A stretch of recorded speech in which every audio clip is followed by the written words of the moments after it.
aware of these things, many take in such material unknowingly and absorb it into their unconscious, where it then remains. At least, psychoanalysts have made us aware that the reality of the soul is to be accepted as such. They have done that, but the devil is at their heels.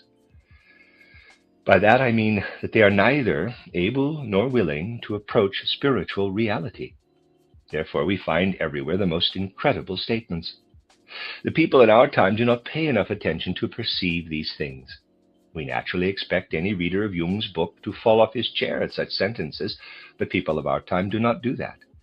Just think how much must be in the unconscious of modern humanity. And because psychoanalysts see how much there is in the unconscious, and this they do see, they see many things differently than other people. In the preface to his book, for example, Jung says something that is, at least in part, not bad. Close quote. The psychological accompaniments of the present war, above all the incredible brutalization of common judgments, the mutual slanderings, the unprecedented fury of destruction, the unheard of lying, and the inability of men to call a halt to the bloody demon, are uniquely fitted to force upon the attention of every thinking person the problem of the chaotic unconscious, which slumbers uneasily beneath the ordered world of consciousness. This war has pitilessly revealed to civilized man that he is still a barbarian, and has at the same time shown what an iron scourge lies in store for him if ever again he should be tempted to make his neighbors responsible for his own evil qualities. The psychology of the individual is reflected in the psychology of the nation. Close quote. And now comes a sentence that makes you wonder what to do with it. Quote, what the nation does is done only by each individual, and so long as the individual continues to do it, the nation will do likewise. Only a change in the attitude of the individual can initiate a change in the psychology of the nation. Close quote. These sentences, placed side by side, clearly have a destructive effect on thinking. I would like to ask you if it makes any sense to say, quote, what the nation does is done also by each individual, close quote. If it did, it would also have to be reasonable to ask, could each individual do it without the nations doing it too? It is nonsense, is it not, to say things like that? And it is such nonsense that seems to impress and overwhelm even great and prominent thinkers these days. And this sort of thinking is not only to become therapy, but to provide guidelines for pedagogy. This again is founded upon the justifiable longing to introduce into pedagogy a new soul and spiritual element. However, should conclusions be introduced into pedagogy that were reached with entirely inadequate methods? These are the important questions of our time. We will return to the matter from the standpoint of anthroposophical orientation and illuminate it from a larger perspective. Then we will see that to do justice to these things at all, we must grasp them in a much larger context. But they must also be dealt with concretely. Above all, these problems, which are still being investigated only with the old inadequate methods, must be placed in the light of anthroposophical knowledge. Take, for example, the problem of Nietzsche. Today I can only outline it. Tomorrow we can consider such problems more thoroughly. As we know already from earlier lectures, from 1841 to 1879, there was the battle of spirits above. From 1879 on, we have the fallen spirits in the human realm. In future, such things and others like them must of necessity play a role in studying a human life. Nietzsche was born in 1844. For 3 years before he descended to earth, his soul was in the spiritual realm, in the midst of the spiritual battle. During his boyhood, Schopenhauer was still living, but died in 1860. Only after Schopenhauer's death did Nietzsche devote himself to the study of his writings. The soul of Schopenhauer cooperated from the spiritual worlds above. That was the real relationship. Nietzsche was reading Schopenhauer, and while he was absorbing the latter's writings, Schopenhauer was working upon Nietzsche's thoughts. What was Schopenhauer's situation in the spiritual realm? From 1860 on, through the years when Nietzsche was reading his books, Schopenhauer was in the midst of the spiritual battle that was still being fought on that plane. Therefore, Schopenhauer's inspiration of Nietzsche was colored by what he had gathered from the battle of spirits in which he was involved. In 1879, these spirits were cast down from heaven onto the earth. Up to 1879, Nietzsche's spiritual development followed very curious paths. They will be explained in the future as resulting from the influence of Schopenhauer and Wagner. In my book titled Friedrich Nietzsche, A Fight of Freedom, you can find many indications supporting this. Up to that time, Wagner had had no particular influence except that he was active on Earth. Wagner was born in 1813. The Battle of the Spirits only began in 1841, but Wagner died in 1883, and Nietzsche's spiritual development took a peculiar turn when Wagner's influence began. Wagner entered the spiritual world in 1883, when the Battle of Spirits was already over, and the defeated spirits had been cast to earth. Nietzsche was in the midst of things here when the spirits began to roam the earth, while Wagner lived in the spiritual realm after those spirits had already been expelled. Wagner's influence upon Nietzsche after the former's death had an entirely different objective than that of Schopenhauer. This is where the supra-personal but concrete influences begin, not those abstract demonic ones the psychoanalysts speak of. Humanity will have to resolve to enter this concrete spiritual world and to comprehend things that are obvious when the facts are checked. In the future, Nietzsche's biography will be based on the fact that he was inspired by Richard Wagner, who was born in 1813, and who participated in everything that led to the brilliant man whose development up to 1879 I described in my book.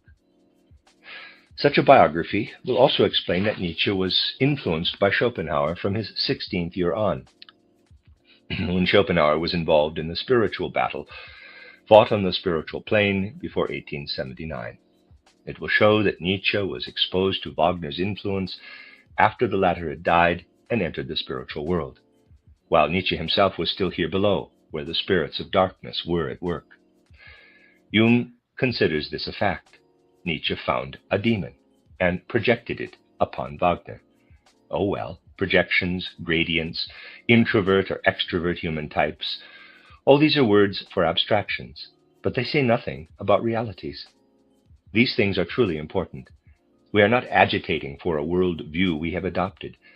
Rather, everything outside of this worldview shows how much present-day humanity needs this view. The end of Lecture 1. This is a reading of a collection of lectures by Rudolf Steiner entitled Psychoanalysis and Spiritual Psychology. This is Lecture 2, entitled Anthroposophy and Psychoanalysis Number 2, given on November 11, 1917.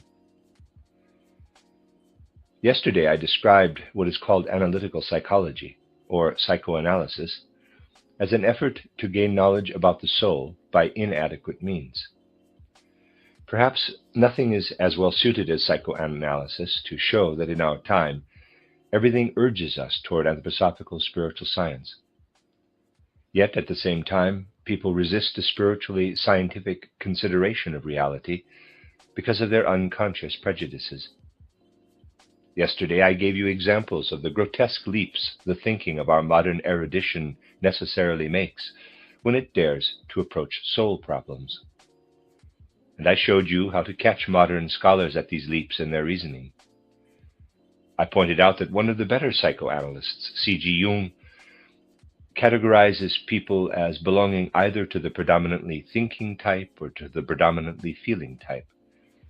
On that basis, he assumed that in people of the thinking type, unconscious feeling impulses rush up against the thinking in the conscious mind, and thus lead to soul conflicts. In the other type, Jung assumed thoughts from the unconscious mind rush up against the feeling life and cause soul conflicts. Now you might say that these things will be fought out in scientific discussions, and that we can wait until people make up their minds to overcome their unconscious prejudice against anthroposophical spiritual science. But passive waiting becomes impossible when such things do not confine themselves to the theoretical field, but are encroaching upon practical life and cultural development. And psychoanalysis is not content to limit itself to therapy alone, which might be less alarming since there seems to be little difference, I said seems to be, between it and other therapeutical methods. Instead, it is trying to extend itself to pedagogy and to become the foundation of a pedagogical approach. This makes it necessary for us to point out the dangers in quarter truths more emphatically and more seriously than would be called for by a mere theoretical discussion. To discuss this matter fully will take quite some time, but today we can begin by enlarging the scope of our consideration and casting light on one or the other of its aspects. First of all, I would like to point out that the facts available to psychoanalysts are really suited to lead them to a spiritual realm modern people do not wish to enter, at least not in an accurate manner. Rather, they would prefer to leave it as a sort of nebulous, unconscious region for our current outlook, ailing with materialism even in this domain. Let me read that again. Rather, they would prefer to leave it as a sort of nebulous, unconscious region for our current outlook, ailing with materialism even in this domain, loves nothing more than a vague, mystical floating among all sorts of unexplained, undefined concepts. We find the most grotesque, the most repulsive mysticism right in the midst of materialism, if you take mysticism to mean a floating about in all sorts of nebulous ideas without working out one's worldview into clear, sharply defined concepts. The contents of soul life push the psychoanalysts into the domain of extra-conscious intelligence and reasoning activity. I have often dealt with these matters, only indicating them and without going into details, since they are taken for granted by students of spiritual science. In the process, I have often reminded you that reasoning, intellectual activity, or cleverness are not confined to human consciousness, but are everywhere, that we are surrounded by effective mental activity as we are surrounded by air. Rational activity surrounds us and all other beings like a cocoon. The facts available to the psychoanalysts might easily lead them to this insight. I quoted to you yesterday a case described by Jung. It had to do with a woman who, having left an evening party with other guests, was frightened by horses and ran in front of them along the street to the river where she was rescued. She was brought back to the house she had left, where her host declared his love for her. From the standpoint of Freud or Adler, the case is easily explained on the basis of the drive for love or that for power. But this diagnosis does not touch the vital, essential foundation of the matter. Its foundation is reached only by realizing that consciousness is much more than the cleverness and calculation, the cunning and craftiness of what works in us as intellect, and by realizing that the laws of life are not limited by the laws of consciousness. In the case we have discussed, we can at least ask what the woman really wanted after she had been at the party and had seen her friend depart for the health resort. She wanted to create the opportunity for what actually happened, namely to be alone with her friend's husband. Of course, this had nothing to do with what was in her consciousness, what she was aware of and would have owned up to. It would not have been proper, as we say. Something had to be brought about that she would not have to own up to. We will find the true explanation by taking into account her subconscious, cunning intellect, of which she herself was unaware. Throughout the entire evening, she had wanted to be alone with her host. People who are not so clever make a poor choice of means to reach their objective, but those who are cleverer make a better choice. In this case, we can say that in the woman's ordinary consciousness, which admitted scruples as to what was proper or improper, allowed or not allowed, the effective and direct means to achieve the end in view could not have been chosen. But in what was stored below the layer of ordinary consciousness, the thought was incessantly active. I must manage a meeting alone with the man. I must make use of the next opportunity that presents itself to return to the house. We can say that if the opportunity with the horses had not offered itself, supported by association with the earlier accident, she would have found some other excuse. For example, she could have fainted in the street. We can say with a kind of hypothetical certainty that the woman would surely have fainted if the approaching cab had not provided the opportunity she needed. She would have fainted on the street, and people would have carried her back to the house she had just left. If she had not fainted, then she would have found some other expedient. The unconscious ignores all the scruples the conscious mind cannot disregard. The unconscious takes the attitude that the end justifies the means, whether they harmonize with our ideas of propriety and morality or not. In such a case, we are reminded of what Nietzsche, who knew something about many of these things, called the great reason, in contrast to the small reason. The great reason is the all-inclusive reason that does not come into consciousness, but acts below the threshold of consciousness and leads people to do many things they do not own up to in their conscious mind. To the ordinary, outer consciousness, human beings are connected with the world of the senses, the whole physical world, and all that lives in it. To this physical world belong also all the concepts of propriety, of bourgeois morality, and so forth. All of this is part of the physical plane, and human beings are equipped with a consciousness relating them to that plane. In our unconscious, however, we are connected with an entirely different world, which Jung says the soul needs because it is related to that world. But he also says that it is foolish to inquire about the real existence of that world. Well, that is how it is. As soon as the threshold of consciousness is crossed, the human soul is no longer in a merely material context or environment, but in a realm where thoughts rule that may be very cunning. Now, Jung is correct in saying that especially people of our time, the so-called people of culture, need. But this so-called contemporary culture has the peculiarity of pressing numerous impulses down into the unconscious, impulses that then assert themselves in such a way that irrational behavior, as it is called, and irrational conduct result. When the drive for power or that for love are mentioned, it is because as soon as the human soul enters the unconscious regions, it approaches the realm where these drives rule. It is not these drives themselves that cause the irrational behavior, but the fact that the person plunges with his or her unconscious intelligence into regions where these drives are in effect. The woman in our case would not have gone to such great lengths and have involved her unconscious cunning for anything that interested her less than her love affair. She had to have a special interest in the matter, and that the love impulse so often plays an important role is simply because the love interest is so very common and widespread. If psychoanalysts did not focus so much on psychoanalytical sanatoriums, where the majority of the patients, it seems to me, are women, the same reproach is cast on anthroposophical events, but I think with less justification. If psychoanalysts were more experienced in other fields, as some of them are, and if there were a greater variety of cases in the sanatoriums, they might gain more extensive knowledge. Let us assume that a sanatorium was established especially for psychiatric treatment of people who had become nervous or hysterical from playing the stock market. Then one could introduce quite different things into the unconscious on the same basis that Freud introduced the love impulse.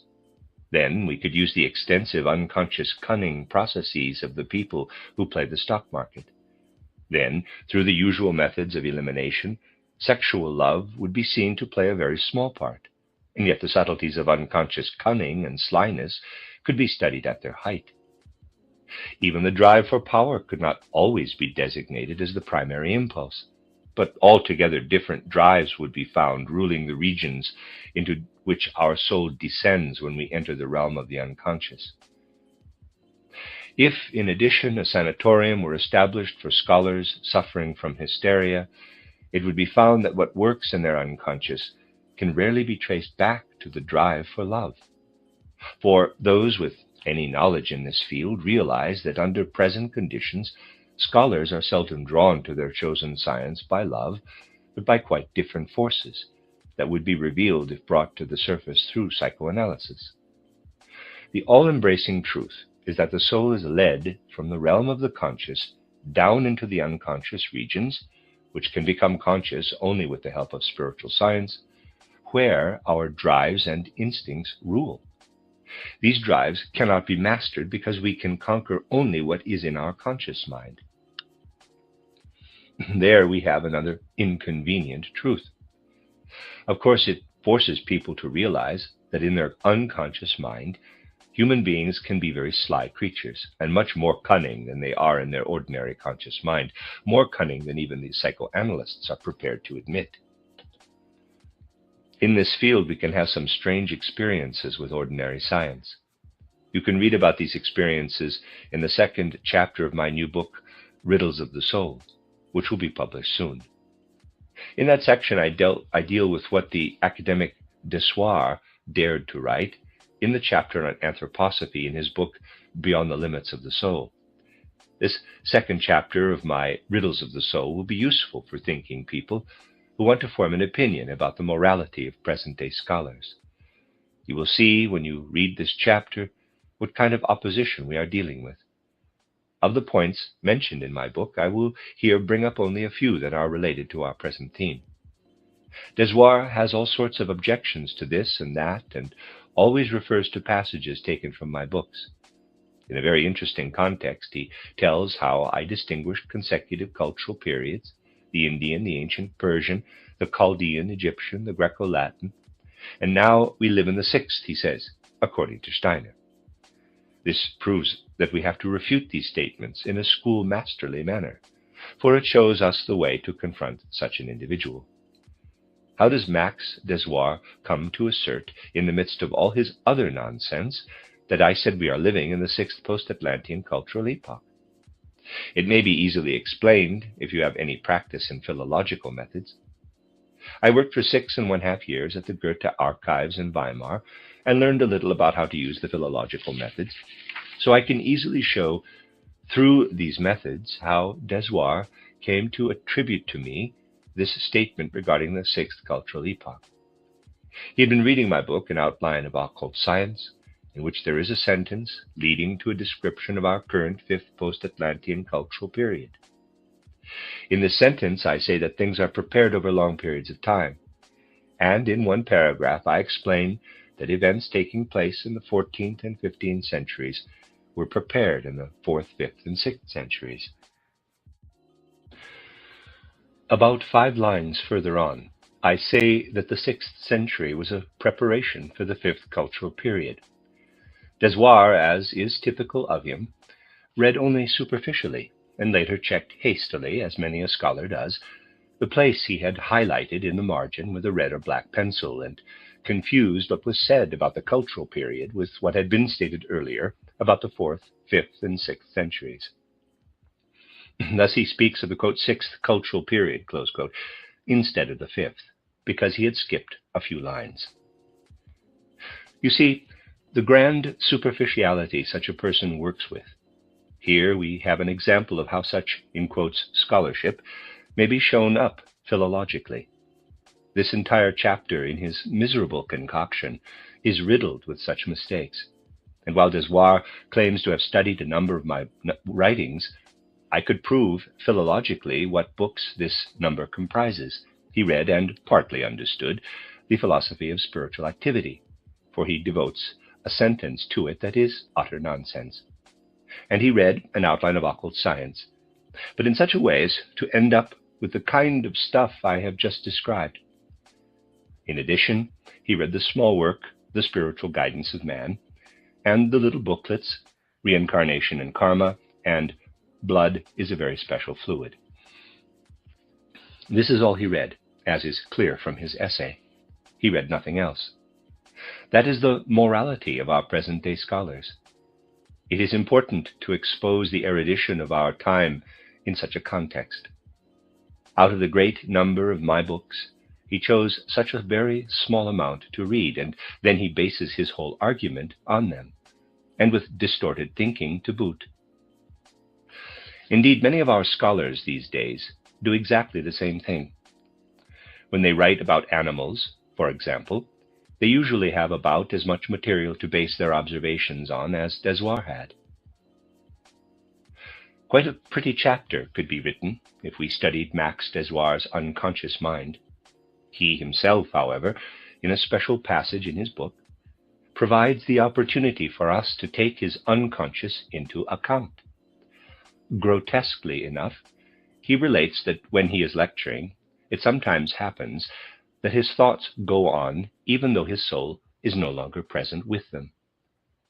He thus continues to speak for a while until he realizes from the reaction of his audience that his thoughts have gone in one direction and his attention in another.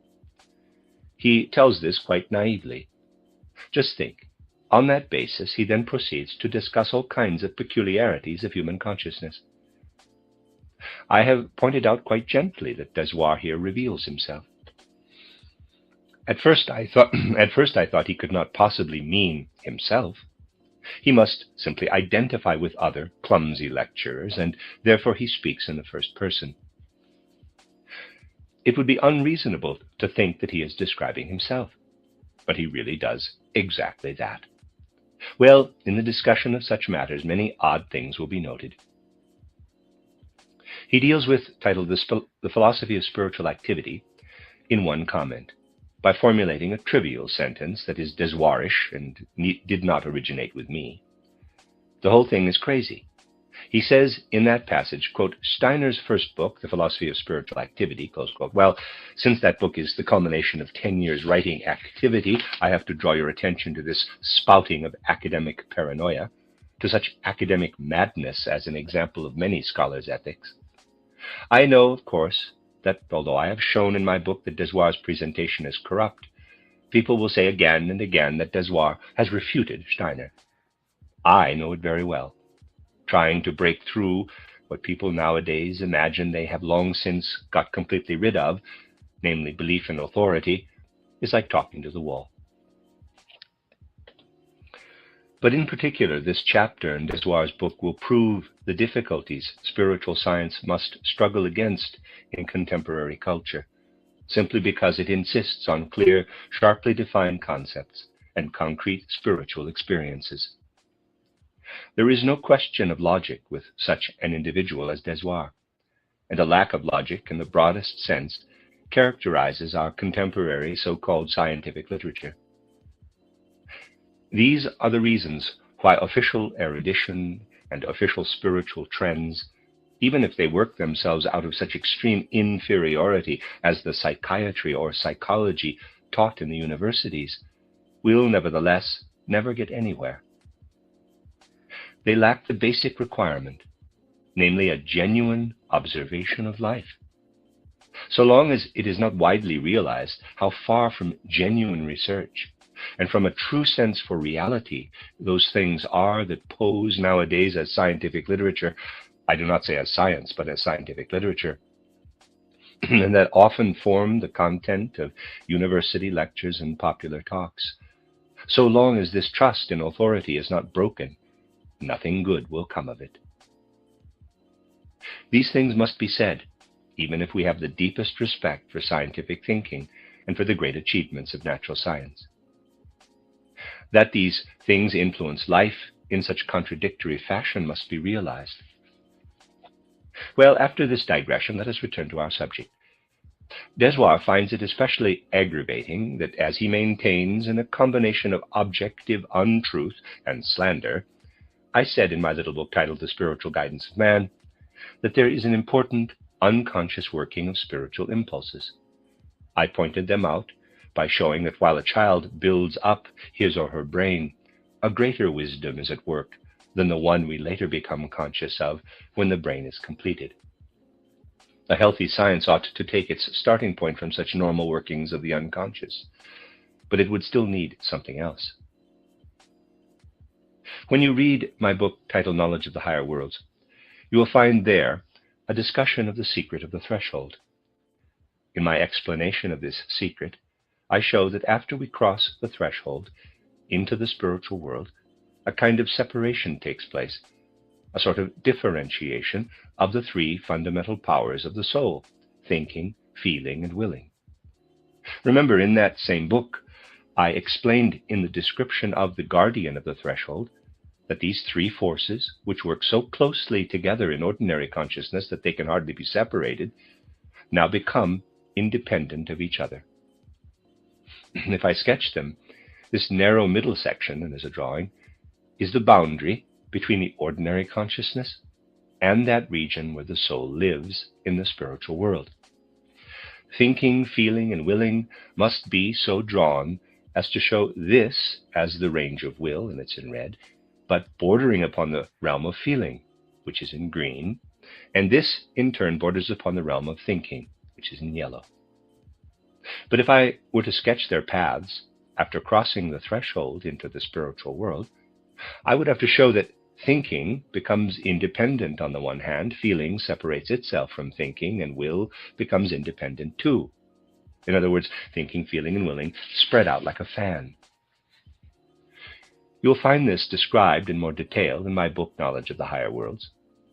It is only because the threshold has a certain breadth in which our I lives that these three activities can interact properly and without getting confused. When our I, capital, is healthy, when it has perfect soul health, then the interaction of thinking, feeling, and willing is so regulated that they do not merge, but only mutually influence each other. This is the essential secret of our I. It keeps thinking, feeling, and willing side by side, so that they affect each other in the right way, but do not merge. Once we cross the threshold into the spiritual world, there is no danger of such a merging, because then the three faculties separate. Certain philosophers, such as Wundt, for example, insist that the soul must not be described as threefold because it is a unity. Wundt, too, confuses everything. The fact is that, in the spiritual world, thinking, feeling, and willing originate in a threefold manner, yet in the soul on earth they act as a unity. That must be taken into consideration.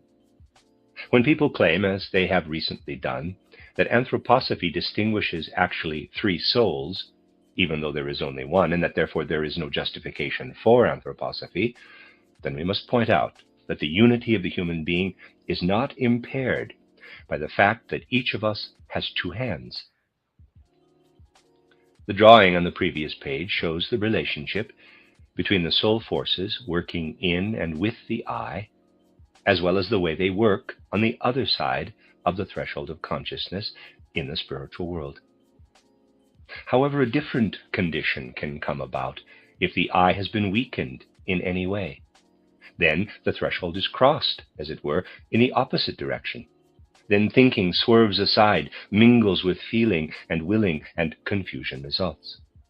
This happens when thinking is in any danger of not being properly confined, so that it asserts itself autonomously in the conscious mind. Then, because the I is not working as it should, thinking slides into the sphere of feeling or of will. Instead of working side by side, thinking merges with feeling or will, because the I is, for some reason, unable to exert its normal control. This is what has happened in the cases categorized by the psychoanalysts as hysteria or nervousness. Thinking, feeling, and willing have swung to the opposite side, away from the healthy direction that would lead them into the spiritual realm. If you have any gift for testing this, you can easily see how this develops. Take the case of the woman sitting by her father's sickbed. Her formerly strong I consciousness has been diminished through loss of sleep. The slightest thing might cause her thoughts to leave their track alongside her feelings and fall into them. Then the thoughts would at once be submerged in the waves of feeling, which are far stronger than the wave of thought. And the result in such a case is that the whole organism is seized by waves of feeling. This happens the moment thinking is no longer strong enough to hold itself apart from feeling. It is an important demand placed on human beings that they learn more and more to hold their thinking apart from the waves of feeling and will. If thinking takes hold of the waves of feeling in the unconscious, something abnormal results in the organism. There's a parenthesis C drawing. At the right is the supra-consciousness, in the middle the consciousness, at the left the unconscious. Close parenthesis. This is extremely important. Now you can imagine that in our modern life, When people are confronted with so many things they do not properly understand and cannot really penetrate, thoughts continually run over into feelings. However, only thinking is oriented on the physical plane. Feeling is no longer confined to the physical plane, but by its very nature is connected with the spiritual plane as well. Feeling really has a connection with all the spiritual beings who must be considered real. So that if a person with inadequate concepts sinks into his or her feeling life, he or she comes into collision with the gods, if you like to put it that way, but also with evil gods. And all these collisions occur because the person entered this realm without any reliable means of knowledge. Entering the feeling life without adequate means of knowledge is unavoidable when there is more going on in the sphere of feelings than in that of ordinary reason. In the sphere of feelings, human beings cannot liberate themselves from their connection with the spiritual world. When they free themselves in the realm of the intellect in this materialistic age, they enter the world of feeling with inadequate concepts, and consequently must become ill. What, then, is the only remedy to really restore people to health? They must be guided to concepts that reach out to include the world of feelings. That is to say, modern people must again be told of the spiritual world in the most comprehensive sense.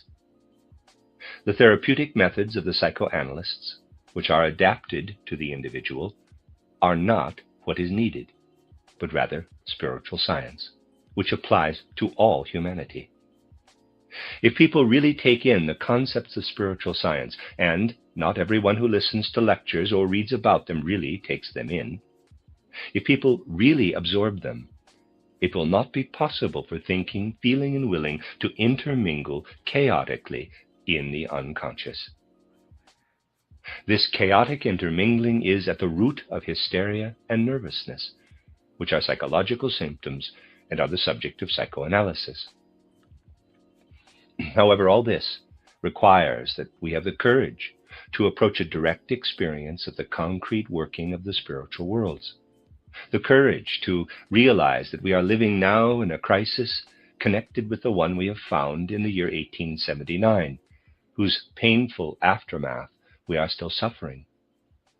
I told you yesterday that many things must be looked at differently than the materialistic outlook of our time does, and I referred to Nietzsche as an example of this.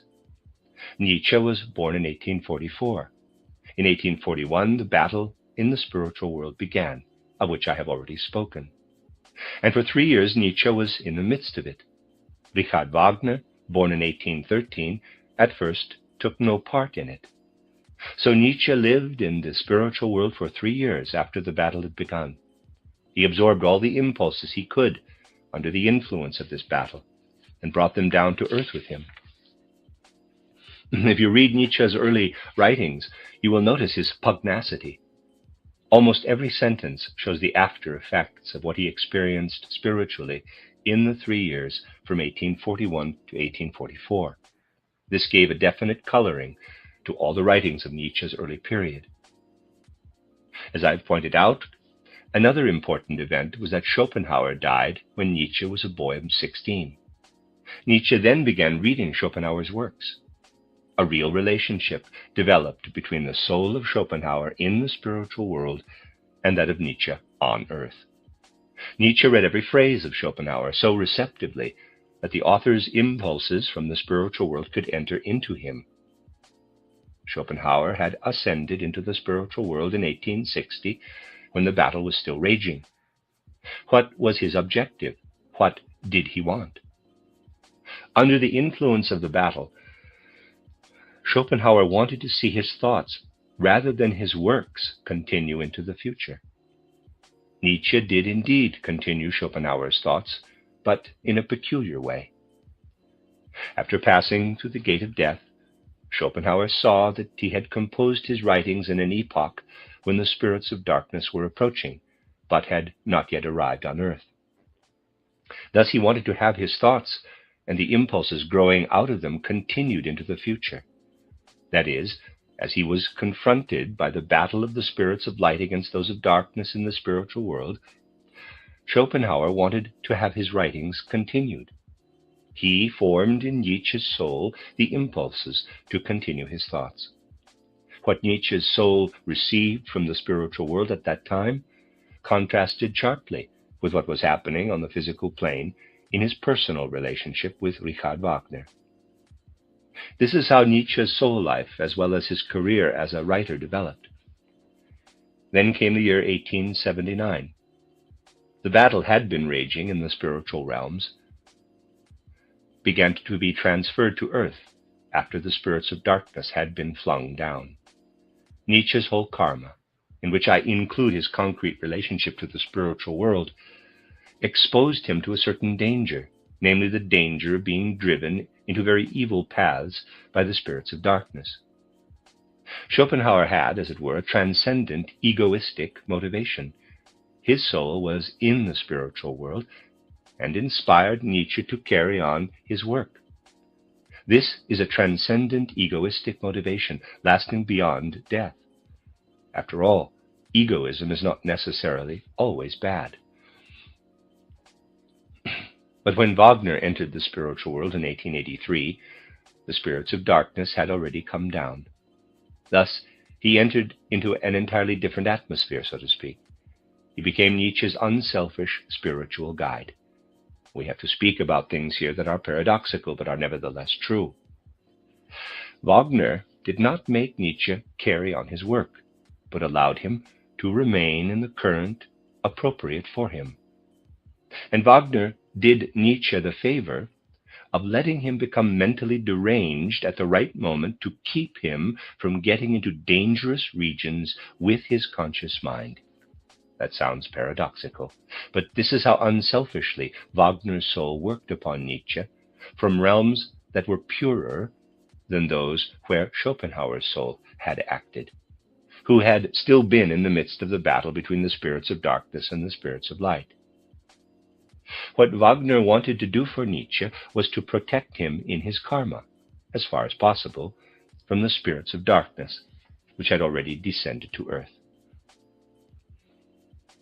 And indeed, Nietzsche was protected from these spirits to a great extent.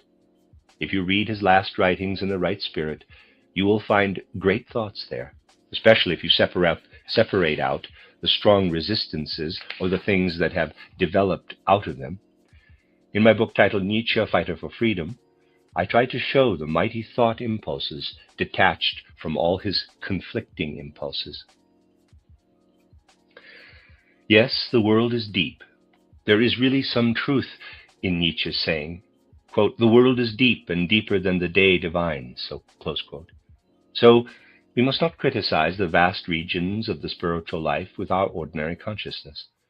The wise guidance of the world can be understood only if we can enter into concrete aspects of that guidance while staying free of egoistic thoughts, and if we can see even tragic events in the development of the world as part of the wisdom-filled course of things. If you really want to look into the heart of things, you will come upon many uncomfortable places. In future, if people really want to understand a life like Nietzsche's, they will not get anywhere if they describe only what happened in Nietzsche's environment here on earth. Our view of life must be extended to include the spiritual world. This necessity of extending our view of life is made more than obvious by the phenomena the psychoanalysts face today and try in vain to master with inadequate means of knowledge. Society would be drifting into difficult situations if it accepted and complied with psychoanalysis, particularly in the field of pedagogy. Why is this so? Consider the fact that thinking slips down into the sphere of feeling. Now, as soon as we live with our soul in the sphere of feeling, we are no longer in the life limited by birth and death, or by conception and death. Instead, we then live in the whole world, which extends beyond the usual lifespan. In the realm of feelings, we live also in the period between our last death and our birth into this present life, and with our will, we live even in our previous incarnation. Imagine educators trying to work on the basis of psychoanalysis and their relationship with their students or patients. In trying to deal with soul content that has slipped down into the realm of feeling, such an educator approaches not only the individual life, but the all-embracing life extending far beyond the individual.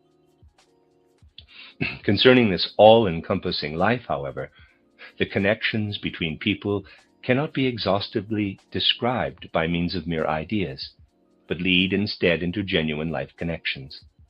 This is very important. Imagine such a connection between a psychoanalytic teacher and a student.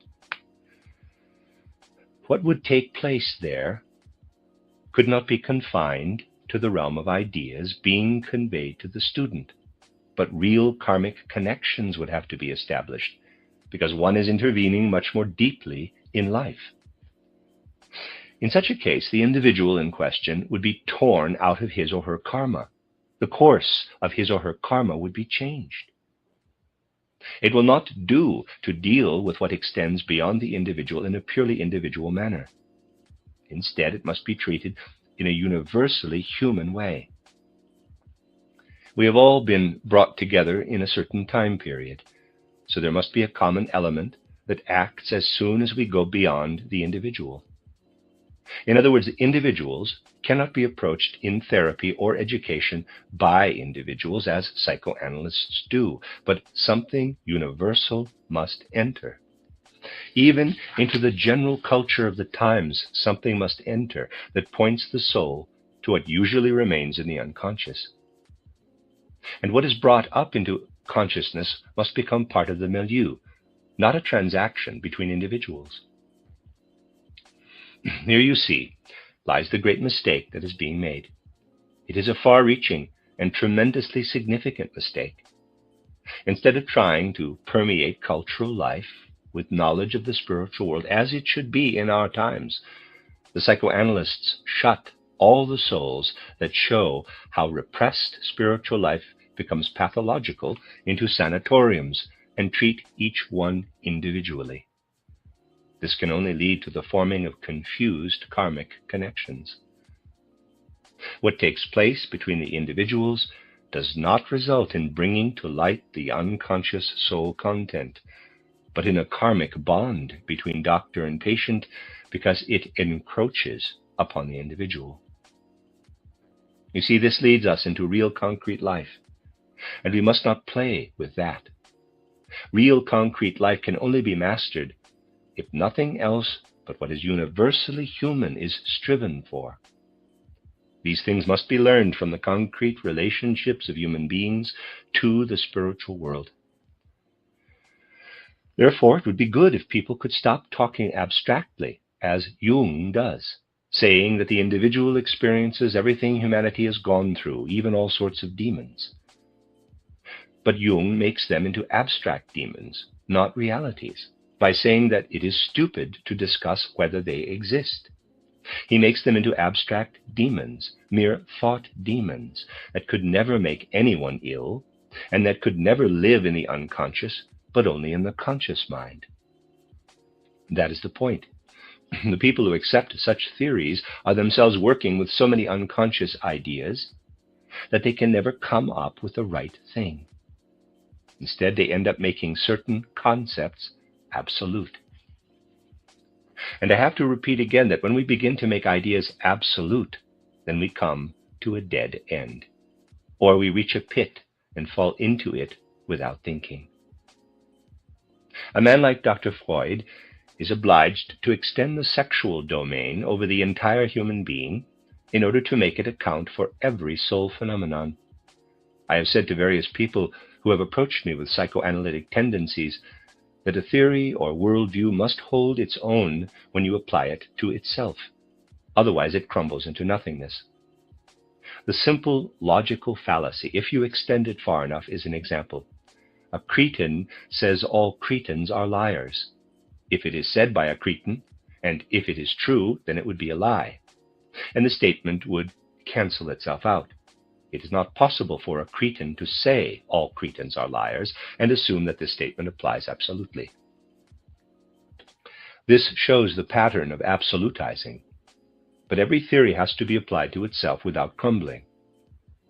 If you apply Freud's theory to Freud as he brings up unconscious soul content into consciousness, then you have to say this theory is merely the outcome of the sexual life.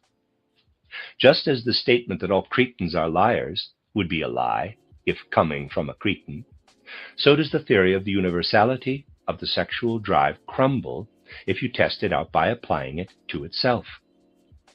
And it is the same with other things.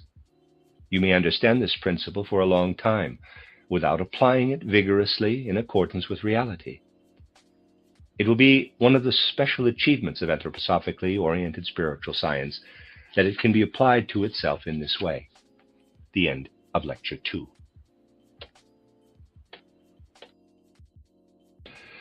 This is a reading of a collection of lectures by Rudolf Steiner entitled Psychoanalysis and Spiritual Psychology.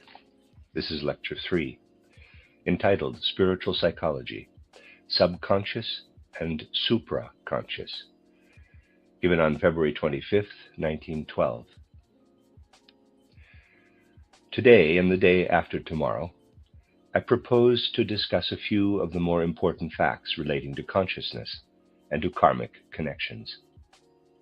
If you cast only a superficial glance at what exists in your soul from waking up in the morning to falling asleep at night, ideas, moods, impulses of will, adding, of course, all the impressions that approach the soul from the outside, then you have everything that may be called the contents of ordinary consciousness.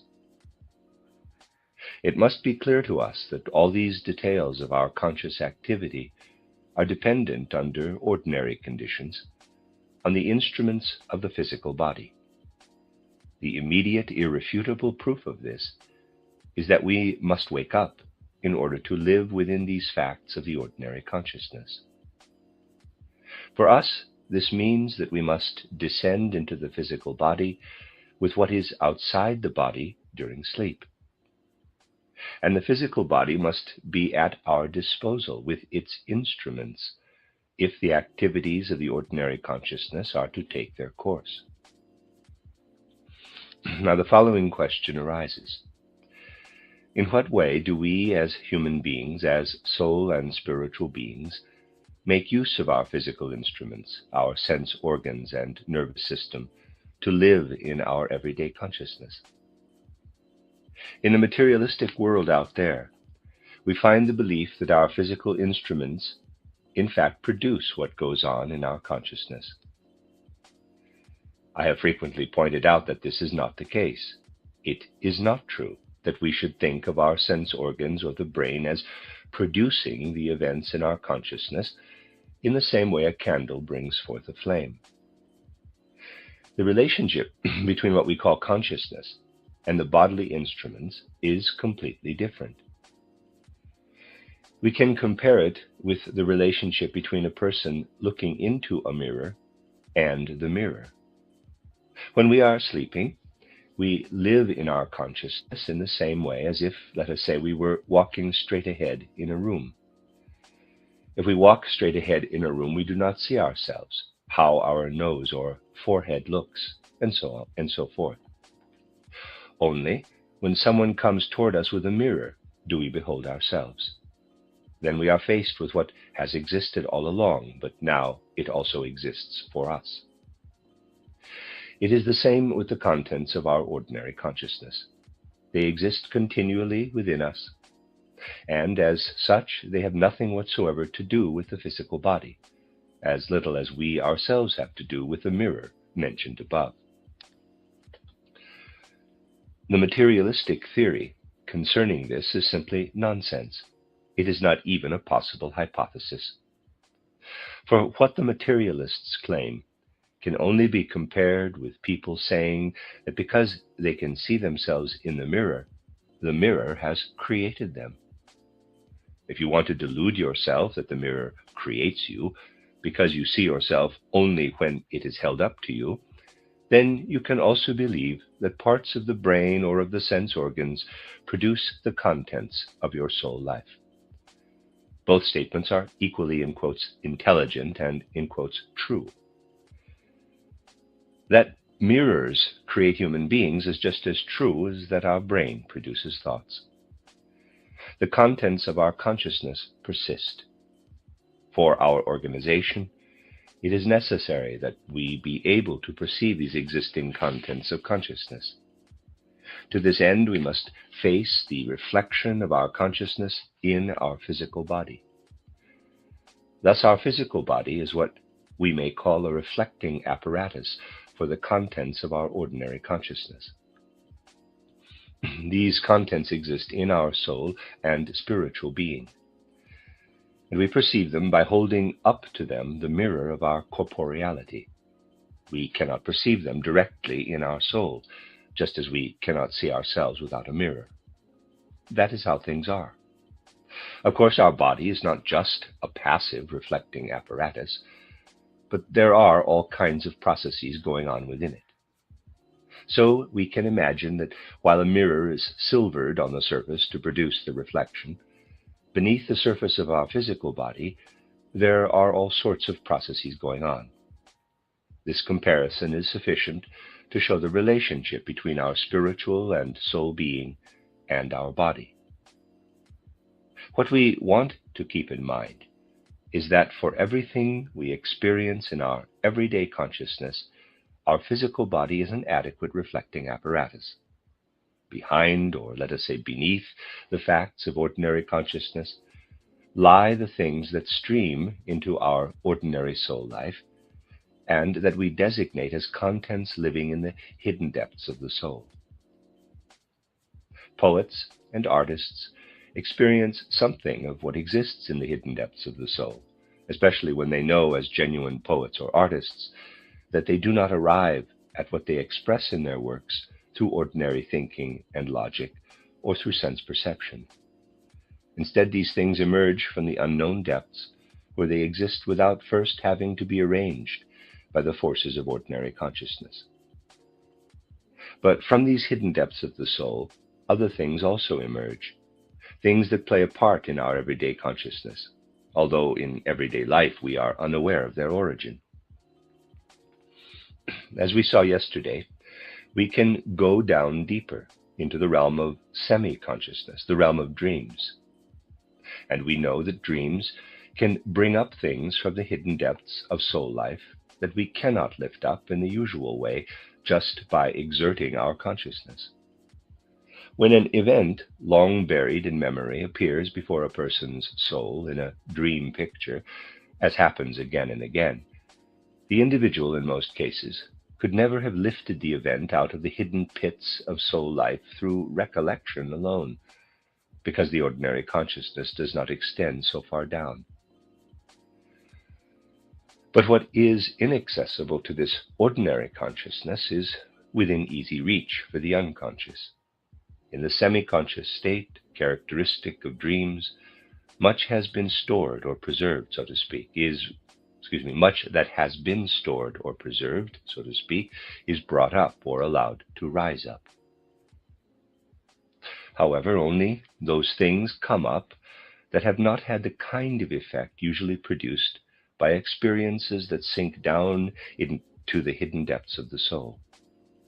We become healthy or ill, are in a bad mood or in a good mood, not because of the ordinary course of our life, but because a bodily condition results from the experiences that have sunk down. We can no longer remember them, but they are in the depths of our soul life and make us what we become in the course of life. Many people's lives would be quite comprehensible to us if we only knew what had descended into the depths throughout their lives. If we were able to trace their lives back into childhood, we would be able to understand many people in their 30s, 40s, or 50s, and would know why they have this or that predisposition, why they feel so deeply dissatisfied in this or that area of life, without themselves being able to pinpoint the causes. We would then be able to get an idea of how their parents and environment affected them, of the sorrow and joy, the pleasure and pain that were evoked and still work on the total mood of the person, even though the events themselves have probably been totally forgotten. For what streams out of our consciousness down into the hidden depths of the soul continues to work there. It is a curious fact that what continues to works primarily upon ourselves and does not leave, so to speak, the sphere of our personality.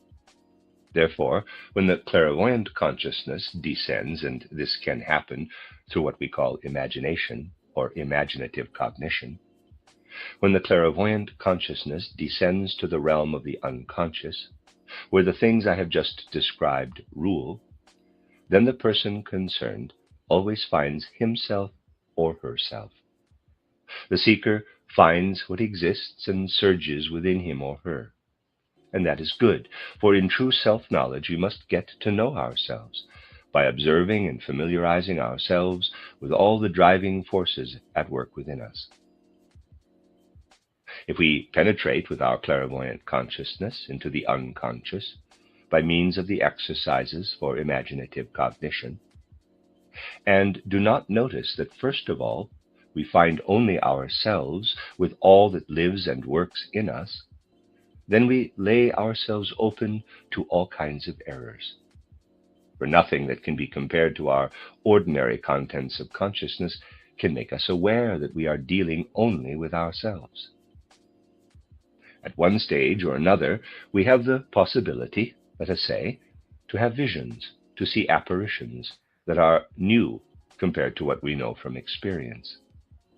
This may happen, but to believe that such things are part of the higher worlds would be a serious mistake. These things do not present themselves in the same way as things in our inner life appear to the ordinary consciousness. If we have a headache, that is a fact of our ordinary consciousness. We know that the pain is located in our head.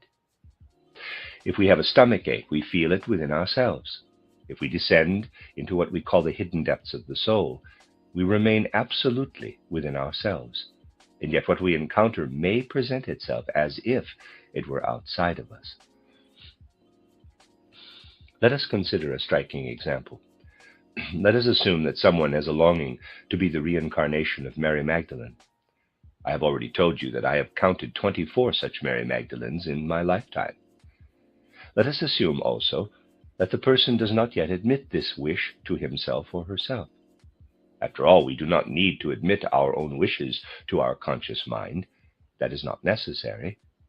So, someone reads the story of Mary Magdalene in the Bible and likes it very much. The desire to be Mary Magdalene can arise at once in the unconscious mind, while in the ordinary or surface consciousness there is nothing but a liking for this character. Unbeknownst to the person, there lives a growing desire to be Mary Magdalene in the unconscious. This individual goes through the world, and as long as nothing intervenes, there is this liking for Mary Magdalene in the ordinary consciousness. That is to say, as far as this person knows, he or she simply likes Mary Magdalene. The ardent desire to be Mary Magdalene lives in the unconscious, but the person knows nothing of that, and so is not troubled by it.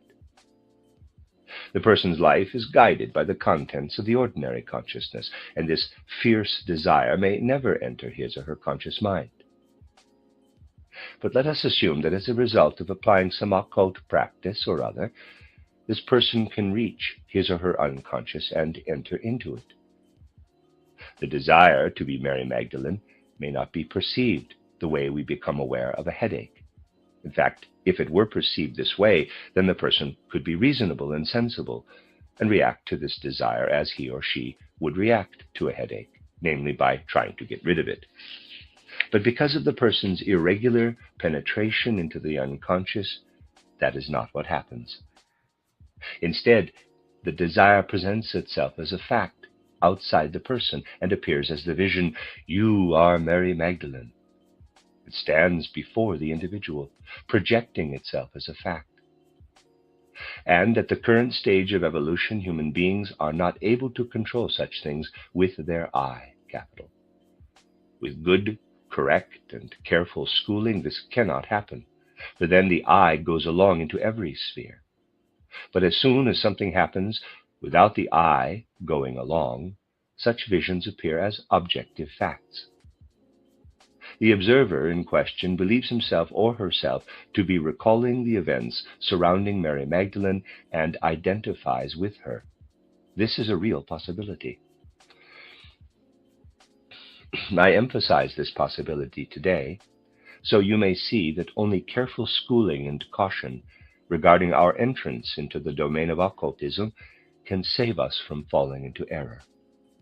We must keep in mind that we must first see a whole world before us, and must perceive objects and events around us, but not things we relate to ourselves or that are within us, even though they appear as a world tableau.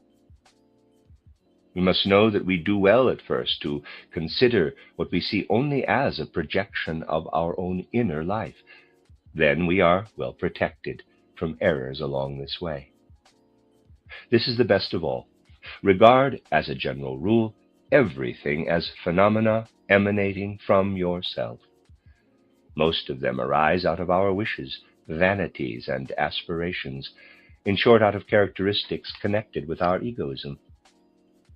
These things project themselves, for the most part, outward. And you may now ask, how can we avoid these errors? How can we save ourselves from them? We cannot save ourselves from these errors through the ordinary contents of consciousness. The error comes about when we cannot escape from ourselves and are all entangled in ourselves, although in reality we are facing a world tableau. From this you can see that it is crucial that in some way we get out of ourselves and learn something to distinguish. And learn somehow to distinguish. Here is one vision, and there another. The visions are both outside ourselves. One is perhaps only the projection of a desire, while the other is a fact. However, the difference between them is not as great as that between the headache someone else has, and the one you have. Our own inner life is projected out into space, and so is the inner life of other persons. How can we distinguish between them? We must learn to distinguish true from false impressions within the occult domain, even though they are mixed up and all appear with the same claim to authenticity. It is as though we looked into the physical world and saw imaginary trees in addition to real ones. We would not be able to tell the difference between them. If both real and imaginary trees were there, we would see real objective facts, which are independent of us, as well as those arising only from our own inner life. How can we learn to distinguish between these two intermingled realms? We do not learn this primarily through our consciousness. If we remain entirely within the confines of our mental life, there is no possibility of differentiation. This possibility lies only in the slow, occult training of the soul. As we advance further and further, we learn to distinguish, that is, to do in the sphere of the occult what we would have to do if we saw real and imaginary trees next to each other on the physical plane. We can walk through the imaginary trees, but we meet real resistance if we try to do that with real trees. Something similar, although of course only as a spiritual fact, must confront us in the realm of the occult. If we go about it in the right way, we can learn in a fairly simple way to distinguish between the true and false in this realm, not through ideas, but through a decision of our will. This resolution may be brought about in the following way. If we look back at our life, we find two clearly different groups of events. We often find that this or that success or failure is related to our abilities. We can understand that if we do not succeed very well in a certain field because we are not particularly bright in this area, we can understand that we do not succeed very well in a certain field because we are not particularly bright in this area. On the other hand, in areas where we assume we have some ability, we find our success quite naturally. Perhaps we need not always see so clearly the connection between what we do and our abilities. There is also a less definite way to realize this connection.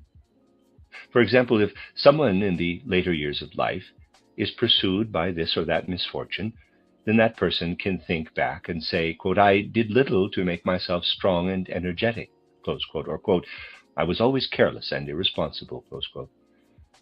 On the other hand, the person may also say, quote, "Well, I do not fully understand the connection between my lack of success and the things I did, but I do see that things cannot always turn out as well for a careless, lazy person as they do for a conscientious and industrious one," close quote.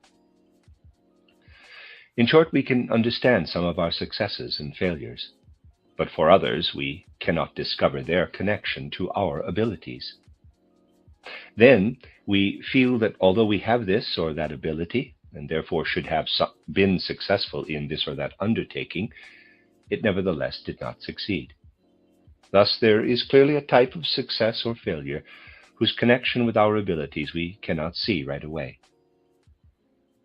There are also certain things that meet us as blows of fate in the outside world, and regarding these we can sometimes say that they do, after all, appear fair and just, for we have actually furnished all the preconditions for these things. However, some other things happen that we cannot explain. Thus, there are two types of experiences: those due to us, whose connection to our abilities we realize, and those that are inexplicable.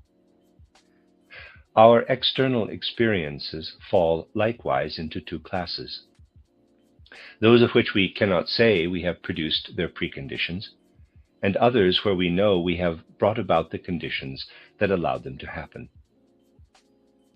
Now let us look around a little at our lives. Here is a useful experiment for everyone. We could gather together all the things we cannot see the causes of, that is, successes that led us to say, quote, "Even a fool can be right sometimes," close quote. In short, successes we cannot attribute to ourselves. We can do the same for failures and to those seemingly accidental outer events for which we know of no motivating influence. And now we can make the following experiment.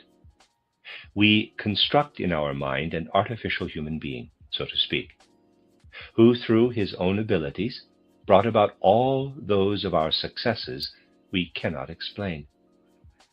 If we succeeded in something that required wisdom in an area where we are stupid, then we imagine a person who is particularly clever in this field, and who simply had to succeed. Or, in the case of an outer event, we proceed in this way. Let us say a brick falls on our head. We can see no reason for this, but we imagine someone who brought it about by running up to the roof and loosening the brick, so that it could only be a short time before it must fall down. Then this person runs down quickly and the brick hits him. We can do this with events that we know, with our ordinary consciousness, we have not brought about, events that sometimes happen very much against our will. Let us assume that at some time in our life, someone had hit us. To make this less difficult, let us place this event back in our childhood. Let us imagine we had somehow employed somebody to spank us, that we had indeed done everything possible to get this spanking. In short, we imagine a human being who takes upon himself everything we cannot account for. You see, if we want to progress in occultism, we must do many things that run contrary to the ordinary course of events. If you do only what generally seems reasonable, you will not get far in occultism, for things relating to higher worlds may at first seem quite foolish. Thus, it does not matter that our method here seems foolish to the prosaic people in the outer world. Well, we construct this human being in our mind. At first, it seems to us merely grotesque that we do this, perhaps even without understanding the reason for it. However, everyone who tries this will make a strange discovery, namely the astonishing discovery that he or she no longer wants to get rid of this being, but rather begins to find it interesting. If you try it, you will see for yourself. You cannot get away from this artificial human being. It lives within you. And strangely enough, it not only lives within us, but it also transforms itself radically to such an extent that at last it becomes something completely different than it had been. It turns into something we must admit indeed exists within us. This is an experience everyone can have. We can realize that what I have just described, not the original human being we created in our fantasy, but what has become of it, is part of what is within us. Now, this is just what has, so to speak, brought about the things in our life that have apparently no causes.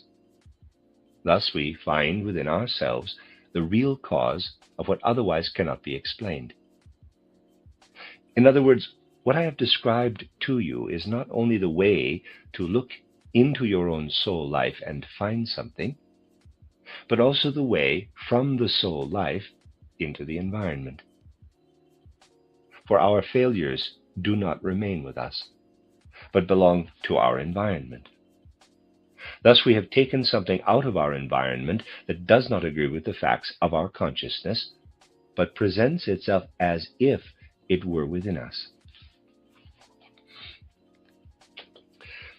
Then we get the feeling that we really have something to do with events that seem to have no cause in real life. In this way, we get a sense for our connection with our destiny, with what is called karma. This soul experiment opens for us a way to experience karma within ourselves. You may say that you do not fully understand what I have said. But if you say that, it is not because you do not understand what you think you cannot understand. Rather, you do not comprehend something even a child can grasp, simply because you have not thought of it. It is impossible for anyone who has not carried out the experiment to understand these things. Only those who have done this experiment can understand. What I have said is nothing else than the description of an experiment everyone can make and experience. Everyone can come to the realization that something lives within us that is connected with our karma. If people knew this from the outset, we would not need to give them a method for attaining this knowledge. It is quite all right that people who have not made the experiment do not comprehend what I said. However, it is not a question of understanding information about something our soul can do. When our soul follows such paths, it becomes used not only to living within itself, in its own wishes and desires, but to seeing its relationship to outer events and to considering them. That is what our soul gets used to through this experiment. It is precisely the things we have not wished for that we have built into what we have spoken about. Then we can face our destiny in such a way that we can calmly take it upon us. And when we can say about those things we usually grumble and rebel against, quote, we accept them willingly, for we ourselves have imposed them on us, close quote. Then a state of mind and heart develops that allows us to distinguish with absolute certainty between what is true and false on our way down into the hidden depths of the soul. Then it will be wonderfully clear and obvious what is true and what is false. If you see a vision with your inner eye and can drive it away, banish it, as it were, by a mere look, simply through using all the forces you feel within you and have come to know, then it is just a phantom. But if you cannot get rid of it in this way, if you can banish at most what reminds you of the outer world, while the really visionary part, the spiritual, still remains like a solid fact, then it is a true vision. But you cannot make this distinction until you have done what I have described. Therefore, without the above-mentioned schooling, there can be no certainty in distinguishing between the true and the false on the supersensible plane. The essential thing in this soul experiment is that we always remain in full possession of our ordinary consciousness in everything we desire. Through this experiment, we get used to considering what we do not at all want in our ordinary consciousness, what is repugnant to us, as something we have willed into existence. We may have advanced to a certain degree of inner development, but we will make one mistake after another unless through such an experiment we counterbalance the wishes, desires, sympathies, and antipathies in our soul with our connection to what we did not want. The greatest mistake in the Theosophical Society was made by Helena Petrovna Blavatsky when she fixed her spiritual attention upon the realm where Christ may be found, while in her wishes and desires, in short, in her ordinary consciousness, she had a lasting antipathy, even a passionate loathing for everything Christian or Hebrew, and a preference for all other spiritual cultures on earth. And because she had never gone through what has been described today, her notion of the Christ naturally was completely wrong. She passed it on to her closest students, and since then it has been dragged along, oversimplified to the point of grotesqueness, even into the present day. These things extend to the highest spheres. Seeing many things on the occult plane is different from being able to distinguish between them. This must be strongly emphasized. When we immerse ourselves into our hidden soul depths, and every clairvoyant must do this, we first come into what is fundamentally ourselves. And we must get to know ourselves by really making the transition that begins with looking at a world whose kingdoms Lucifer and Ahriman always promise to give us. This means our own inner self is put before us, and the devil says it is the objective world. That is the temptation even Christ did not escape. The illusions of his own inner world were presented, but through his inherent power. He recognized from the very beginning that this is not a real world, but a world that is within. It is from this inner world alone, which we must separate into two parts, one of which, namely our own personal part, we can get rid of while the other remains, that we pass through the hidden depths of our soul life out into the objective, supersensible world. Just as our spiritual soul core must make use of our physical body as a mirror to perceive the outer world and the contents of ordinary consciousness, so it must make use of our etheric body as a reflecting apparatus to perceive the supersensible facts confronting us. The higher sense organs, if we may call them that, appear within the astral body, but what lives in them must be reflected by the etheric body, just as the spiritual and soul activity we are aware of in our everyday life is reflected by the physical body. We must now learn to manage our etheric body. We are usually not aware of our etheric body, although it vitalizes us. Naturally, then, we must first get to know it before we can become able to recognize what enters into us from the supersensible world outside us and is reflected by our etheric body.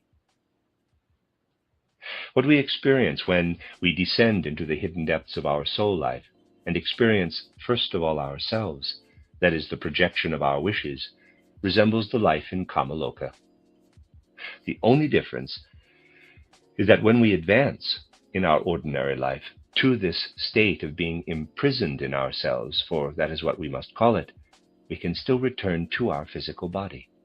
But in Kamaloka, the physical body is gone, and so is part of the etheric body that primarily reflects us. Instead, the universal life ether surrounding us serves as an instrument of reflection and mirrors everything within us. Thus, when we are in Kamaloka, our own inner world, all our wishes and desires, our feelings and moods, is built up as an objective world around us. It is important to understand that the primary characteristic of our life in Kamaloka is our imprisonment within ourselves. And this prison is the more securely bolted because we cannot return to the physical life our whole inner activity was geared to.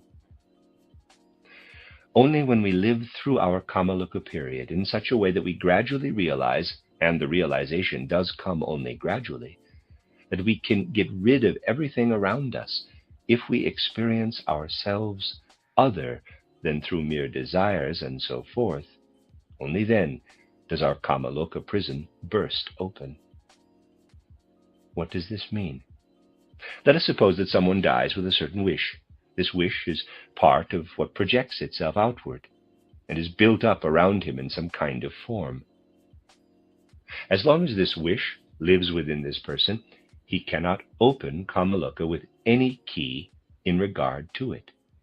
But when he realizes that this wish can be satisfied only when it is discarded, when it is given up and is no longer wished, that is, when it is torn out of his soul and his attitude toward it becomes the opposite of what it had been, then gradually everything that imprisons him in Kamaloka will be torn from the soul together with the wish. Only then do we come into the realm between death and a new birth that has been called the Devaconic realm, which we can also enter through clairvoyance when we have recognized what belongs only to ourselves. In clairvoyance, we reach this point at a certain stage of maturity in our development.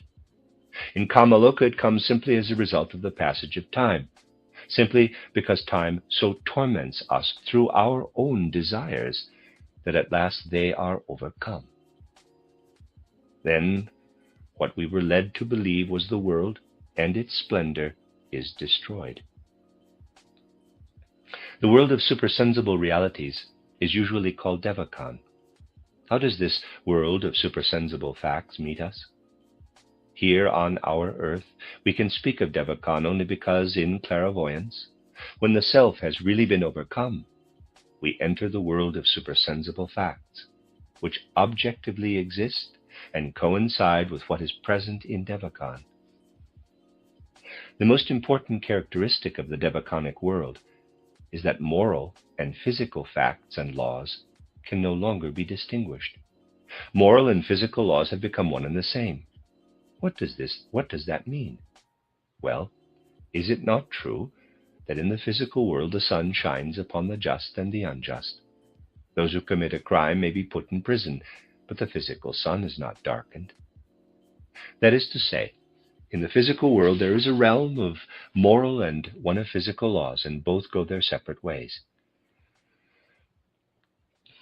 It is not so in Devacon, not at all.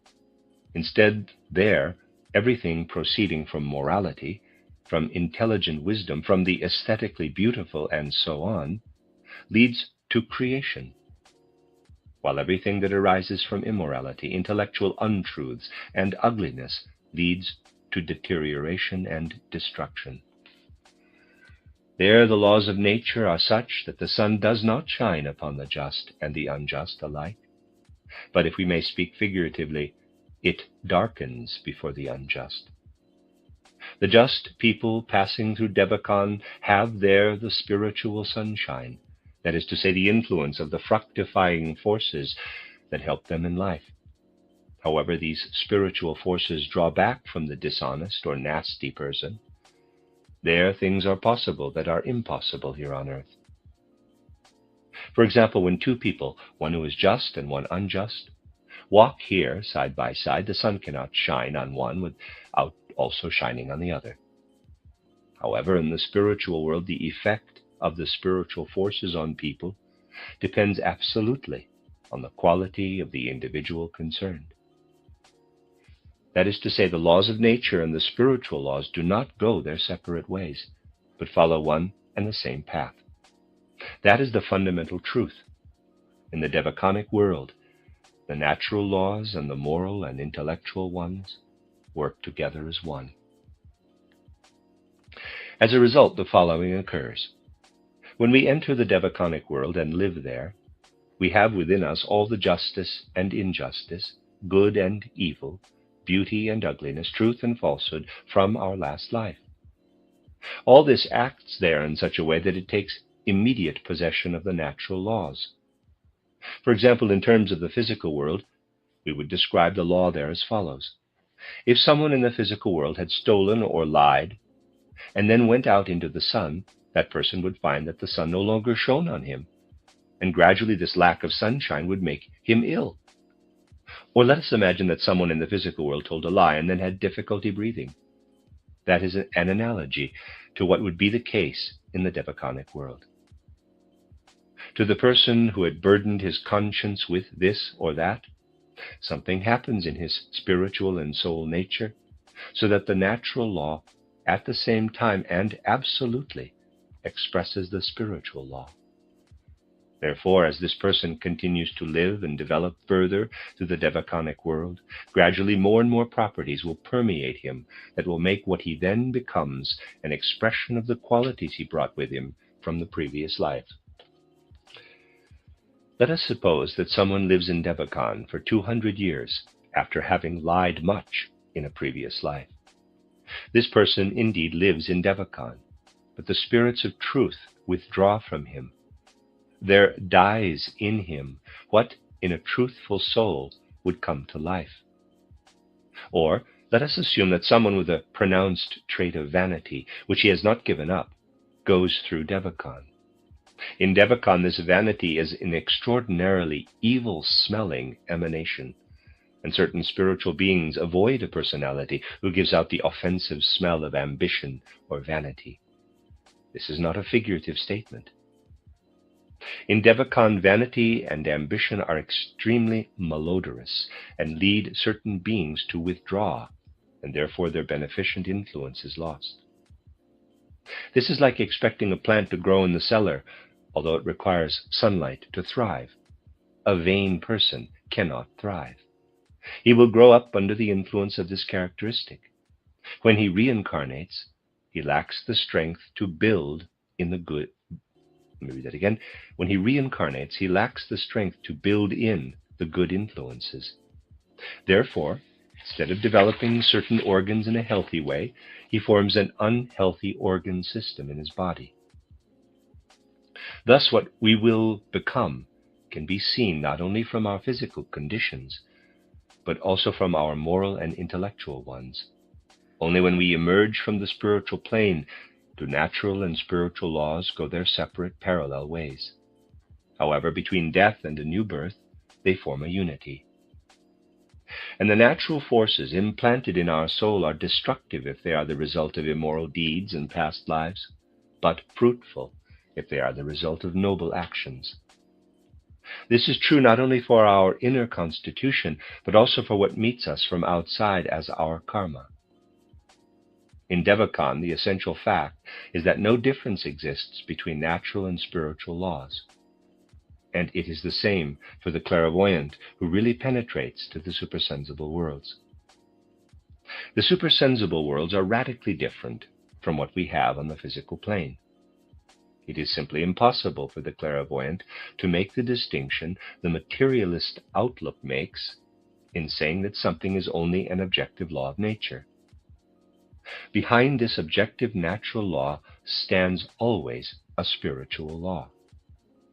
A clairvoyant cannot cross a parched meadow, for example, or a flooded district, cannot see the eruption of a volcano, without thinking that behind the facts of nature there are spiritual forces, spiritual beings.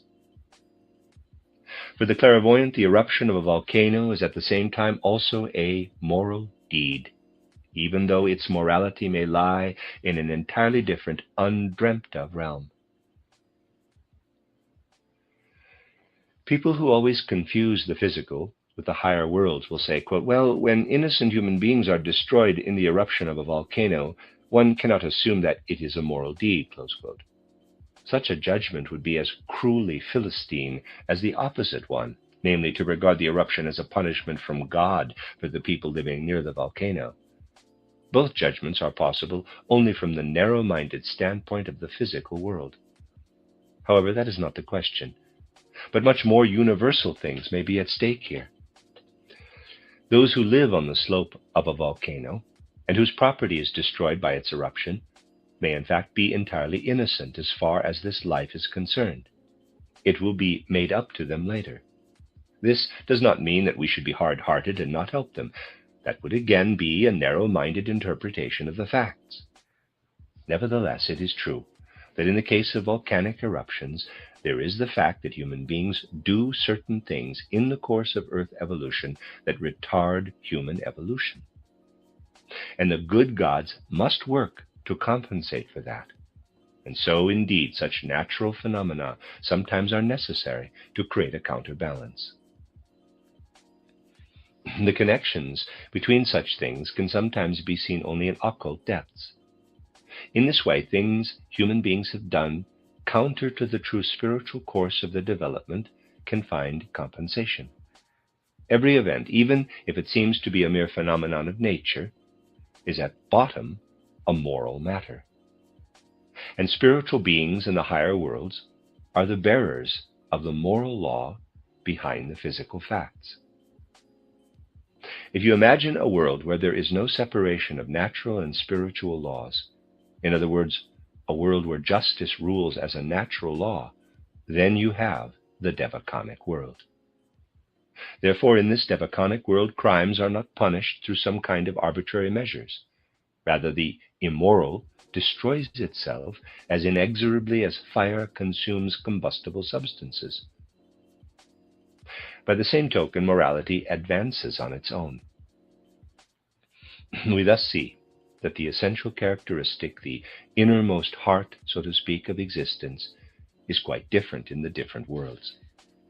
We cannot get an idea of these different worlds if we do not consider these radically different peculiarities. Thus we can now correctly characterize the physical world, Kamaloka, and Devacon as follows. In the physical world, natural and spiritual laws run side by side as two series of facts. In Kamaloka, human beings are confined within themselves as if in the prison of their own being. The Devaconic world is the complete opposite of the physical. There, natural and spiritual law are one and the same.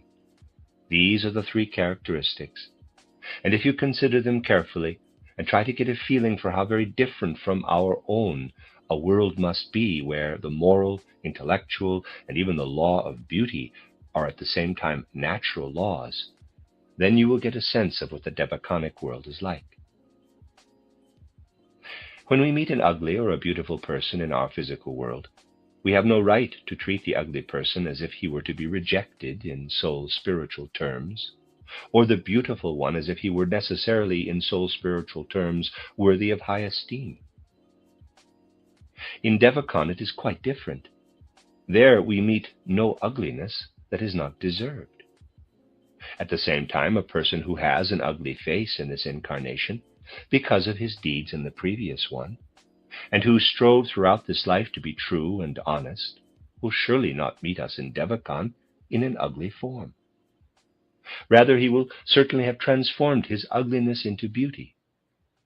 But it is equally true that people who are dishonest, vain, or ambitious in this life will wander about in Devacon in an ugly shape. And something else is also true.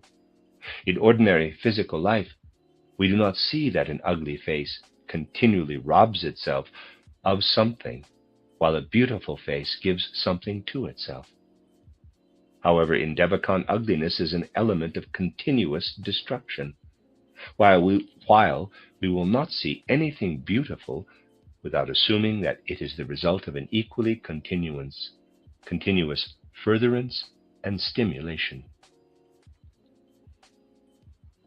Thus we must feel quite differently toward the Devaconic or mental world than toward the physical world. And it is necessary that you differentiate between these sensations and see what is essential and crucial, so that you learn not only the outer description of these things, but also absorb feelings and impressions toward the things spiritual science describes. If you try to advance to an appreciation of a world where morality, beauty, and intellectual truth appear as inexorable as natural law, then you have a sense of the Devaconic world. This is why we must, so to speak, collect so much material and work so much, so that we can ultimately forge what we have gained into one feeling. it is impossible for anyone to come easily to a real knowledge of what must gradually be presented to the world through spiritual science. There are many different movements that say, quote, "Oh, why must we learn so many things in spiritual science? Are we to become pupils again? After all, feeling is all that matters," close quote. It does indeed matter, but it must be the right feeling, which must first be developed. This is true of everything. It would be nice, would it not, for the painter if he did not have to learn the technique of his art, if he did not have to paint the picture slowly on the canvas, if he needed only to blow on his hands to have his finished work before him. It is a strange thing in our world that the more people approach the realm of the soul, the harder it is for them to realize that merely blowing on one's hands is not enough. Nobody will accept that anyone can be a composer without first learning about music. There it is quite obvious. People are almost, though not quite, as willing to admit that the same is true for painting. For poetry, they admit it even less. Otherwise, there would be fewer poets in our time. For actually, no time is as unpoetic as our own, though there are so many poets. People think it is not necessary to have studied poetry. One only needs to be able to write, which naturally has nothing to do with poetry, and of course to spell correctly, and to express one's thoughts properly. And for philosophy, still less seems required. Today it is taken for granted that anyone can easily judge anything concerning worldviews and philosophies of life, since everyone has his or her own standpoint. Thus, we find again and again that it does not count for much when someone has painstakingly used various means and methods of inner work to research and to know something in the world. Instead, it is accepted as a matter of course that the standpoint of those who have labored long before venturing to say a little about world secrets is given the same value as that of people who simply have decided that they too will have a standpoint. These days, everyone is a person with a world view. And being a theosophist, according to the opinion of some, is still easier. It does not require more than accepting in one's own individual fashion only the first of the three basic principles of the Theosophical Society, rather than all of them. This first principle really asks nothing more than that one should, with more or less sincerity, admit to be a loving person. It doesn't matter whether one really is loving or not. And so one is simply a theosophist, and then has the right feeling. Thus, when we consider the requirements for passing judgments and evaluating standpoints, we see a continuous decline from music through matters that require less and less until we end with theosophy. For there it is enough, and this would not suffice in painting, that one just blows on one's hands. We form the core of the brotherhood of all human beings. That makes us theosophists. We do not need to learn anything. However, what really matters is that we work with all our energy so that we can finally gather what we have thus acquired and carry it over into feelings, which will color it and thus make it the highest, the truest knowledge. Struggle through and work your way to such a feeling that belongs to the impression of a world where natural and spiritual law coincide. Then, if you work seriously, no matter how much you exerted yourself in working through this or that theory, it will make an impression on the devaconic world. If you have not simply imagined a feeling, but developed it through years of careful work, then this feeling, these nuances of sensitivity, have a strength that will carry you further than they could reach of themselves. For then they have become true through serious and conscientious study. Then you are not far from the point where these nuances burst open, and there lies before you the reality of Devacon.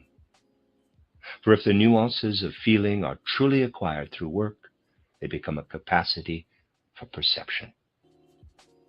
Therefore, if we really and truly work in our branch groups, not for sensations, but based on honesty and patient practice, then our meeting places will become what they should be, namely schools, to lead people into the realms of clairvoyance. And only those who cannot wait for this, or who do not want to join us in working, can maintain a wrong view of these matters. The end of Lecture 3. This is a reading of a collection of lectures by Rudolf Steiner entitled Psychoanalysis and Spiritual Psychology. This is Lecture 4 of 5 lectures, entitled Hidden Depths of Soul.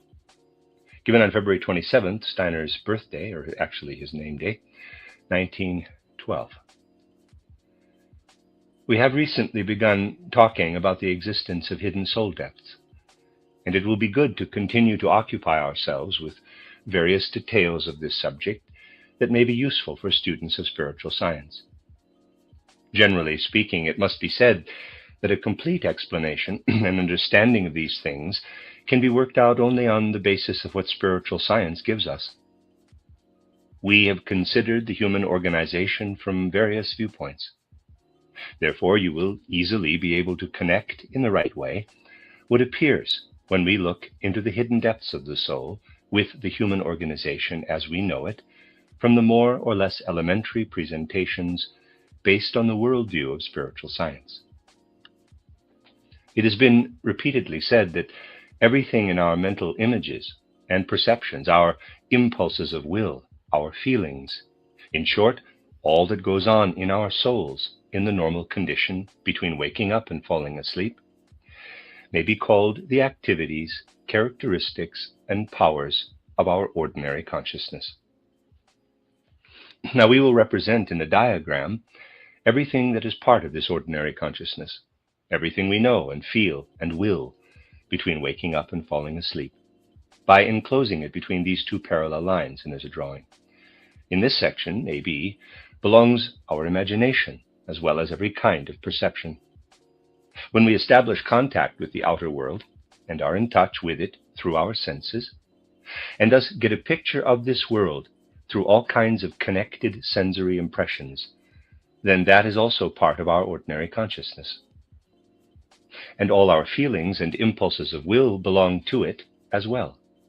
In short, everything contained in our ordinary consciousness. One could say that everything our normal soul activities tell us about in our everyday life belongs in the area defined by these parallel lines. And let me just describe this. It's a 2x6 array, and let's just say the top row is on left to right, reading 3 sections. Creative physical world, to the right of that. Sense organs, nervous system, to the right of that. Mental images, perceptions, feelings, impulses of will. Now going down to the second row, left to right, we have elemental world. To the right of that, heat forces of the blood, breathing forces. To the right of that, hidden aspects of soul life, unconscious, imagination, inspiration, intuition, premonitions, second sight. End of diagram. Back to the reading. One could say that everything our normal soul activities tell us about in our everyday life belongs in the area defined by these parallel lines.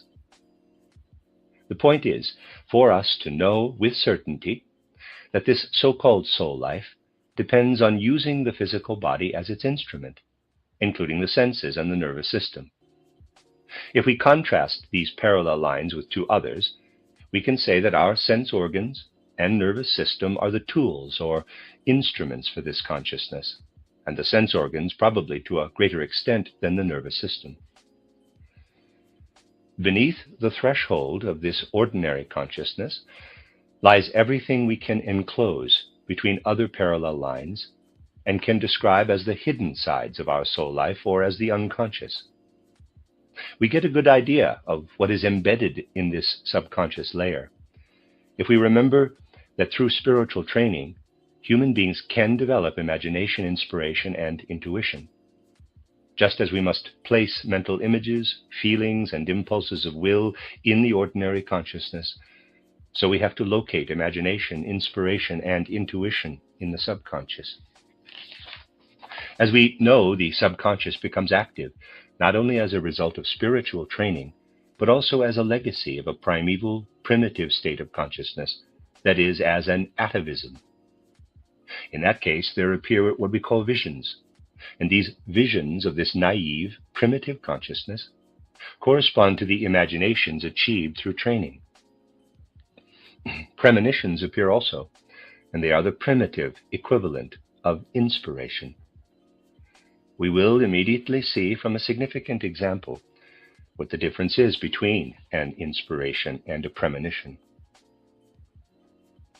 We have already mentioned that in the course of the 20th century, there will occur in human evolution what may be called a sort of spiritual return of Christ. There will be a number of persons who will experience in an etheric form this working of Christ from the astral plane into our world. We can find out about this fact by learning through careful training what the course of evolution is, and by realizing as a result of this schooling that this event must happen in the 20th century as described. However, it can also happen, as it often does at the present time, that here and there individuals are gifted with a natural, primitive clairvoyance and then have a kind of obscure inspiration, which we may call a premonition of the approach of Christ. Perhaps such people do not know exactly what is involved, yet even so important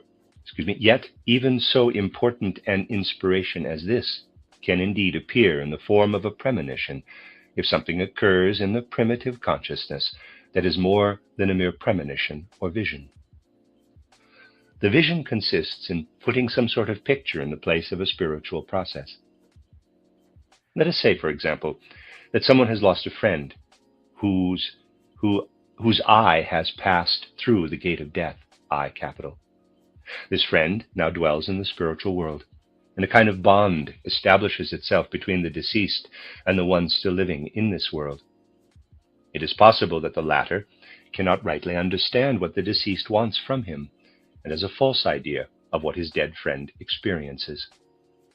The connection between them presents itself in a vision that as a picture may be false, though founded upon the fact that the dead one is indeed trying to establish a bond with a living person. This manifests itself as a premonition, so that the living person having premonitions knows certain things, either concerning the past or the future, that are inaccessible to normal consciousness. When the human soul, however, has a clear perception, not just a vision, which may possibly be false, but a distinct perception of an occurrence, let us say, in the sense world, but in this case in a sphere invisible to the physical senses, or of an incident in the supersensible world, then this is called deuteroscopy, spelled Deuteroscopy, deuteroscopy, like Deuteronomy, only deuteroscopy, or second sight in occultism. With all this, I have described to you only what takes place in the human soul, albeit only in the subconscious, whether it has been achieved through proper training or appears as natural clairvoyance. As to the difference between the unconscious and our ordinary consciousness, what goes on here in the human soul itself is very different from the processes in the ordinary consciousness. The relationship between the processes of our ordinary consciousness and everything they are concerned with is really such that people have spoken of the impotence of ordinary consciousness. The eyes see a rose, but regardless of our perceptions and ideas about roses, the eyes, which are so constituted that the image of the rose arises in our consciousness, have no power over the blooming, growth, and withering of the rose. The rose grows and withers because of the forces of nature.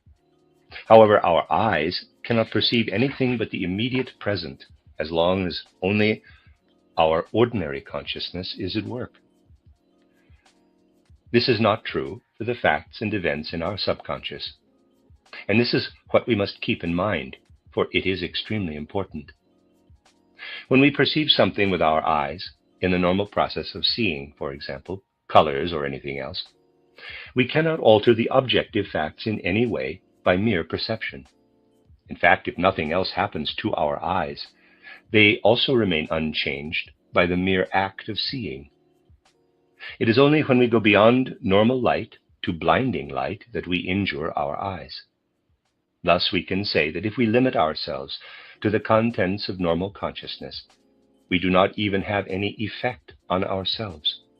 Our organism is so constituted that the processes of ordinary consciousness usually do not cause changes in us.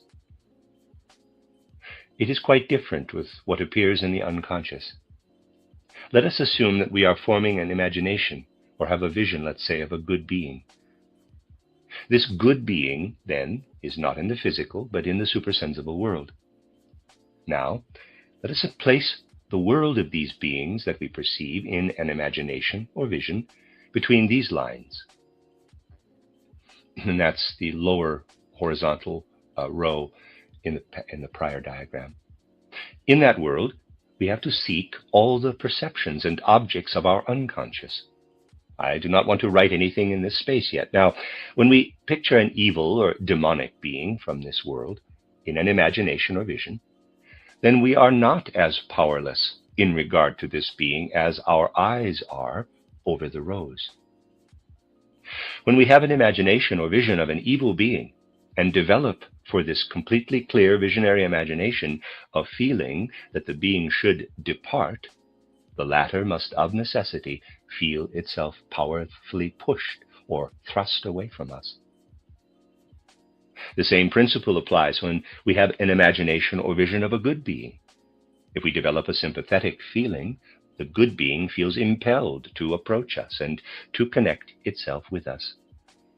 All beings of this world feel our attracting or repelling forces when we form visions of them. Thus, our eyes would be in the same position as our subconscious if they would not only see a rose, but could also, through seeing it, develop the desire that the rose approach and actually draw it to them. Or if your eyes, on seeing something disgusting, would not only conclude that it is disgusting, but would also be able to make the disgusting thing go away merely through their antipathy, the eye's antipathy. The subconscious is in touch with a world where the sympathy and antipathy in the human soul have an effect. It is necessary to bring this before our souls. Sympathy and antipathy and all other subconscious impulses affect this world in the way described, as well as everything within us, everything that is part of our etheric body. And not only that, but even certain forces of the physical body, all of which we have to picture enclosed by these parallel lines. For we have to picture enclosed here everything that lives in us as the forces that pulsate through our blood, that is, its heat forces, as well as another force that lies in our healthy or unhealthy breathing, which is more or less determined by our whole organism. In other words, the condition of our breathing forces. Again, reference to the diagram. In addition, our subconscious also works on a large part of what we have to call our etheric body. The subconscious or hidden soul powers work within us and affect the heat forces of our blood. These in turn determine our pulse rate, the vitality or sluggishness of our blood circulation. And so you see, our subconscious is necessarily connected with our blood circulation.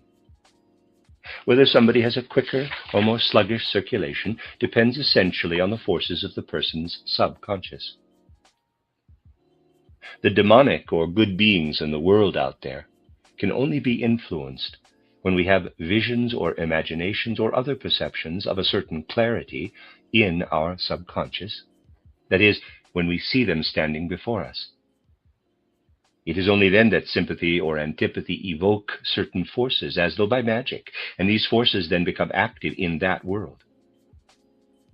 However, in terms of the influence on our own inner organism, consisting of what we have written down here in that drawing, it is not necessary that we have such clear pictures before our soul in our subconscious.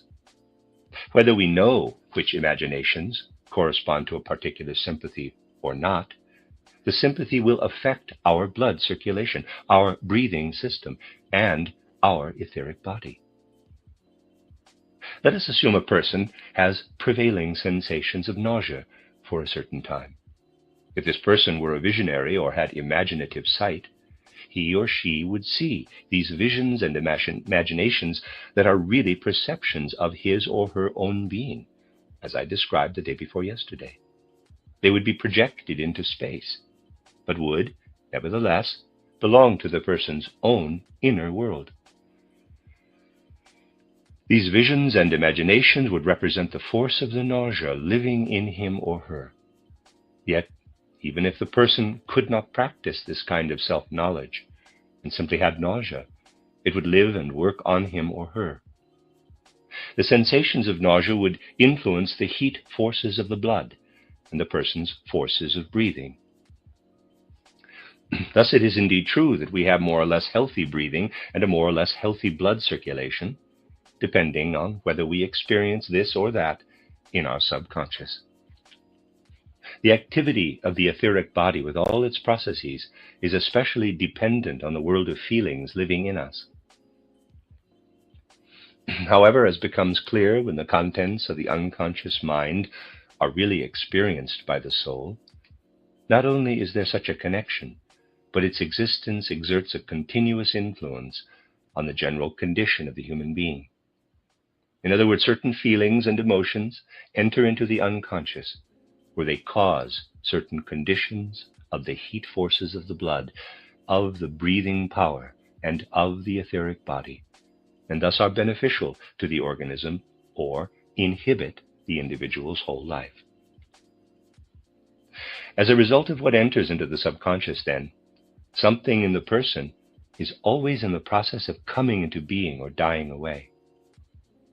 So what we send from our conscious mind down into the subconscious, we are either depriving ourselves of our life forces or adding to them. For example, if we take pleasure in a lie we have told, if we are not horrified at it, which would be the normal feeling about lies, but instead are indulgent or even feel satisfaction, then the feelings we have added to the lie are sent down into the subconscious. This then impairs the circulation, breathing, and the forces of the etheric body. As a result, in regard to everything we retain after going through the portal of death, we will have become stunted and will have deprived ourselves of forces. Something will have died in us that would have lived if we had felt the normal loathing and disgust for the lie. Then these feelings of loathing at the lie would have descended and would have affected the forces we have indicated here. And we would have sent something beneficial, namely creative forces, into our organism. We see that we are indeed working on our coming into being and dying away out of our subconscious, because it continuously receives forces from our upper or ordinary consciousness. In their present condition, human beings are not yet powerful enough to corrupt through their soul activity other parts of their organism besides the blood circulation, the breathing, and the etheric body. They cannot impair the coarser and more solid parts of the physical organism. They can corrupt, so to speak, only a part of their organism.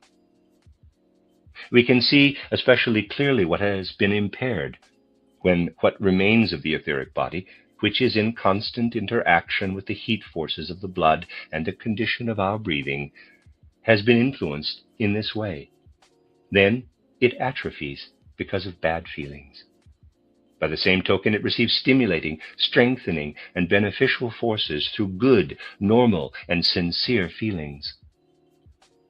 We can say, therefore, that through the processes in their subconscious, human beings work directly on the growth and dying away, that is, on the real processes, the reality of their organism. They descend from the region of powerlessness in the ordinary consciousness to a region where something comes into being and dies away in their own soul, and consequently in their entire organism.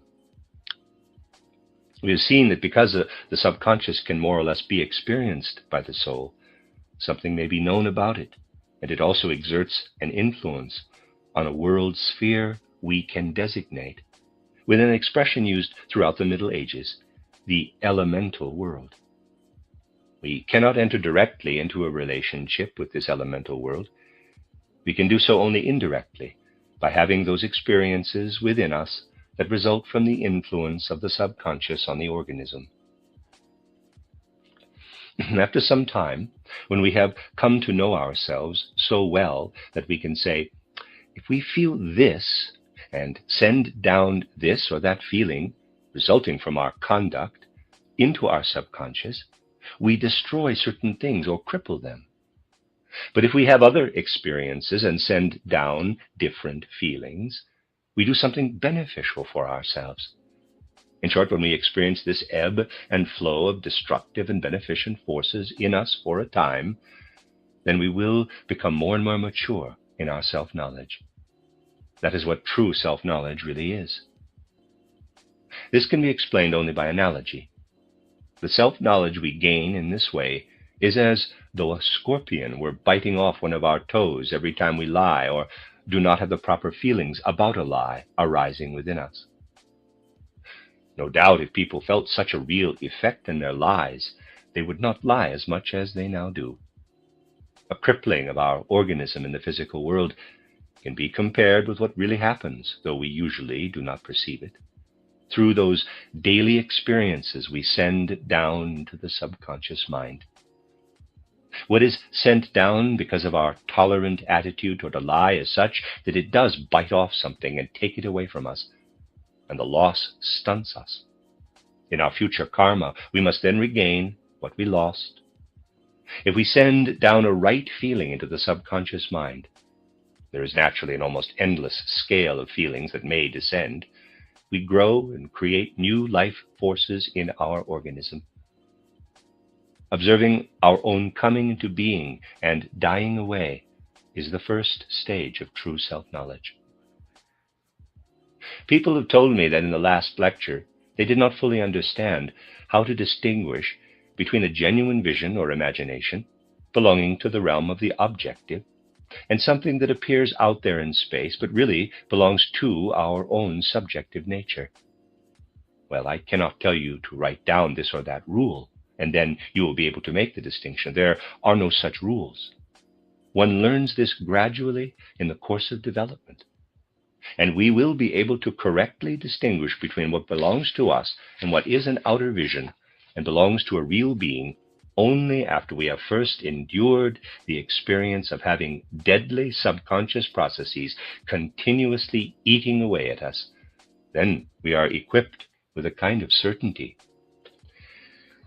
Then we also reach the state where we can confront a vision or imagination and know that we can penetrate it with the power of our spiritual sight. If the vision persists when this active force of seeing is turned upon it, then it is an objective fact. If the active force of our spiritual sight extinguishes the vision, it was obviously only our own creation.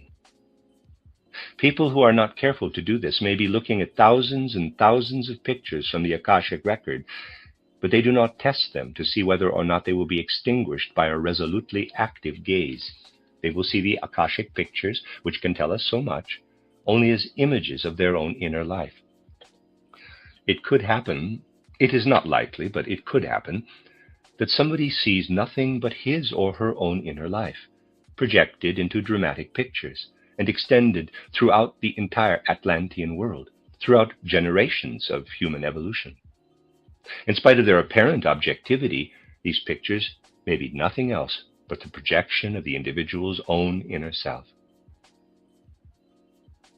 When we have passed through the portal of death, the obstructions no longer exist, through which something subjective within us becomes an objective vision or imagination. In our everyday life nowadays, what we experience in our subconscious, what we send into our subconscious, does not always become a vision or imagination. It becomes an imagination through proper training, a vision in the case of atavistic clairvoyance. As soon as we have passed through the gate of death, all our inner life becomes at once an objective world. It is simply there. Essentially, Kamaloka is nothing else but a world built up around us out of what we experience in our own soul. This condition is reversed only in Devachan. Thus we can easily understand what I have said about the effect of the sympathy or antipathy in visions, imaginations, inspirations, premonitions, and so on. In any case, they influence the objective elemental world. I said about this effect that as long as human beings are incarnated physically, only what they have developed into vision or imagination affects this elemental world. In the case of the dead, however, the forces that were present in the subconscious and are taken along when we pass through the portal of death affect the elemental world. Thus, everything we experience after death, in fact, influences the elemental world. As surely as waves in a river spread, so do the experiences of the dead spread in the elemental world. Therefore, the elemental world is constantly filled with what is aroused in it by the content of the subconscious mind we bring with us through the gate of death. What matters, therefore, is to be able to bring about the conditions allowing us to see and perceive things in the elemental world. It need not surprise us that clairvoyants can recognize events in the elemental world correctly as effects of the dead. It is even possible, as you will see, to trace the effects of these experiences of the dead, which at first appear in the elemental world, all the way to the physical world, of course only under certain conditions. When clairvoyants have gone through everything I have described and have reached the point of perceiving the elemental world, then after a certain time they will be able to have strange experiences. Let us suppose a clairvoyant looks at a rose with his physical eyes and receives a sense impression. Let us further suppose that he has trained himself to develop a certain nuance of feeling when seeing the color red. This is necessary, for without it the process can go no further. Unless colors and sounds produce definite nuances of feeling, this clairvoyance, directed at outer objects, cannot proceed further. Suppose the clairvoyant puts the rose away.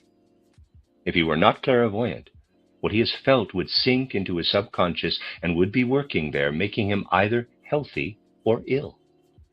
But since he is clairvoyant, he perceives how the imagination of the rose works in his subconscious. That is to say, he has a visionary picture, an imagination of a rose. At the same time, he perceives how his feelings about the rose affect his etheric or even his physical body, either in a beneficial or a destructive way. He can observe the effect of all this on his own organism. When he has this imagination before him, he will be able, therefore, to exert an attraction on the being we may call the group soul of the rose, which underlies the existence of the rose. The clairvoyant will be looking into the elemental world and see the group soul of the rose insofar as it dwells there. If the clairvoyant continues, having started with looking at the rose, then given it away and traced the inner process of concentrating totally on the rose and the effects of that, and has finally seen something of the rose in the elemental world, then he sees in the place where the rose once appeared to him a kind of wonderfully shining picture that is part of the elemental world. And now at this point in the process something happens. The clairvoyant can now disregard what is before him. He can command himself not to look with his inner sight at what seems to be a living etheric being going out into the world. Then a strange thing happens. Namely, the clairvoyant sees something that passes through his eyes and shows him how the forces work that proceed from the etheric body and build up the eyes. The clairvoyant sees forces that belong to the formative forces of his own physical body. He sees his own physical eyes as he ordinarily sees an external object. That can indeed happen. One can follow the path from the outer object to the point where one sees in a spiritual picture in absolute darkness, no other sense impression must be allowed, what our eyes look like. In other words, we can see our own inner organs. We have then enter the region that is really forming and creating in the physical world, the creative physical world. We first perceive it when we become aware of our own physical organization. Thus, in a sense, we have come back full circle to ourselves. What sent such forces into our eyes that we see them as sending out rays of light, which really correspond to the essential nature of seeing. Then we see our eyes surrounded by a sort of yellow glow. We see them enclosed within us. This was brought about by the development of the forces that brought humanity to this point. The forces proceeding from a dead person follow the same course. The dead take with them the contents of their subconscious into the world they inhabit after passing through the gate of death. Just as we can get inside, so to speak, our own physical eyes, so the forces sent out by the dead in the elemental world return to the physical world. The dead may have a special longing for a person they have left behind. This longing is at first only in the subconscious, but it soon becomes a living vision, and as such affects the elemental world. What is only a vision in the physical world becomes at the same time also a power in the elemental world. This power follows the path indicated by the longing for the one who is living, and if the conditions permit, they cause rumblings and disturbances in the physical world near the living person. The latter may hear rumbling or crashing sounds or something like that, and they are heard just like any physical sounds. Such things occurring in this connection would be noticed by many more people than they are now if people paid attention to the times most favorable to such occurrences. The best times for such observations are those of falling asleep and waking up. Generally, people do not pay attention to these things. Nevertheless, there is hardly anybody who has never perceived any signs and manifestations from the supersensible world, ranging all the way from rumbling noises to words, in the transition periods of falling asleep and waking up. I've wanted to speak about all this today, my dear friends, to show you the reality and nature of the connection between human beings and the world. The impressions of an objective sensory world we have in our ordinary consciousness are powerless. They are as though without any real connection to that world. But as soon as what we experience descends into the subconscious, the connection to realities is established. The powerlessness of the ordinary consciousness turns into a delicate magic. When we have passed through the gate of death and are released from the physical body, our experiences are such that they are effective in the elemental world, and under favorable circumstances, even on the physical plane, where they may then be observed by the ordinary consciousness. I have described the simplest case to you because one has to begin there, certainly in the course of time, and we have always taken our time gradually to work out for ourselves what we needed to know. We will move on to more complicated matters that can lead us into the more intimate connections between the world and human beings. The end of Lecture 4. This is a reading of a collection of lectures by Rudolf Steiner entitled Psychoanalysis and Spiritual Psychology. This is the last lecture of the 5. It's Lecture 5, entitled Organic Processes and Soul Life, given on July 2nd, 1921. Today I will have something to add to what I said yesterday. Let me remind you of something most of you have already heard from me. When we pass through death, the physical body remains behind in the earth forces. The etheric body dissolves into the cosmic forces, and we find our continuing life, our existence, in the realms between death and a new birth. I said that we can trace the formative forces working from one life into the next in the human being himself. We know that we are in essence threefold beings with three independent members. First of all, in regard to the formative forces of the physical body, the physical organization. We have the system of the nerves and senses, extending naturally over the whole body, but primarily located in the head. We have the rhythmic system, including the rhythm of breathing, circulation, and other rhythms. Then we have the metabolic and limb organization, which we classify as one because our movements are intimately and organically connected with our metabolism. You know that each person's head is shaped differently and has a unique shape. If we consider the forces that shape our head, of course you must not think of the physical substances, but of the formative forces that give the head its physiognomy, its entire character, its phrenological expression. If we consider these forces, we find them to be those of the metabolic and limb system from the previous incarnation, which have now become form.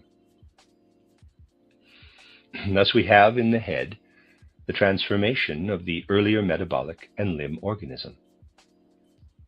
And if we consider our metabolic and limb system in this present incarnation, we find these formative forces undergoing a metamorphosis and shaping the head for our next incarnation.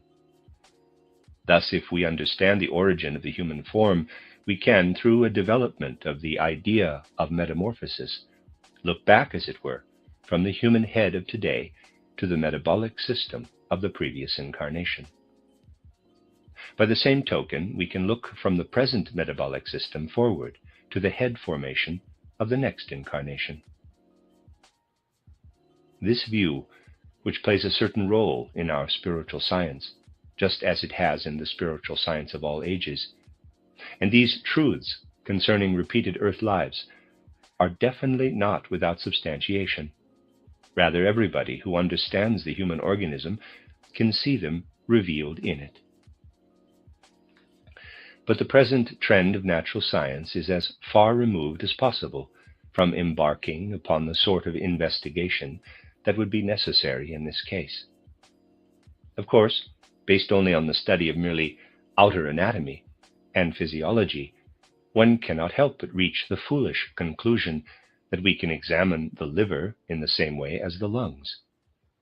On that basis, people put liver and lungs side by side on the dissecting table and treat them as organs of equal value, each consisting similarly of cells and so on.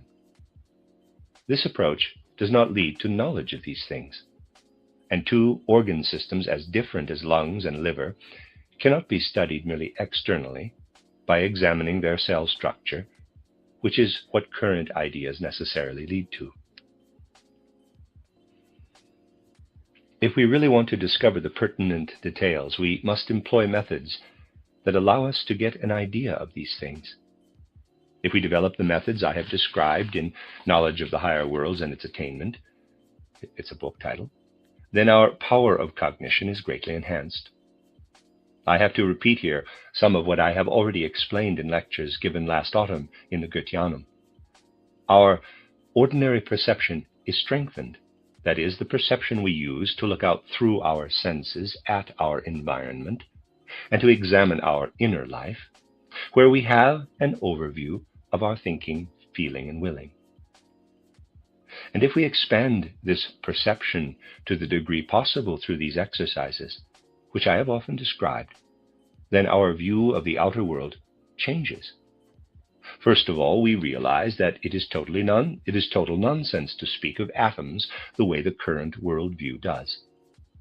What is behind our sense perceptions, behind qualities such as yellow and red, behind notes such as C sharp, G, and so forth, is not vibration, but spiritual essentiality. The outer world becomes ever more spiritual the further we penetrate in the process of perception. And so we really can no longer take seriously all those constructs derived from chemical or other ideas. All atomism is thoroughly driven from our minds when we extend our perception outward. Beyond the phenomena of the senses, there is a spiritual world. However, if we look more deeply into our inner life with this enhanced cognition, there arises not confused mysticism, which can be a transition, as I pointed out and explained yesterday, but instead a psychic knowledge of the organs. We really come to know our inner organization. While our perception becomes more and more spiritualized toward the outside, our inward perception becomes at first more and more materialized. It is not the nebulous mystic, but the true spiritual researcher who will come to know the individual organs and the complex and differentiated human organism. It is only through the detour of looking at our own inner materiality that we get into the spiritual world. Without really getting to know our lungs, liver, and so on, we cannot come to know a spiritual enthusiasm, which frees itself from the confusion of the usual mysticism and develops into a concrete perception and knowledge of our inner organs. It is then that we come to know the structure of our soul more closely. To begin with, we learn to give up the preconceived idea that our soul is merely an adjunct to the sensory and nervous system. It is only the world of representations that is correlated to the nervous system, but not the world of feeling. The latter is connected directly with the rhythmic organization, and the world of will is an adjunct to the metabolic and limb system. If I will something, something must happen in my metabolic and limb system. The nervous system exists to allow us to form a concept of what happens in willing. There are no nerves of will, as I have often said. Dividing nerves into sensory nerves and nerves of will is absurd. The nerves are all of one kind, and the so-called nerves of will exist for no other purpose than the inner perception of the processes of willing. They, too, are sensory nerves. If we study this thoroughly, we come at last to consider the human organism in its entirety. Take the lung organization, the liver organization, and so forth. As you look inward, you reach a point of surveying, as it were, the surface of the individual organs, of course only through spiritual sight. What exactly is this surface of the organs? It is nothing less than a reflecting apparatus for our soul life. What we perceive, and also what we, in quotes, digest with our thinking, is reflected upon the surface of all our inner organs. This reflection represents our recollections, our memory during life. Thus our memory is what is reflected upon the outer surface of our heart, our lungs, our spleen, or our other inner organs, after we have perceived and digested it in our thinking. And we do not even need very much training to be able to notice how certain thoughts are reflected on the whole organism in memory. All kinds of organs take part in this. If it is a question of remembering, let us say, very abstract ideas, then the lung surface participates strongly. If it is a matter of thoughts colored by feeling, of thoughts that have a nuance of feeling, then the surface of the liver is involved. Thus we can describe very well and in great detail how our various organs take part in this reflection that manifests as memory, as our capacity to remember. Clearly, then, when we look at our soul, we must not say that the nervous system alone is the organic correlate of our soul life. Instead, our entire organism is the correlate organization for the life of the soul. In this connection, much knowledge that was once present as instinct has simply been lost. It still exists in certain words, but people no longer have a sense for the wisdom preserved in words. For example, in ancient Greece, people who had a tendency to depression when remembering something were said to suffer from hypochondria, which meant a process of cartilage formation or ossification of the abdomen. As a result of this ossification, the reflection occurred in such a way as to make recollections a source of hypochondria.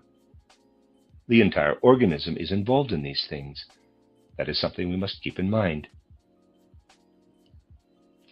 In discussing our capacity to remember, I spoke of the surface of the organs. In a certain sense, everything we experience strikes these surfaces, is reflected, and this leads to recollections. But at the same time, something enters the organism. In ordinary life, this is transmuted and undergoes a metamorphosis, so that the organ produces a secretion. The organs having this function are mostly glandular.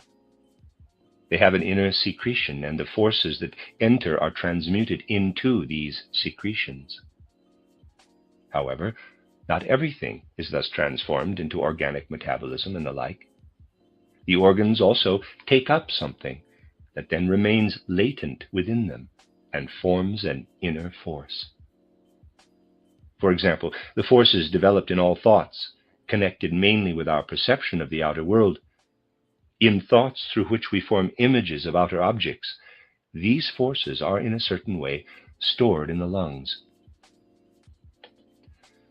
As you know, the inside of our lungs becomes active through the metabolism and the movement of the limbs. And these forces are transmuted in such a way that during the life between birth and death, our lungs are, so to speak, a reservoir of forces that is continually influenced by the metabolic limb system. When we die, we find that such forces have been stored up. The physical matter naturally falls away, but these forces are not lost. They accompany us through death and throughout the entire life between death and a new birth. And when we enter a new incarnation, these forces that were in the lungs form our head outwardly and express its physiognomy on it. What phrenologists want to find out by studying the outer form of the skull can be found preformed in the lungs during the previous incarnation. Indeed, it is possible to trace the transmutation of forces from one life to the next in a concrete and precise way. And then these things will no longer be merely abstract truths, but they will be studied as concretely as we study physical things. Spiritual science is of true value only when we penetrate in this way to concrete facts and details. If we speak only in generalities of repeated earth lives and so forth, then these are mere empty words. They have meaning only if we can point to individual concrete facts. Now, if we cannot properly master what is stored in the lungs, it is squeezed out, as I said yesterday, much in the same way as a sponge is squeezed out. Then what should have been active only in forming the head in the next incarnation leads instead to abnormal phenomena in this life, such as obsessive ideas or even illusions. It is an interesting chapter of a higher physiology to study the strange notions of patients in the advanced stages of lung disease. This is connected with what I have just explained to you, with the abnormal pressing out of thoughts. The thoughts that are pressed out under these conditions are obsessive or compulsive, because they already contain formative forces. The thoughts we ought normally to have in our consciousness should be pictures only. They should not contain formative forces, and should not be compulsive or obsessive. Throughout the long period between death and rebirth, these thoughts are compulsive, become causative, and work in a formative way. However, during earth life, they must not overwhelm us. They must not use their power until the transition from one life to another. This is the important point. If you now study the liver in the same way I have just described for the lungs, you will discover that in the liver, all those forces are concentrated that determine the inner disposition of the brain in the next incarnation. By way of a detour through the metabolic organism of the present life, the forces of the liver pass over, not into the shape of the head, as did the forces of the lungs, but into the inner disposition and arrangement of the brain. Whether or not someone becomes a keen and exact thinker in the next incarnation depends upon how the person behaves in the present life, on whether via the detour through the metabolism certain forces will arise in the liver. If these forces, however, are pressed out during the present incarnation, they lead to hallucinations or to powerful visions. You see now concretely what I indicated yesterday more abstractly, that these things are squeezed out of the organs and then forced their way into consciousness. Out of the general hallucinatory life, which should extend from one incarnation to the next, they manifest in the present incarnation and appear in the way I have described. If we study in the same way everything connected with the kidneys and the excretory system, we will discover that in these organs are concentrated the forces that influence the emotional side of the head organization for the next incarnation. By way of a detour through the head organization, the kidneys and excretory organs essentially produce the dispositions of temperament prepared for the next incarnation. If these forces are squeezed out in the present incarnation, they lead to all kinds of nervous symptoms and conditions connected with a state of excitement, particularly inner excitement, such as hypochondriacal symptoms, depression, and so on. In short, they lead to all the conditions connected particularly with this part of our metabolism. In fact, everything we remember with a strong ingredient of feeling or emotion is connected with what is reflected from the kidneys. The reflections of the lungs or the liver are usually the actual ideas in our memory. If we turn to the kidney system, we see the lasting habits we have formed in this incarnation. And on the inside of the kidney system, the dispositions of our temperament in the widest sense are being prepared for the next incarnation, albeit, as I said, via the head organization. Let us study the heart along the same lines. For spiritual scientific research, the heart is an extraordinarily interesting organ. As you know, our outer science makes things easy for itself in regard to the heart. It sees the heart as a pump that pumps the blood through the body. Now, there's nothing more absurd than believing this, for the heart has nothing to do with pumping the blood. The blood is set in motion by the full agility of the astral body and the eye, and the heart's movement is only the reflex in response to that movement. The blood moves autonomously on its own, and the heart only expresses the effects of the movement caused by these forces. The heart, in fact, is only the organ that expresses the movement of the blood. In itself, it has no active role in the movement of the blood. Contemporary scientists get furious if you speak of this. Many years ago, I think in 1904 or 1905, on a journey to Stockholm, I explained this matter to a scientist, to a medical man. He was raving mad to hear that the heart is not a pump, and that the blood comes into movement through its own vitality, while the heart is simply inserted in the general course of the blood's movement and participates in it with its beating and so on. Well, something is reflected on the surface of the heart that is not simply a matter of memory or habit. Rather, the life processes become spiritualized when they reach the outer wall of the heart. For what is reflected by the heart are the pangs of conscience. That is to be taken simply as an entirely physical matter. The pangs of conscience radiating into our consciousness are the part of our experiences that is reflected by the heart. Spiritual insight into the heart teaches us this. But when we look into its interior, we see forces from the entire metabolic and limb organism collected there. Let me say that again. But when we look into its interior, we see forces from the entire metabolic and limb organism collected there. And since everything connected with the heart forces is spiritualized, what has to do with our outer life and our actions is also spiritualized. However strange and paradoxical it may sound to people who are clever in the modern sense, the fact remains that the forces thus prepared in the heart are our karmic tendencies, the predispositions of our karma.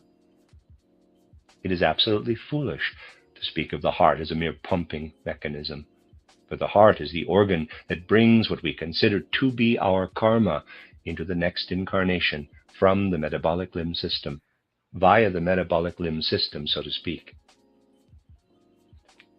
You see, as we get to know this organization, we learn to differentiate and to see its connection with our whole life, extending beyond birth and death. We can then look into the overall structure of the human being. We cannot speak of the head in relation to metamorphoses, for the head is simply cast off. Its forces were transformed in the previous incarnation and complete their activity in the present one. However, what exists in these four main systems of lungs, kidneys, liver, and the heart enters the next incarnation via the metabolic and limb system, and then works formatively, in particular shaping our head with all its predispositions. We must look inside our organs for the forces that will carry what we are now experiencing into the next incarnation. Our metabolism is by no means a mere simmering and seething of chemicals, as in a retort, as modern physiology thinks of it. You need only take a step in walking, and a certain metabolic effect is produced. The metabolism that occurs is not simply a chemical process we can examine by means of physiology and chemistry. Rather, it bears within it at the same time a nuance of morality. And this moral nuance is in fact stored in the heart and carried over as karmic force into the next incarnation. To study human beings in their entirety is to find in them the forces that extend beyond the earthly life. Our heart itself is a sphere, and this form is modified only because the rest of the organism is hanging down from it, so to speak. Our heart is formed out of the cosmos. When we pass through death, we must adapt ourselves to the whole cosmos with our remaining spiritual and soul organization. The whole cosmos then receives us. And up to about the middle of the period between two incarnations, I've called it the midnight hour of existence in one of my mystery dramas, up to that time, we continue to expand out into our environment. Gradually, we become identical with our environment, and what thus goes out from us into the world around us becomes the astral and etheric structure for our next incarnation. What determines the mother comes essentially from out of the cosmos. What is formed in the physical body and in the capital I enters through the father and fertilization. This I, as it is then, moves into an entirely different world after the midnight hour of existence. It moves into the world where it can then follow the path through the paternal nature. This is an extremely important process. The period up to the midnight hour and the period after the midnight hour, both are between death and rebirth, are really very different from each other. In my Vienna lecture cycle in 1914, I described these experiences in their inner aspects. If we look at them more from the outside, we must say, in the first half, up to the midnight hour, the capital I is more cosmic and prepares in the cosmos what then enters the next incarnation via the mother. From the midnight hour of existence up to the next birth, the I passes over into what the old mysteries called the netherworld. And via the detour through this netherworld, the I finds the path through fertilization. There the two poles of the human being meet, as it were, from mother and father, from the upper world and from the netherworld. What I am now saying was an essential part of the Egyptian mysteries that were based on ancient instinctive knowledge, at least as far as I know. Through the Egyptian mysteries, people learned about what they then called the upper and the lower gods, the upper and the lower world of gods. And we can say that in the act of fertilization, an equilibrium between the polar opposites of the upper and the lower world of gods is brought about. Between death and rebirth, the I goes first through the upper and then through the lower world. In ancient times, the strange nuance of meaning many people nowadays connect with the upper and the netherworld did not yet exist. In our time, people almost always see the upper world as good and the netherworld as bad. This subtle meaning was not originally connected with these worlds. They were simply the two polarities that had to participate in the creation of the world as a whole. Thus the upper world was experienced and perceived more as a world of light, and the nether world as one of heaviness and gravity. Gravity and light were the two polarities expressed exoterically. You see, these things can be described in concrete terms. Concerning the other organs, I have told you that the flowing out of organic forces can become hallucinatory life, and that is especially true for what is pressed out of the liver system. But if the heart presses out its contents, a system of forces is pushed out and brought to our consciousness that calls forth in us the urge to live out our karma for the next incarnation in this life. If we observe how karma works, we can say that from the human point of view, living out one's karma can only be described figuratively as a kind of hunger and its subsequent satisfaction. That must be understood as follows. Let us start from the usual view of life and look at a noteworthy event. Let us imagine a woman meets a man and falls in love with him. If this is all we see, it is like taking a small piece from the Sistine Madonna, perhaps cutting out a piece from a finger of the baby Jesus and looking just at that. True, we have a piece of the Sistine Madonna, but we do not really see anything. Neither do we see anything if we merely look at the fact that a woman meets a man and falls in love with him. That is not all there is to it. The matter must be traced further back into the past. Before the woman met the man, she had been in other places in the world. Before that, she had been somewhere else, and still earlier, somewhere else again. You can find all sorts of reasons why the woman went from one place to another. There is sense and meaning to her movements, though it is naturally hidden in the subconscious, but there is a connection throughout. And by going back to her childhood, we can follow her path. The woman in question, and I am not telling you tall tales, follows from the beginning the path that culminates in the event under discussion. From birth on, human beings hunger to do what they will do, and they do not give up until their hunger is satisfied. Pressing on or rushing toward a karmic event is the result of such a general spiritual hunger.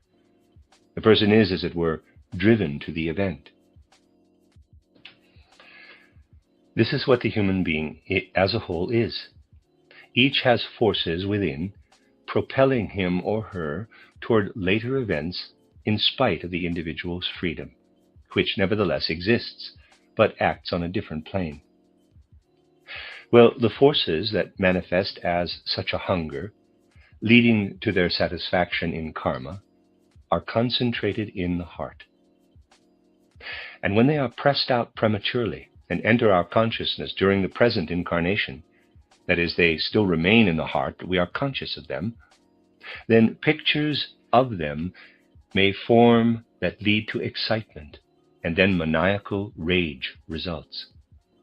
Maniacal rage is nothing else than the premature living out in the present incarnation of a karmic force destined for the next life. Just think how differently we must accustom ourselves to look at world events once we have understood these connections. Of course, if you are maniacal in your present incarnation, you might boast that if God had left the creation of the world to you, you would have done a better job of it. People often ask why God created maniacal rage. Well, maniacal rage exists for a good reason, but everything working in this world can appear out of place. And this appearance, out of place, which in this case is caused primarily by luciferic forces, everything that happens prematurely in the world is brought about by luciferic forces. This appearance in the earlier incarnation of karmic forces intended for a later incarnation produces maniacal rage. As you can see in the abnormalities of the present life, we can study what is to continue in later incarnations. As you can imagine, there is a tremendous difference between what stays in our heart throughout our entire incarnation and the condition it will be in after it has gone through the long development between death and rebirth. and then appears in a new life in our outer behavior. However, if you look into your own hearts, you can see pretty clearly, though of course only in latency, not in a finished picture, what you will be doing in your next life. Thus we can say not only abstractly and generally that what will take effect in karma in the next life is prepared in this one, but we can indeed point directly to the place where the karma of subsequent incarnations is stored. These are the things that must be understood concretely if we really want to pursue genuine spiritual science. Now you can imagine the enormous significance these things will attain when someday they are studied and made a part of general education. What does present-day medicine know of the possibility of a liver or heart disease when it does not know the most important fact of all, namely the actual purpose of these organs? And modern medicine does not know that. It has not even found the real connection between hallucinations in a state of agitation and the kidney system. Nor does it understand that the quiet hallucinations, those that simply appear and are present, as I have just explained, are, so to speak, liver hallucinations. Hallucinations of things crawling on the afflicted person so that the victim wants to brush them off stem from the kidney system. These are hallucinations accompanied by a state of excitement, and they are connected with our emotions and temperament. From such symptoms, a much more exact diagnosis can be made than with the methods generally used nowadays. And diagnostic methods, based upon purely external evidence, are very uncertain compared to what diagnoses would reveal if these connections and symptoms were studied. Now, all these things are connected with the outer world. The lungs, as an inner organ or organ system, contain our obsessive ideas and everything we take in when we perceive the outer world and then concentrate it in them. The liver has an entirely different relationship to the outer world. Because the lungs preserve the thought material, they are structured quite differently. They are more closely connected with the earthly element. The liver, where in particular the quietly appearing hallucinations are stored, is connected with the element of water. And the kidney system, paradoxical as this may sound, belongs to the element of air. One expects naturally that the lungs would be connected with this element, but as organs, the lungs are connected with the earth element, though not only with that. On the other hand, the kidney system as an organ belongs to the element of air, and the heart system to the warmth element, out of which it is formed. Thus the warmth element, which is the most spiritual one, is also the one that absorbs in its tremendously delicate structures the predispositions of our karma.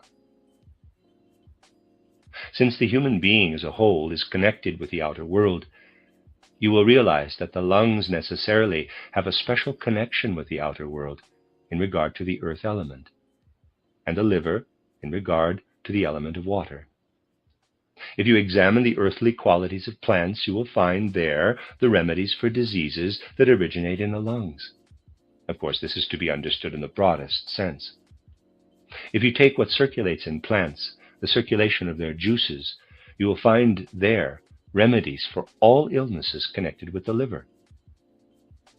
Thus, studying the interrelationship between our organs and the outer world leads us to a foundation for a rational therapy.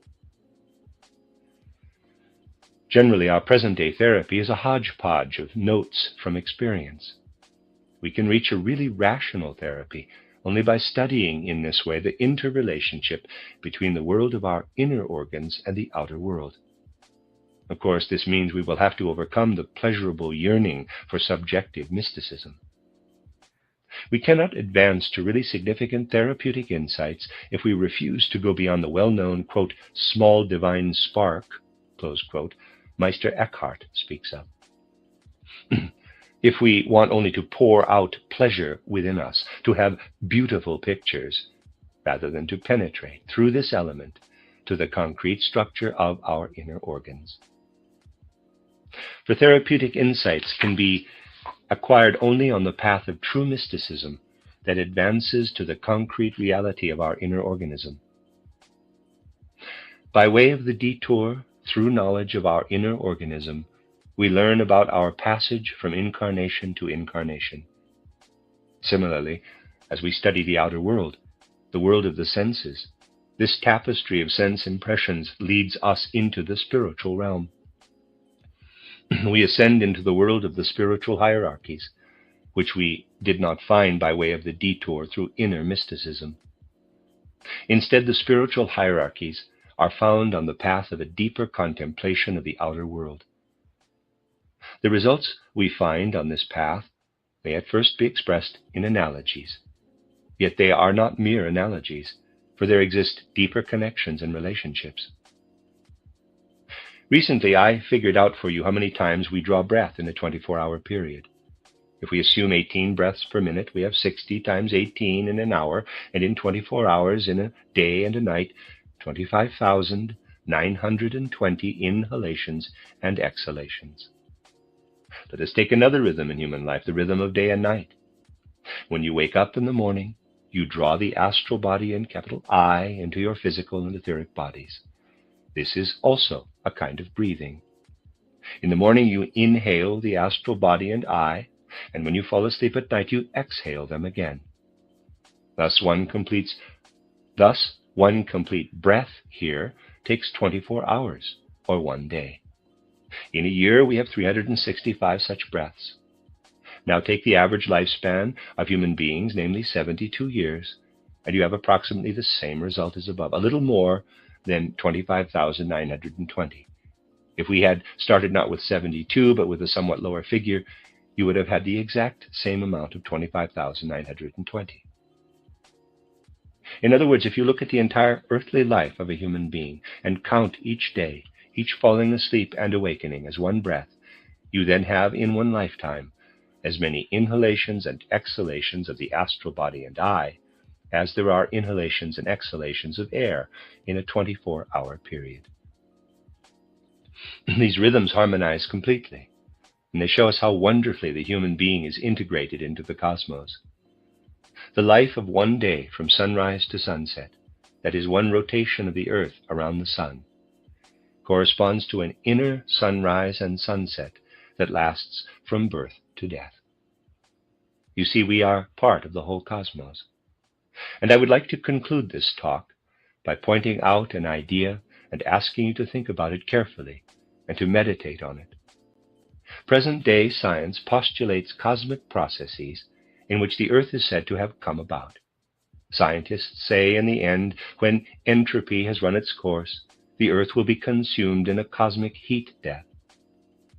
If we base ourselves nowadays on a worldview such as the heliocentric Copernican system, or any modification of it, then we take into consideration only the forces that formed the primordial nebula and so on. And human life there really becomes a sort of fifth wheel on the wagon. Geologists and astronomers, after all, are not concerned with humanity. It does not occur to them to look for the cause of the future shape of the world in humanity itself. Human beings are present everywhere in the cosmic processes, but for modern scientists, more or less only as the fifth wheel on the wagon. The world processes take their course, and as far as the scientists are concerned, that has nothing to do with human beings. Just imagine the world processes were to come to an end, were to cease and vanish into space. They would stop, and the causes of what would then continue to happen out there are always within human beings themselves. Inside their skin, they will continue. Our world here and now was prepared in primeval times within human beings. That is how things really are. The books of ancient wisdom tell us this in their own language, and the words of Christ Jesus also point to these things. Quote, "Heaven and earth shall pass away, but my word shall not pass away."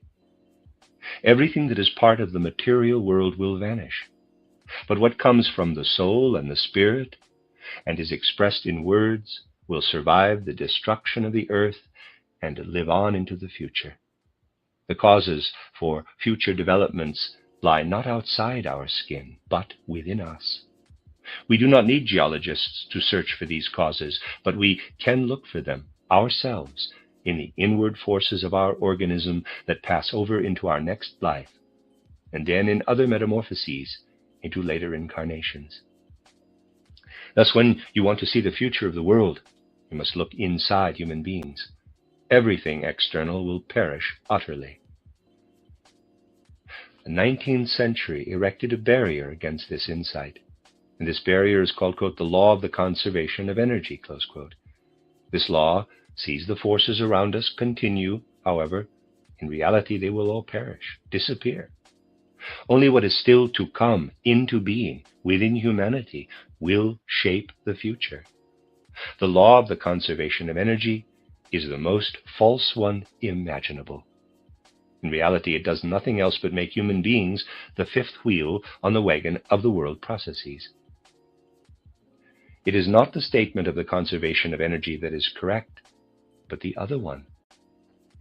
Heaven and earth shall pass away, but my word shall not pass away. These two statements are diametrically opposed. It is simply nothing more than thoughtlessness when nowadays certain members of this or that religious denomination want to be believers in the Bible and at the same time adherents of theoretical physics. This is nothing else but dishonesty, a dishonesty that claims nowadays to make a creative contribution to our culture. This dishonesty must be taken out of creative culture, which is actually anti-creative, if we are to emerge from the forces of decline into those of ascent. The end of Lecture 5 and the end of the collection of lectures entitled Psychoanalysis and Spiritual Psychology by Rudolf Steiner. Ho, ho, ho! It's time to save big on your holiday shopping with Bob's Discount Furniture. Because Bob's is kicking off the holiday season by unboxing on top-rated pieces for every room and must-have gifts for your whole list at incredible values every week. So stop into your nearest store, shop online at mybobs.com, and check back every week to shop your favorite styles at everyday low prices. Oh my Bob! You are listening to RudolfSteinerAudio.com. If you are listening to the podcast of this, it is located at rudolfsteiner.podbean.com. Please consider becoming a patron. This is a reading of a collection of lectures by Rudolf Steiner entitled Eternal and Transient Elements, the Cosmic Past of Humanity and the Mystery of Evil. Collected Works, Volume 184, translated by Anna Moyse. This is Lecture 9, given on the 22nd of September 1918. If we bring to mind the overall meaning, rather than all the detail of the last lectures, including the one given yesterday, we can say that in the civilization which must energetically take over from our own in future, it will be demanded that people look more deeply into true reality, and that above all slogans or catchwords, or better, catch theories like monism, idealism, realism, and so on, come to an end. People will have to realize that the Maya reality, the reality of outer phenomena all around us, is a combination of two real worlds. And it is fair to say two worlds that fight one another. To look at reality is something very different from following the world of phenomena around us theoretically, the way it is done in natural science. Let us get down to practicalities and take a concrete example. I think you'll agree that everyone will think that the materialistic philosophy of life, which has spread among civilized nations, mainly from the 1860s or 1870s, and the materialistic way of life which results from the ideas in that materialistic philosophy of life, also make human beings more materialistic under their influence. Looking at the phenomena in the world superficially, people think that the ideas human beings get into their heads lead to something which looks like an external realization of those ideas. But that is not how it is. As soon as one considers the successive configurations in real terms, it is not at all true that the world somehow arranges itself according to the ideas which people get in their heads. And one will only realize that this is not the case when one understands that human beings have the two sides to them of which we have spoken, and that the Ahrimanic and Luciferic principles are indeed interfering with one another all the time in the way I have described. It is only because of this that the following is possible. Let us assume that people were giving themselves up to materialistic ideas for a sufficiently long time during an era, as has happened in our era. Led astray by those ideas, people would also develop some kind of materialistic way of life in their conscious will to act. The consequences would not arise in the part of the human nature which is the vehicle for conscious life. Initially, this vehicle for conscious life would not have the deep-reaching influence on human life which one would be inclined to think if taking a superficial view. No, the effect comes at the unconscious level. Schematically, you can visualize it as follows. Materialism lives in the conscious head nature of the human being, and at the unconscious level, the part of our nature which only goes through its metamorphosis when we have gone through the gate of death and live on for our next incarnation on earth, though we do already bear it within us, is something which is as yet incomplete. This lower nature, as we may call it, is the vehicle for the unconscious inner life.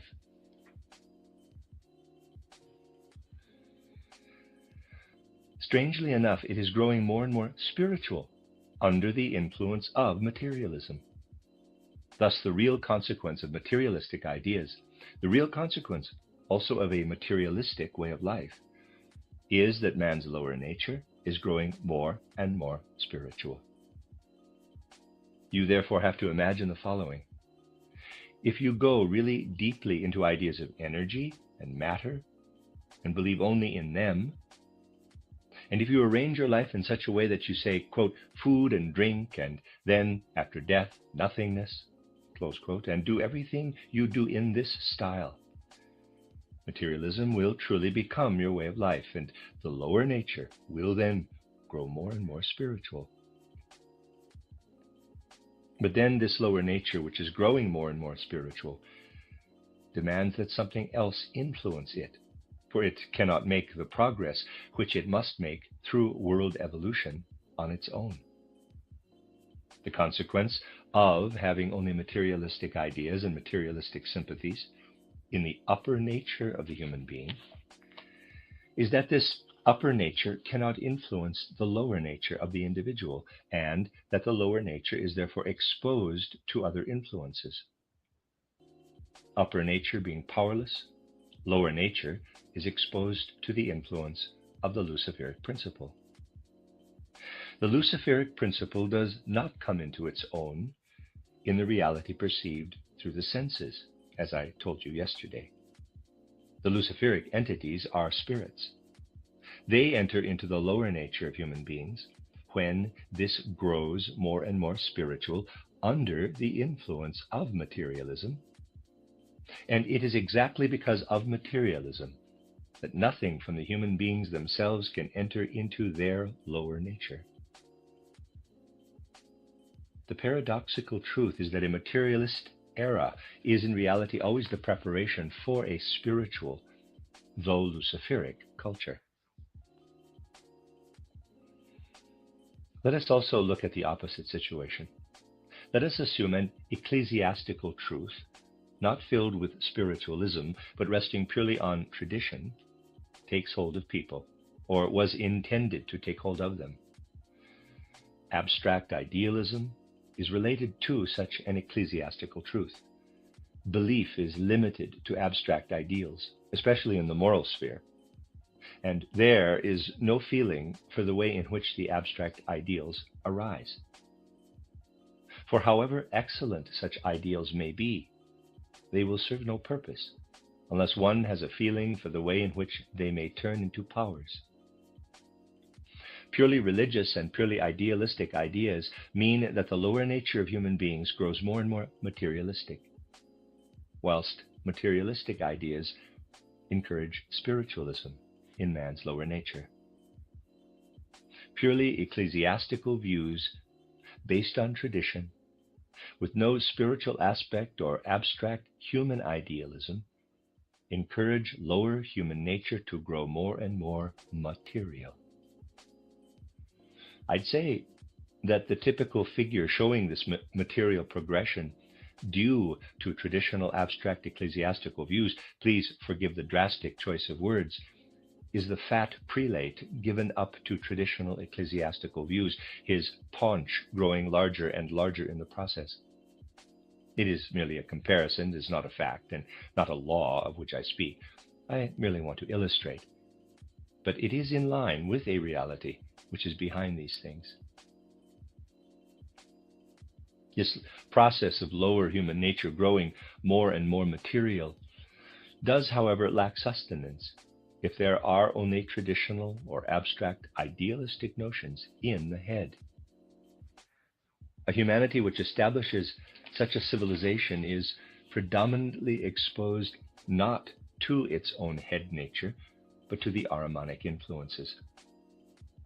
We therefore have to say that abstract religious elements, abstract idealism, essentially encourage materialism, a materialism with Ahrimanic orientation, whilst materialistic ideas encourage a spiritualism with Luciferic orientation. Essentially, all these things arise because genuine reality is something completely different from the apparent outward reality. Now, however, it behooves us to get to know the genuine reality, its laws and nature. Social science, the science of human beings living together, and of the historical life of humanity, will have to be imbued more and more with a spiritual science, which truly builds a bridge, in the way I have indicated in these lectures, between the natural order and the order of the spirit. Building the real bridge and not the abstract one of monism. For this it will, however, be necessary that certain laws of the true reality, laws of which people are also not made aware by initiates who are not thinking in the right way for the present time, do get more and more widely known. One such law you may think of as follows. You know, if you follow the true meaning of my title, Occult Science and Outline, when humanity, as we call it at present, did actually first appear on Earth, this humanity also has a cosmic history, in the sense reiterated yesterday, Saturn, Sun, Moon history. But to begin with, its earthly history was recapitulation, and earthly humanity first appeared at a quite specific time. Reading it up in my Occult Science, you'll find that this humanity appeared at the very time when the mineral world arose clearly and distinctly on Earth. We know that the mineral world, as we now call it, did not exist in the same way during Saturn, Sun, and Moon time. The three realms which preceded the mineral world were there. The mineral world came into Earth evolution, and at the same time as this macrocosmic fact of the mineral world appearing in Earth evolution, man appeared in his present form, in the form which his body has at the present time, in his present bodily configuration. This bodily configuration only developed fully in the course of time, but the potential for it appeared at the same time as the mineral world in Earth evolution. In a sense, therefore, human beings established a connection as earthly human being, or in becoming earthly human being, between the fourth level of existence, which then developed into the capital I, and the mineral world. We might also say that in the human microcosm, the I corresponds to the macrocosmic mineral world. We know from simple superficial observation of the natural world that the cosmic mineral world is crystalline in configuration. Our children have to learn the different crystalline forms at school, getting to getting to know them first according to the laws of geometry, as these can be shown, and then in the way in which they actually occur in the mineral world, octahedron, cube, and so on. Looking at these geometrical configurations of the mineral world, we essentially have the configuration which is utterly the mineral world's own. This crystallization, or better, these crystalline forms, are in a sense inherent in the mineral world, utterly its own. And in integrating the mineral world into its cosmic evolution, the Earth did at the same time take in the tendency to crystallize its mineral matter in the forms that belong to the mineral world. There is a counterpole, a polar opposite to this form principle in the mineral world. I would ask you to consider the following. Let us approach an important fact of life in an image. You are no doubt all familiar with the common phenomenon of some substances dissolving. You know that if you put a certain amount of salt into a certain volume of water, the water is capable of completely dissolving the salt. This is then no longer in its solid form, but has dissolved in the water.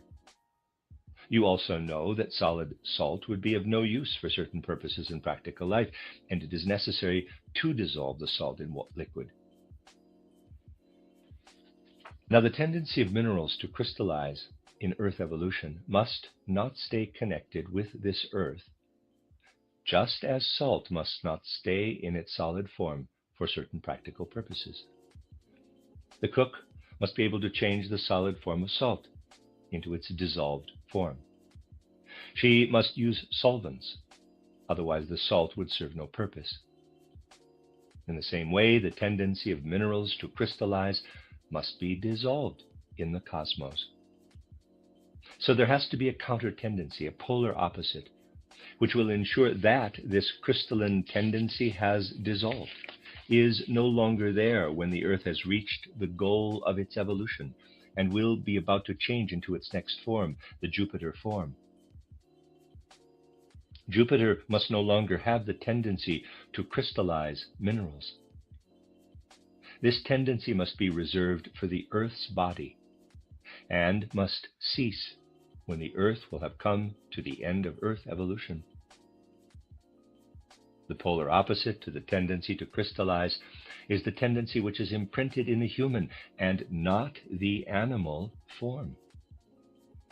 Every dead body which we give to planet Earth in some form or other, burying or cremating it or whatever, every dead body in which the human form is still active as purely mineral form, every dead body from which soul and spirit have departed, counteracts the mineral crystallization tendency, just as negative electricity counteracts positive electricity, or darkness counteracts light.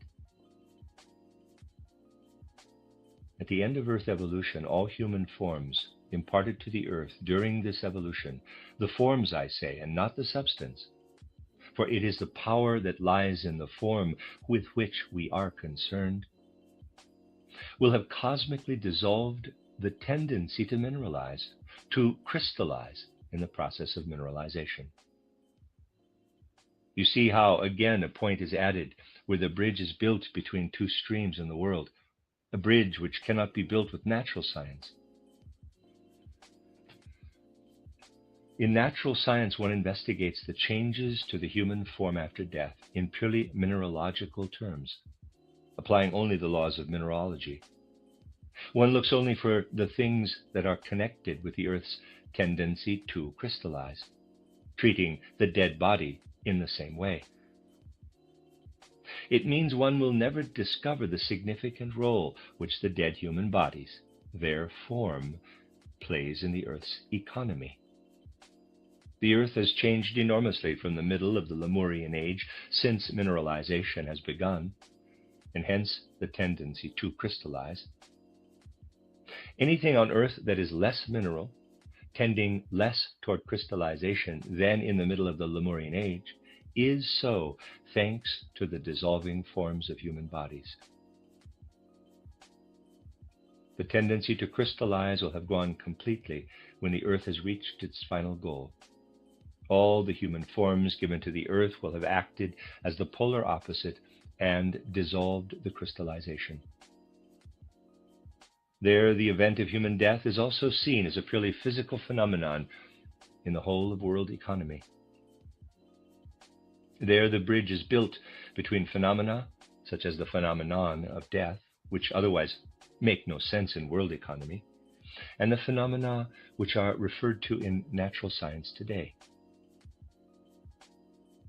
It is important that we develop such views more and more, views that give the natural scientific view its true and proper character. What I have been telling you is a natural scientific fact, like any other natural scientific facts discovered today. It is, however, a fact which cannot be discovered with just natural scientific methods. The present-day methods of natural science must of necessity remain inadequate and therefore cannot encompass all phenomena of life. Natural science must therefore be complemented with spiritual science. When laws as comprehensive as this one will be known, laws saying that human forms given to the planet Earth will dissolve the Earth's tendency to crystallize, the laws will also make the human mind ready to enter more deeply into the reality of spiritual evolution. Someone who thinks and investigates only in terms of present-day natural science cannot bridge the gulf between natural science and social and political science. Only those who know the great laws established on the basis of spiritual science that relate to the great things in nature, as I have just been showing, will find it possible to cross the bridge that goes from natural science to the humanities, above all to the historical and political life of humanity. Natural scientists will not hesitate to say that polarity exists in nature. They will distinguish between two forms of magnetism, one of the north, the other of the south. They will distinguish between two forms of electricity, positive and negative. When it will be possible one day to take natural science more along the proper lines of Goetheanism, natural science will also be more Goethean than it can be today when it is so hardly at all. The law of polarity will be known then as the basic law in the whole of nature, the way it did already figure in the ancient mysteries, then on the basis of atavistic methods of investigation. In the ancient mysteries, everything was based on insight into polarity in the world. In natural science itself, that is, in investigating the natural order, modern scientists are perfectly happy to acknowledge the existence of polarity, but they won't touch this polarity when it comes to the human order and the cultural order. Yet in the spirit and its orders, which also include man, the principles we call luciferic and Ahrimanic fully correspond to the north and south magnetism, or the positive and negative electricity, which are accepted in natural science. People will never know how to establish real harmony between spirit and nature until the true things, a concrete polarity of the Ahrimanic and the luciferic, are found in the order of the spirit. True reality cannot be found in abstract concepts, which are simply transferred from nature to spirit, but only by entering deeply into the spirit itself and to find the corresponding polarities in the sphere of the spirit. It has to be the same with the other facts of nature. You cannot simply study facts of nature and then say you are basing a spiritual order or philosophy of life on these natural scientific facts. This will not get you anywhere. To study spiritual life in its reality, even just the phenomena of life, where the spirit has an influence, you have to resolve to study the spiritual orders themselves. Things that happen at some period of time, arising from human souls and human activities, cannot be explained using natural scientific methods. In reality, you can only understand them if you use the methods of natural science to elucidate them. If you want to consider certain phenomena of our present civilization, for instance, You must clearly establish to what extent the Luciferic element plays a role in our present civilization, and to what extent the Ahrimanic principle does. I made the attempt in 1914 before the present catastrophe came upon us. In the lectures entitled The Inner Nature of Man and Our Life Between Death and New Birth, a course I gave in Vienna before this war began, let me quote the important passage where I spoke of the key issue of today. Quote, "This spiritual science has now made its appearance in the world because human evolution makes it necessary that penetration of the spiritual worlds and their conditions lives more and more in human souls, instinctively at first, and then deliberately so. Let me tell you something which is completely perceptible to the senses, so that you may see how people will, more and more, reach a point where they can judge the true content of life on the physical plane only if they also know the laws of spiritual existence. It is entirely in the world of Maya, but of tremendous importance. Looking at the world of nature, we see the strange spectacle that everywhere only a small number of seeds are used to continue the life of a species, and a vast number of seeds perish. We look at the vast numbers of fish embryos in the ocean. Some grow into fish, others perish. We look out over a field and see countless wheat grains. Only a few of them will be wheat plants. The others perish in serving human beings as food and being used in other ways. Much, much more has to be produced in the natural world than the amount which truly becomes fruit in the steady stream of existence and then germinates again. It is good that it is like this in nature, for out there we have the order and necessity, where anything which comes away from the stream it belongs to, the stream of existence and of fruiting, which is based in itself, serves the other continuous stream of existence. Human beings and animals would not be able to live if all seeds truly bore fruit and achieved the development which is inherent in them. There have to be seeds which are used to establish the basis, as it were, from which life forms can grow. If we take the Maya point of view, it merely seems that something is lost. But the truth is that nothing is lost. The Spirit is at work in this nature, and it is due to the wisdom in the Spirit that nothing is really lost within the creative world of nature. It is spiritual law, and we must look at the matter from the spiritual point of view. We will then discover that anything which seems to be taken out of the stream of existence in the world does also have the right to exist. This is rooted in the Spirit. It will therefore also have the right to exist on the physical plane insofar as we live a life in the Spirit. Readers aside, I have not found the closing quote. I believe that this is still a continued quote from Steiner's lecture. End of readers aside. My dear friends, take a very obvious situation. Public lectures must be given on the subject of our spiritual science. The audiences come together simply because of the announcements. The situation is rather similar to that of the grains of wheat, only some of which are used in the continuous stream of existence.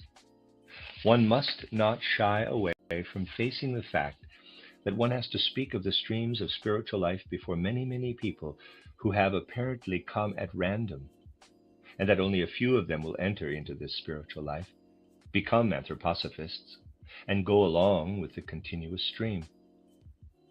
In this field, the situation still is that these scattered seeds reach many people, who may then go away after a public lecture and say, subquote, "What a lot of rubbish that man was talking," close subquote. Looking at the way we do in everyday life, it is rather like all those fish embryos in the ocean being lost, but not if one takes a deeper look. The souls who came because of their karma and then went away saying, subquote, "What a lot of rubbish that man was talking," close subquote, are not yet right to take in the truth of the Spirit. Their souls do, however, need to feel that the power that lies in the science of the Spirit is coming up to them in this incarnation. And that feeling will go on, living in their souls, however much they may complain about it. It lives on in their souls for the next incarnation, and so the seeds are not lost. they find ways. Existence in the spirit is subject to the same laws, irrespective of whether we study the spirit in the natural order or in the case which we have been able to cite as our own. But let us now assume that we intend to apply this also in everyday life, saying, subquote, well, this is also the way in which it is done in everyday life, close subquote. It is indeed the case, my friends, that in doing what I will describe to you now, we move toward a future where this will emerge more and more. People keep producing, building factories, and never ask how much is required. You know, there was once a tailor in a village who would only make a suit when it had been ordered. It was the consumer who determined how much was to be produced. Now people produce for the market. Goods are piled up as much as possible. Production exactly follows the principle which applies in the natural world. The natural world is also applied in the sphere of the social order. To begin with, this will be more and more the case. But we are here entering into the sphere of material things. Being valid only for the spiritual world, the spiritual law does not apply in everyday life, and so something very peculiar arises. We are here amongst ourselves, and so it is possible to say such things. The world, however, will not meet us with understanding. People are producing for the market today, taking no account of consumption, not in the sense of my essay titled Anthroposophy and the Social Question, but using storage facilities and the money markets to produce stacks of things and then waiting to see how much is bought. This trend will grow and grow until it will destroy itself. You'll see why from what I'm going to say next. Close quote. This is the most important of the causes of the present war. It must, however, be derived from spiritual life. Continue quote. With this kind of production in social life, exactly the same develops in the social relationships of people on earth as in the organism when cancer develops. It's exactly the same, a cancer of civilization. Someone able to see through life from the spiritual point of view will see the dreadful beginnings of social cancers popping up everywhere. This is the dreadful thing, so depressing. Even if one could otherwise suppress all enthusiasm for spiritual science, if one could suppress the urge to open one's mouth and speak for spiritual science, to shout out to the world the remedy for something which is definitely coming and will be getting worse and worse, if something which should be the dissemination of spiritual truths in its proper field happens in a sphere where things happen as in nature, entering into the civilization in the way I've described, this will cause cancer to develop. Close quote. Let me read that last sentence again. If something which should be the dissemination of spiritual truths in its proper field happens in a sphere where things happen as in nature, entering into civilization in the way I have described, this will cause cancer to develop. Close quote. We find an exposition of everything that is taken from the Ahrimanic and the Luciferic worlds preceding this passage in the lecture. You will see there that one will not come to perceive the reality in the development of social cancers by simply comparing social life with the facts of nature. One has to look at the Ahrimanic and the Luciferic aspects to discover the real tendencies active in the present-day social order. Things that proceed in the social order must be looked for using spiritual methods. Using the methods of materialism will not produce anything but at most a comparison and analogy to social processes with abstract facts in the natural world. In those lectures given in Vienna from 9 to 14, April 1914, I said that many cancerous tumors existed in the present-day social order, but merely said it to sum up something I have essentially spoken of in different ways in the years in which our anthroposophical movement has been developing. This was to prepare people for the time when the social cancer would be in a particular crisis, in 1914. A book has just been published, a rather foolish, worthless book dated 1918 and published by Max Rascher in Zurich.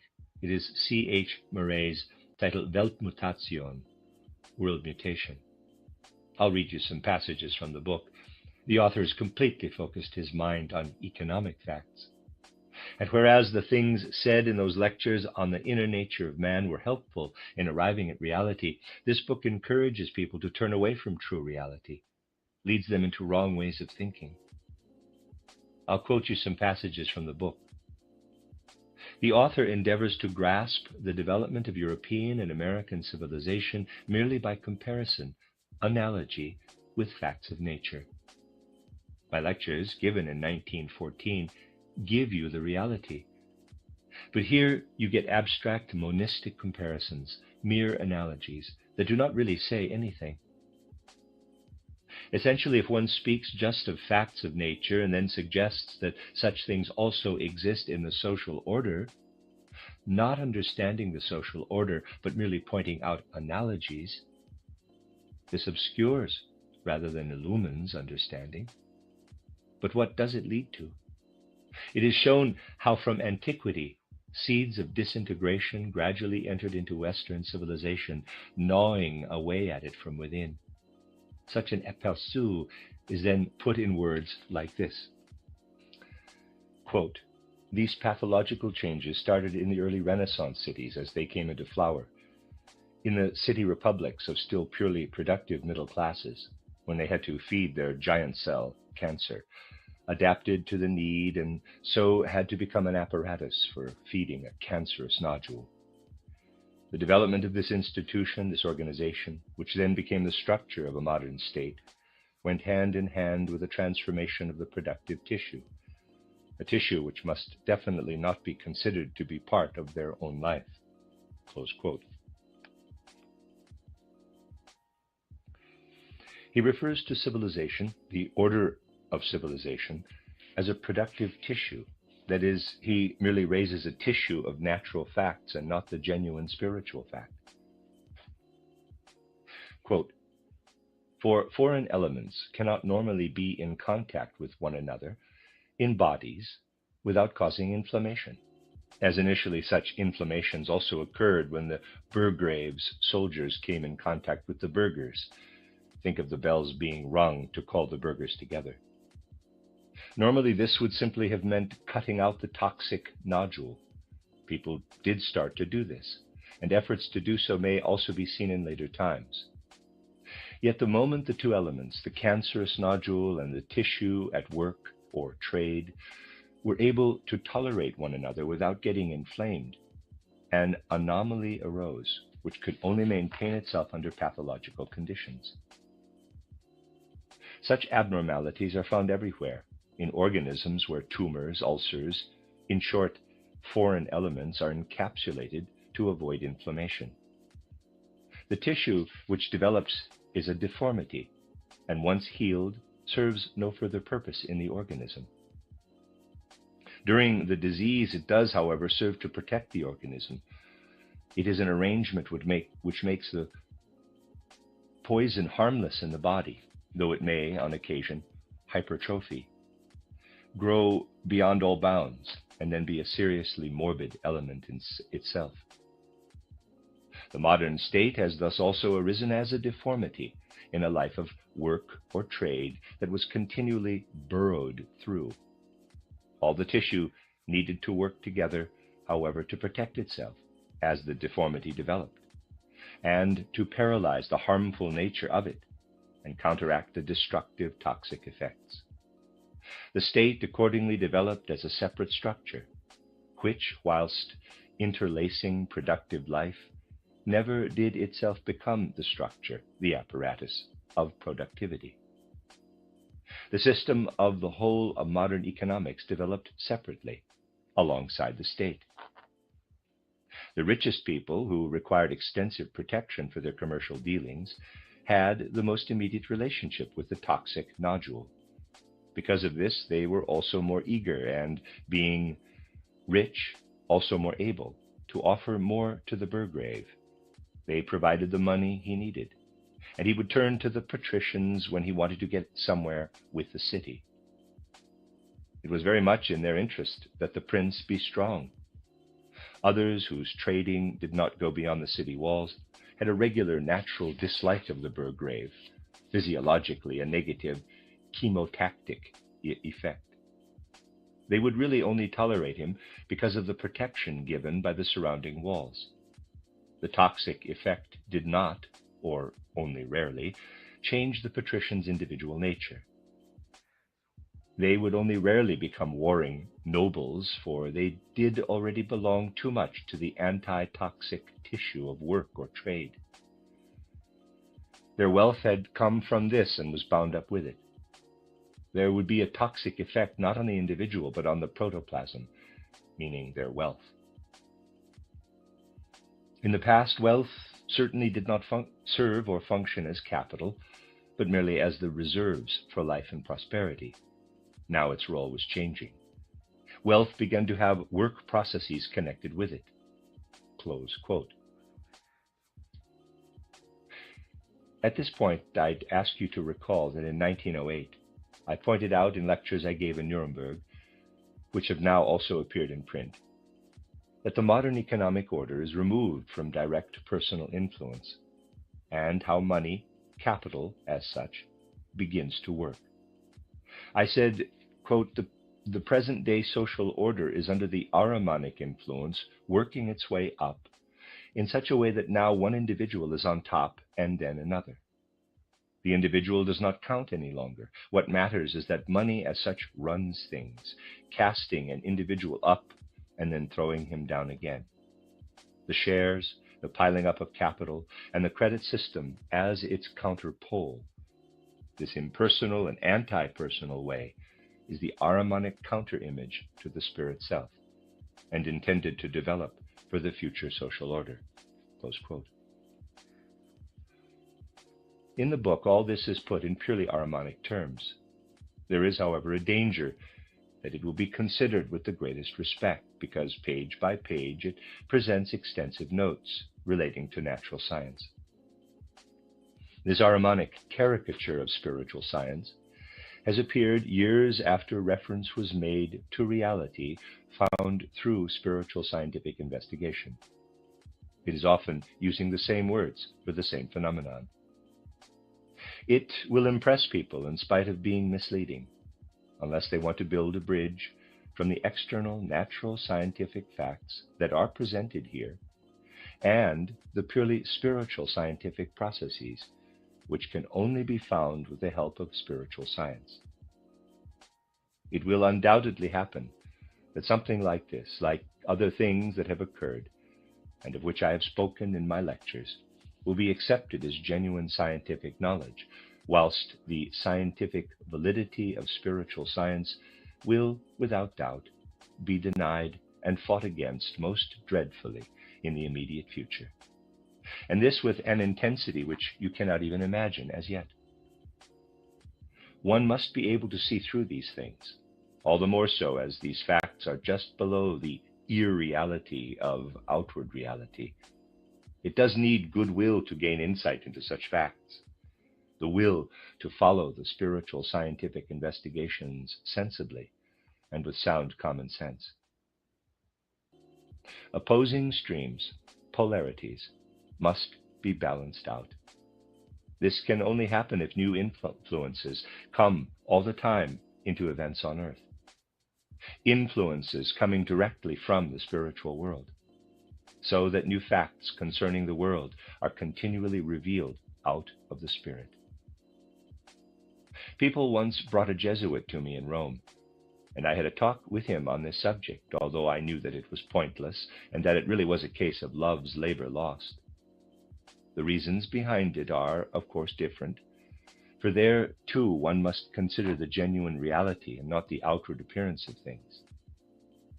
I tried to explain to the Jesuit that in the first place, he himself has to assume a revelation of the supersensible in the mystery on Golgotha, and what has been written about it in the inspired Gospels, and that the Roman Catholic Church does assume a continual development of spiritual life in the case of the saints. He replied, as one would expect, quote, "Yes, all that is correct, but it is over. One must not bring it about intentionally. In the present time, it is a devilish thing to work one's way through to spiritual life. It is permissible to study the mystery on Golgotha, the Gospels, and the lives of the saints, but unless one wants to be in the power of demons, it is not permissible in any way to seek to make a direct connection with the spiritual world." Close quote. It was to be expected that he would say this. I could give you many such examples. There are those who are utterly against more and more new spiritual truths getting known. The Roman Catholic Church greatly fears even Spiritism, which we are certainly not in sympathy with. They are afraid that it might happen that something from the spiritual world comes across through a medium, something which the Church cannot admit as it wants to stay within its old traditions. It fears Spiritism because it is based on materialism and could easily, so the Church people have believed for decades, gain adherents when in some way or other something might be instilled into the world from the spiritual world, and the Church wants to rule the world. You know that in 1879, the possibility arose for the spiritual world to have a tremendous, deep-reaching effect. I have said on several occasions that the battle that had been fought among spirits in the spiritual world entered into the earthly order, the Michaelic order. Since then, there have been occasions when things of the spirit were taken in by human beings who wished to do so. Please do not think that the initiates in the Roman Catholic Church do not know this. They know these things, of course, but build dams to keep them away. It is exactly in connection with this fact that spiritual life has been especially nurtured by the spiritual world since 1879, that the Roman Catholic Church has, with foresight, established the dogma of papal infallibility as a dam to hold back the possible influence of any spiritual truths. Now, of course, if people are, thanks to the infallibility dogma, only permitted to work inwardly through things proclaimed ex cathedra from the papal chair, as they seek to develop a philosophy of life, that is a mighty dam to block the inflow of spiritual truths directly from the spiritual world. This is the Roman element, which had its conditions pertaining to nature in the past, and from these brought across the rigidity in its traditions, the rigidity in excluding any spiritual substance that might enter into human souls. Another stream must be looked for at the center, which at about the time when the infallibility dogma coming from Rome was in preparation, has to be taken serious note of for the peoples of the English-speaking world in England and America. We have spoken of this occult center on various occasions. Traditional and falsely idealistic elements in the head allow Ahriman to make himself felt in the lower human being. As you have seen, materialism causes spiritual principles to develop in the lower human being. And of course, if it is not kept supplied from the head with the new spiritual truths which are revealed to the world from time to time, it will be caught by Luciferic powers, Luciferic principles. The center, which has such a great influence on the Anglo-American peoples, mainly seeks to reckon with the other pole. The occult masonry, rooted in this center, has a great influence on developments in the outward culture of the whole civilized world. It encourages materialism, being able to see through things, just as Rome has done with the papal infallibility dogma. Rome used infallibility to build a dam to prevent spiritual truths coming in from the spiritual worlds. Masonry seeks deliberately to encourage the spread of materialism in modern civilization, the spread of materialistic ideas in a lifestyle that is more or less materialistic. And the peculiar thing is that Anglo-American initiates are generally right when they speak of Rome. However much they vituperate about Rome, they are saying the right thing. They also know that there is spiritual life and the possibility of a continuous influence, though they keep this secret, only allowing it to flow into civilization through unknown channels. The non-English speaking peoples in the civilized world have in recent decades, we can say in the last half century, most extensively taken in the things that came from that center. In the form which they take at present, other cultures are not really existing on their own, but are in many ways fed by the materialistic tendency coming from that center. What Rome says of the center of that occult Freemasonry, the orders, is also right. We may say, therefore, that what Rome says is right, and what the occult Freemasons say is also right. This is indeed the problem, that in reality these things are most eminently able to throw people to the Luciferic or the Ahrimanic side, but are not open to censure in what they say, because what they are saying is quite right. They say the right thing when speaking about the others. This fact merits thorough attention in the trends of modern civilization. People generally fail to look and see what becomes of something or other. They always look at things which are put into words for propaganda. But it is not the wording of any propaganda which matters. Materialism in the world of ideas was meant to make the lower human being too materialistic, but it actually makes it spiritual. It should be that by talking abstract idealism, talking of all kinds of beautiful moral ideals, we make human beings more moral. In fact, we make them, forgive me, speaking metaphorically, fat, materialistic in their lower nature, dull and sleepy. On the one hand, there is a marked tendency to make human beings Ahrimanic and sclerotic, above all a Jesuitical way of doing things. On the other hand, there is a marked tendency to make the Luciferic spirits serve the materialistic world order, so that materialism leads to spirituality, spiritualization, but with Luciferic orientation. It really is not enough merely to consider only the surface appearance of things and take it literally. We have to consider true reality.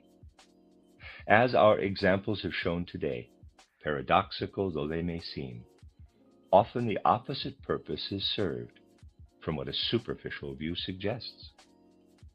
The present situation is that people are working in the world according to the principle of occult orders, but keeping the matter secret. Rome is working according to the occult order, and so is the other center. Power lies in the fact that people are kept in the dark and not told what is really going on. This is the source of the hatred and enmity toward people who then come and tell them what is going on. The naivete of some people, a naivete where they keep thinking that something is achieved with the streams I have mentioned, is particularly harmful when one shows them that our spiritual science leads to a beautiful view of Christ Jesus, or the like. When one shows them how the most profound truths of spiritual science may be found in genuine Christianity. It is naive to think one can gain the attention of certain groups if one shows them that one has a truth which they really ought to acknowledge, considering the whole of their principles. This will actually provoke opposition. The more we show certain groups that we have the truth, the greater will be their opposition. And the more this truth proves effective, the more intense will the opposition be. In recent times, people were merely wanting to see if the anthroposophical books were available in greater numbers, and thousands of people listened to anthroposophy, after all, before going into the attack, not because they think that anthroposophy is untrue, but because they fear that anthroposophy will offer the truth. This has to be considered. There should be no naivete in our ranks, but penetrating perception, looking at things without prejudice or bias. It would please me if you were to take a sentiment and impression home with you from this lecture. Let me repeat once more what I said at the beginning of today's lecture. It is not so much the details which matter, but a general impression, a sentience of the whole spirit of this lecture.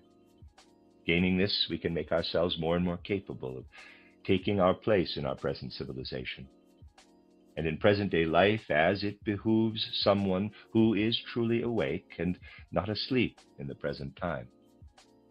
We will continue with this the next time, the end of Lecture 9.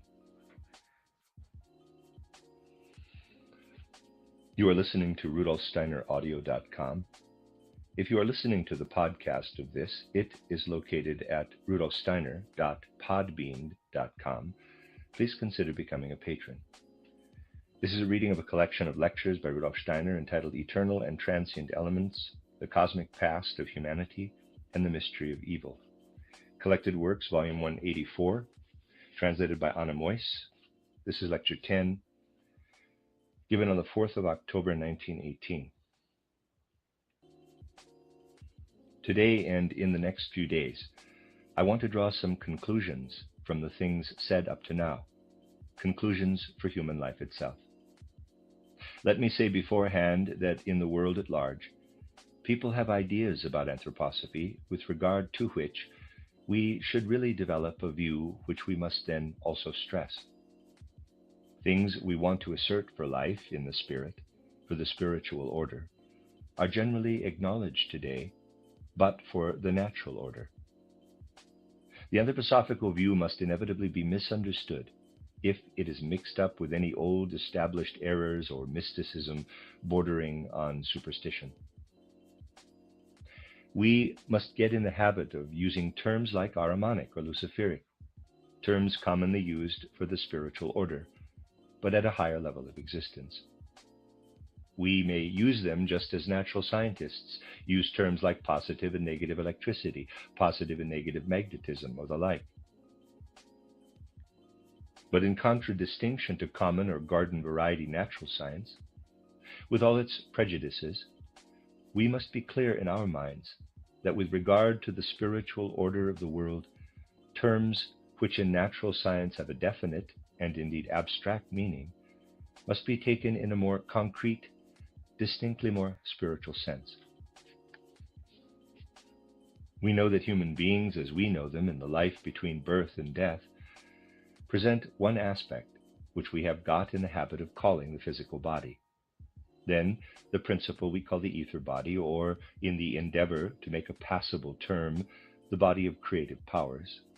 Then, and this already has spiritual character, the astral body, though it does not yet have the conscious mind character that fills the present-day conscious mind, which is closest to us. The principle which we call the subconscious, the term used by many people today, would be part of the astral body.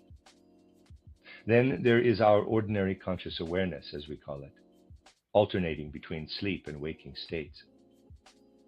This sends only chaotic dreams into our sleep states, and in its waking states does not content itself with views or opinions, but takes recourse to judgments and abstract concepts. All this we refer to as the human I, capital. We might say that people of today only know where they are at when it comes to this last principle, the I as such. This I is mirrored by the conscious mind. It is where all thinking, feeling, and will to act actually take place. Everything else, astral body, ether body, and the physical body, in its true configuration, are below the level of consciousness, and also of the I. Anything that can be said about the physical body in anatomy, physiology, and so on is merely the outside. Essentially, it is nothing but the awareness of the human physical body we gain in the same way as we gain other information through the senses. It is the outer image of the physical body for the conscious mind, but not the physical body itself. The three parts of essential human nature, which we call pre-earthly, as far as their evolution is concerned, you know this evolution from my title Occult Science, are initially outside the field of conscious awareness. You know that with regard to the spiritual order, we speak of the spirits in hierarchies that are above man, whilst three worlds of nature, animal, vegetable, and mineral, are below man. As soon as we consider the human being spiritually, we can no longer speak of the details of the astral, etheric, and physical bodies, of which ordinary sciences, or also anthroposophists, speak, when they are only concerned with human life as it is perceived through the senses. As I said in earlier lectures this autumn, the spirits of the individual hierarchies are connected with these lower levels of essential human nature if we consider their true nature. In the sense of what I said the other day when speaking of Goethe's philosophy of life, we can say that insofar as human beings develop in time with these three aspects of their nature, insofar as they go through the development which we can follow from birth to death, they relate to particular spiritual powers which are behind that development.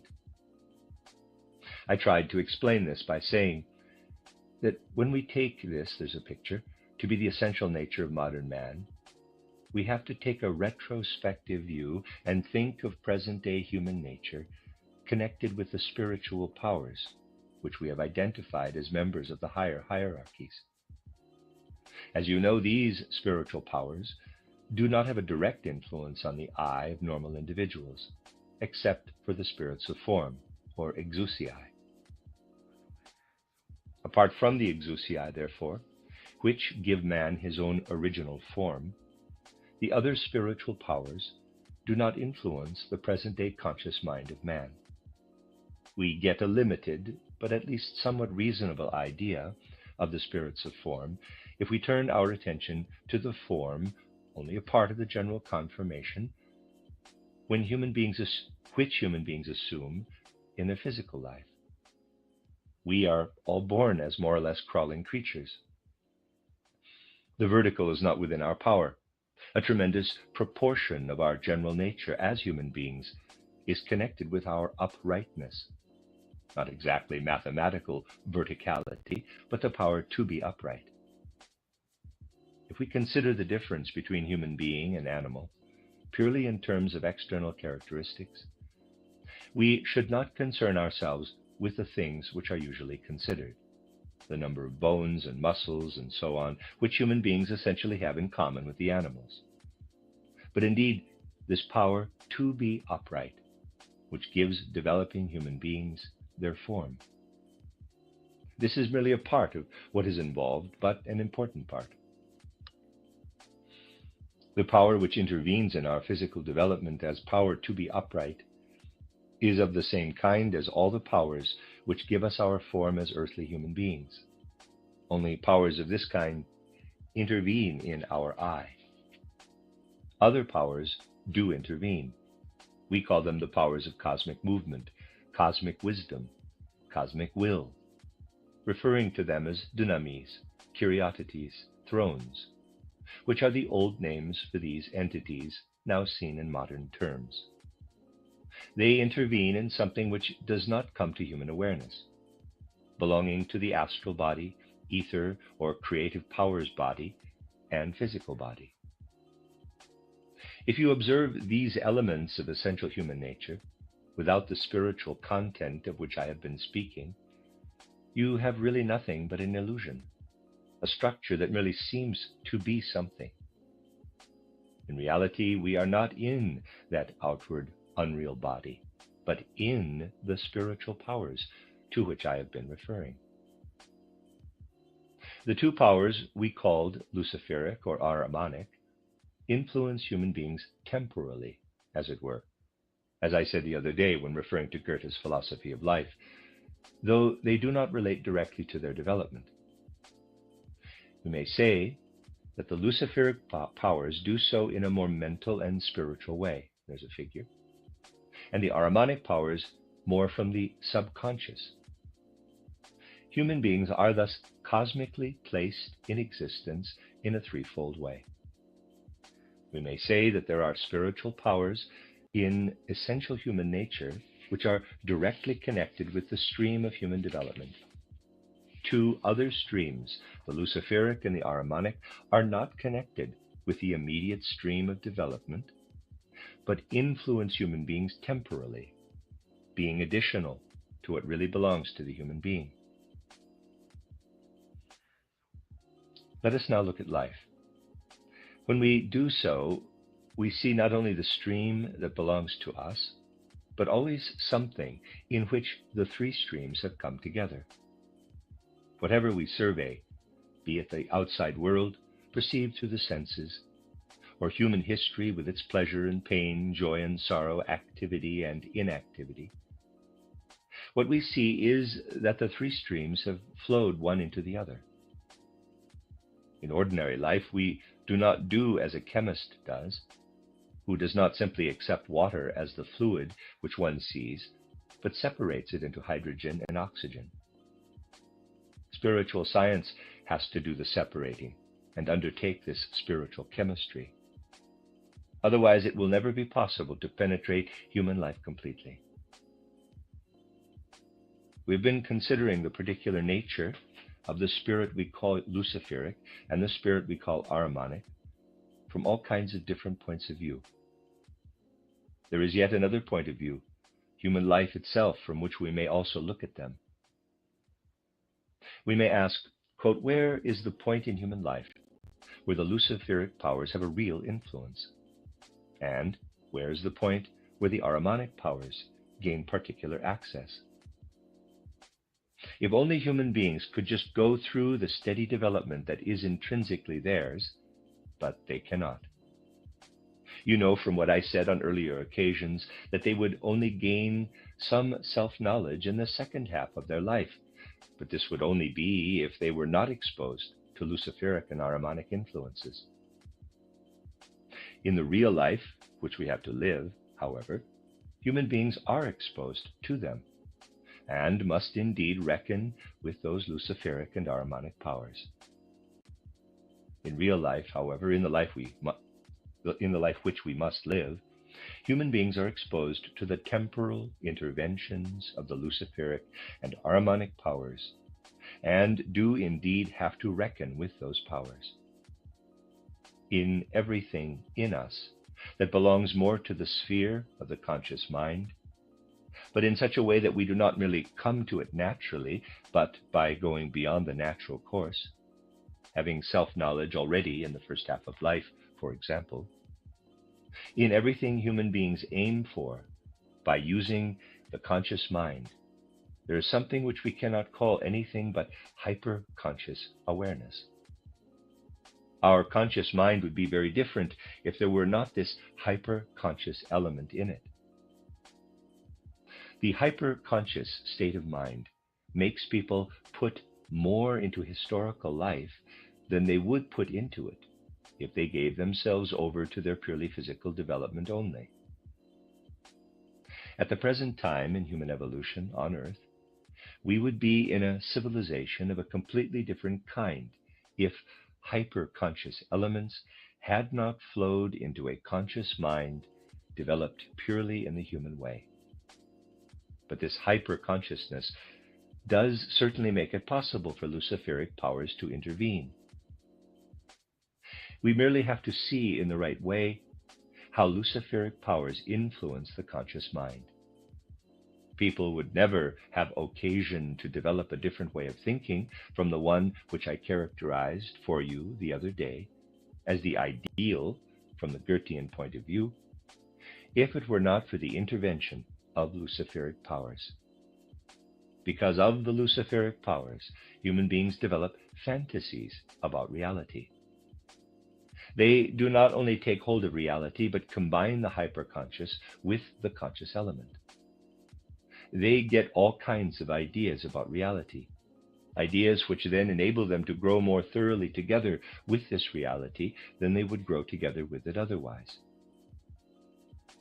If we take the whole field of art, we have to stress that in art, where the hyper-conscious element plays such a great role, unless art is to degenerate into naturalism, the luciferic element has to prove effective to the highest degree. It will not do, and I have stressed this time and time again, just to say that people should keep away from the luciferic element in their lifetime. If they were to do so, they would not be able to live a real life. They would be utterly Philistine. Luciferic mental agility and intellectual liveliness are again and again acting like a leaven to save human beings, spurring them on to escape their Philistinism. But in a way, we might say, this luciferic agility and liveliness does also make people inclined to take a bird's eye view of the world. Everything by way of program, of really good ideas coming up, which people always think will bring the golden age in some way or other. All this comes from the luciferic inclinations that flow into human beings. Everything which makes people endeavor to escape from being together with reality, every means by which they would seek to raise their wings above the situation in which they have been placed as human beings, all this suggests a luciferic element. The luciferic principle in human nature is the drive, which makes us again and again grow less interested in others. If we were to follow our own inherent human nature, that is, the powers of development that belong to the actual human stream, our interest in others would be much, much greater than it actually is. The luciferic spirit, which is part of human nature, leads to a certain lack of interest in others. We should attach considerable value to this very point in studying the essential nature of the human being. Many things would be different in this world if we were to acknowledge this real urge we have to be much too interested in anything we concoct ourselves, and take far too little interest in anything which other people think and feel and do. We only gain true insight into human nature if we let a question illuminate our view of the human being, and that is, quote, what drives me away from developing an interest in others, close quote. It will have to be a task set for future human civilization to develop exactly this insight into human nature. Today, we often still call it knowledge of human nature when someone says that what he imagines to be human nature is or ought to be such and such. To take people as they are and be clear in one's mind that people as they are, even if criminals, which is something that also has to be said, will tell us something about the world that is more important than the fantasies we have about essential human nature, however great our ideas on the subject. To say this to oneself is to give the luciferic element the right degree of equality in us. Such endeavor to understand human nature would tell us infinitely much. The present age is really further removed from the nature of human evolution on Earth than any other. Do not confuse what I mean here with being uncritical about human nature. Of course, anyone who makes it his rule to say, quote, you must consider everyone to be good and love everyone equally, close quote, will make things nice and easy for himself in a luciferic way, for he is really and truly basing himself on fantasy. To consider everyone to be equal is really and truly a luciferic fantasy. It is not a question of cherishing a general idea, but exactly of taking each individual in real terms and developing understanding that is full of love, or perhaps better put, quote, full of interest, close quote. Now we may ask, quote, what is the point of all this luciferic power in us if it prevents us from being tolerant of human nature in a way full of wisdom and developing an interest in it, close quote. That power has its justifiable place in the human mind and spirit. This luciferic power does have to be there as well, For if we were only in the ongoing stream, developing the inclination to gain insight into every human being, we would simply drown quite miserably in our knowledge of the human being. We would drown. We would not be fully ourselves. It is connected with many of the secrets of existence, that there is really nothing to be found in it, which, if consistently followed, its consequences taken to their extreme, will not then turn into evil, into misfortune.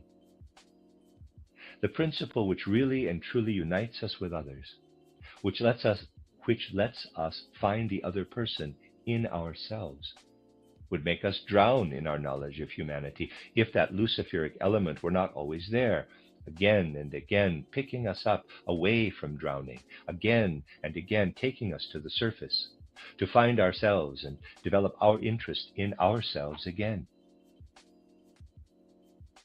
In our relationship to others, we are constantly alternating between our own inherent power and the luciferic power.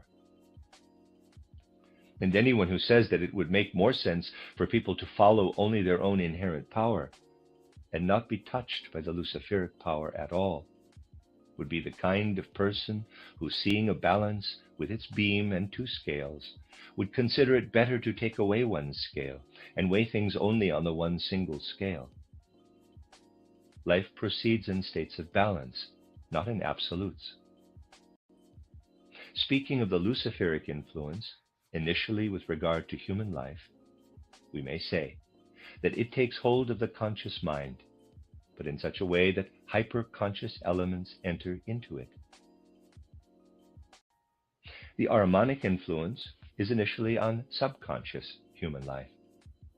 The Ahrimanic powers enter into all the subconscious, often most artful drives which are part of human nature.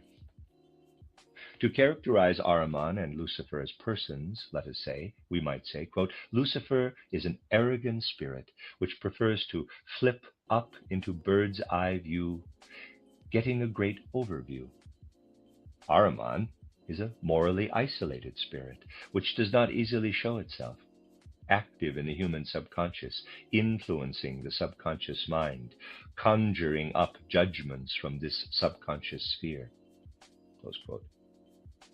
People then think that they form judgments in the conscious mind, when in fact they are often conjuring them up from their artful subconscious impulses, or also let them be conjured up by Ahrimanic powers. As we know, religious references often originate in ancient spiritual scientific views, and Peter was not wrong in referring to Ahriman as the lion who walks about, seeking whom he might devour. Peter called Ahriman this because Ahriman does indeed prowl about secretly in the subconscious mind and seeks to achieve his goal in the world by drawing the subconscious power of the human being to himself, using it to achieve goals in world evolution that differ from those which are reached by following the straight line of human evolution. With regard to historical life, it is always the luciferic powers which make us think up great cosmic dreams, which, however, are not in accord with human nature. Think of all the great utopian ideas people have thought up. This happens because such luciferic thinking has the bird's eye view perspective, ignoring all the lesser life down below. People then think that the world can be organized along the lines which our thoughts take from the bird's eye view. Such ideas about creating an ideal world are luciferic by nature.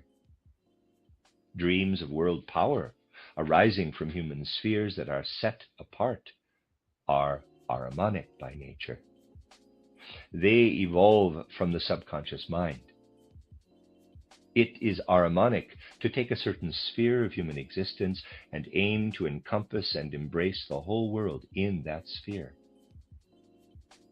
Anything connected with the desire to gain power over others, everything which goes against sound social aims, is Ahrimanic by nature. Anyone of whom we are able to say that he is possessed by Lucifer, now not in a superstitious but in our sense, is losing interest in others, Someone who is possessed by Ahriman wants to have power over as many people as possible. And if he is clever, will use their weaknesses to gain power over them. For it is Ahrimanic to look for human weaknesses in the underground sphere, in the subconscious, and so gain control over people. We now have to ask where all this comes from. The question which has to be of the greatest interest to us is, quote, where does all this come from? What is the nature of spiritual powers, such as the Ahrimanic and Luciferic ones, close quote.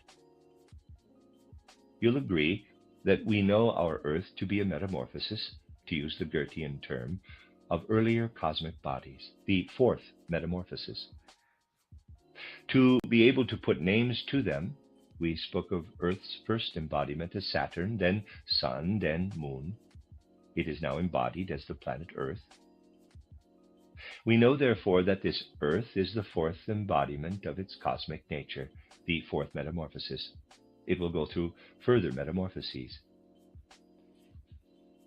We have to consider all this when we now want to ask, quote, what significance do the Ahrimanic and the Luciferic powers have in the whole cosmic setting in which man finds himself? Close quote. We know that the spirits of form are connected with the configuration of our Earth, the part of the cosmos with which we are in immediate contact. When we consider the special characteristic of the Earth's configuration, we find that it is identical with the quality which, as I said earlier, is found in the way in which we overcome gravity in our power to be upright. This may be just a very small part of it all, but still it is there. The spirits of form are, as it were, the ruling powers in earthly existence, in the present metamorphosis of our planet. And we know that they act through other spirits, to which in our modern way we give the ancient names of archai, archangeloi, and angeloi.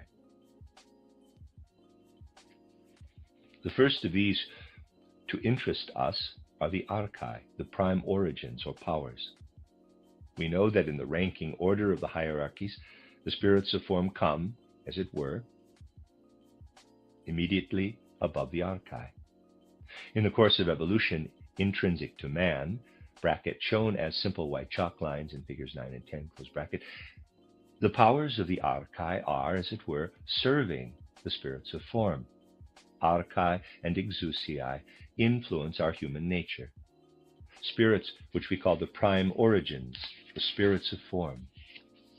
But apart from this, the following is also always the case.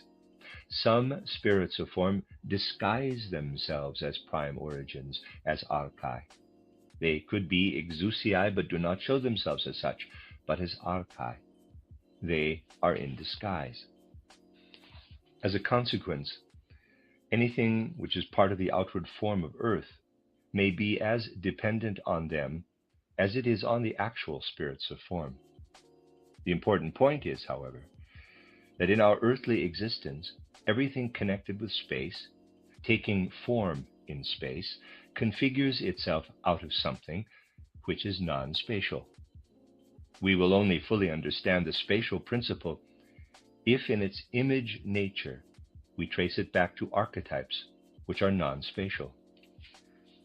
It is most difficult for Western minds to envisage the non-spatial, but the situation is that everything connected with our own intrinsic human nature, everything arising from the spirits of form and assuming configuration in space, results from the non-spatial.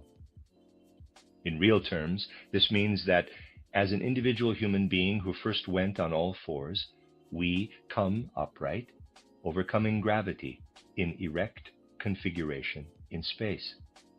The power which is behind this enters into space from a non-spatial sphere. So if we were merely subject to the spirits of form, which belong to us, we would, in every way in which we occupied space, bring the non-spatial to realization in space, for the spirits of form do not live in space. You will not find the divine if you look for it in space. Of course not. Any configuration appearing in space is a realization of the non-spatial. The spirits, which really are spirits of form, but disguise themselves as archai, as prime origins, would by their nature have been destined for the non-spatial sphere. But they enter into space. They are active in space. And that is the actual Ahrimanic quality. Spirits, which are designed to be non-spatial, have preferred to be active in space.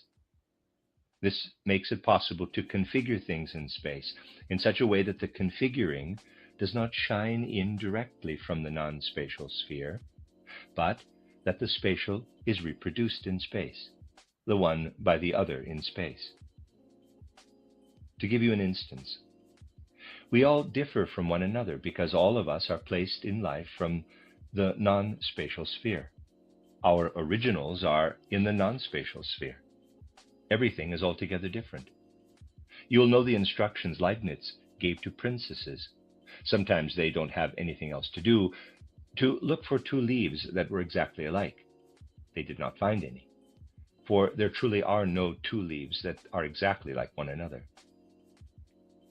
In a sense, therefore, we are, all of us, configurations that come from the non-spatial, for none of us are like anyone else. Yet we are also like one another, especially if related by blood. We are like one another because there are spirits which shape spatial according to spatial, shaping the spatial not according to the non-spatial, but also the spatial according to the spatial. We are alike because there are Ahrimanic powers in us. People have to admit this to themselves. Otherwise, they'll go on speaking ill of Ahrimanic and Luciferic powers without ever wanting to understand them. This example shows most clearly how Ahriman plays into life. Insofar as you have the nerve to say, quote, I am a unique human being in my configuration and not like anyone else, close quote, you are in the straight line of evolution. And if this alone did apply in the world, if the Ahrimanic stream were not to come in from the side, no mother would take pleasure in having a daughter who looks so much like her, for she would notice that every human being is a reproduction in space of something non-spatial, with no spatial form resembling another. The entry of some spirits of form into space was the occasion that gave rise to the Ahrimanic principle. That principle is not, of course, limited to human forms being alike. It applies to many things, but we were able to give it as an example. I would now ask you to remember what I added, not to cheer you up, but as part of our subject matter, when I said that human beings are really only intelligent enough for self-knowledge in the second half of their life. I said that insofar as our life proceeds in time, and if it did only this with nothing else influencing us, we would indeed only gain self-knowledge in the second half of life. However, I said that Luciferic powers were active in the first half of life and produced a self-knowledge that does not arise from our own inherent human nature. But I juxtaposed what human life would be if it followed only its own inherent trend with the realm of eternity, as I called it. With regard to everything which is part of our essential human nature, we are a different person at 50 from the one we were at 20. We develop. With regard to everything where we do not develop, we belong not to our physical body, but to the element of spirit and soul, and are connected with the realm of eternity, the realm where time does not play a role. Just as something non-spatial is behind everything spatial, so something timeless is behind everything that exists in time. We would be completely different human beings if we did not have the connection with the realm of eternity. We would only wake up from a kind of dream life, as I said some time ago, when we were 17 or 18. But we live in the realm of eternity, and this balances out the half-asleep state in the first half and the terrible cleverness in the second half of life. All the spirits of the higher hierarchies that we know belong to this realm of eternity, the only exception being the spirits of form. They play into the realm where things evolve in time.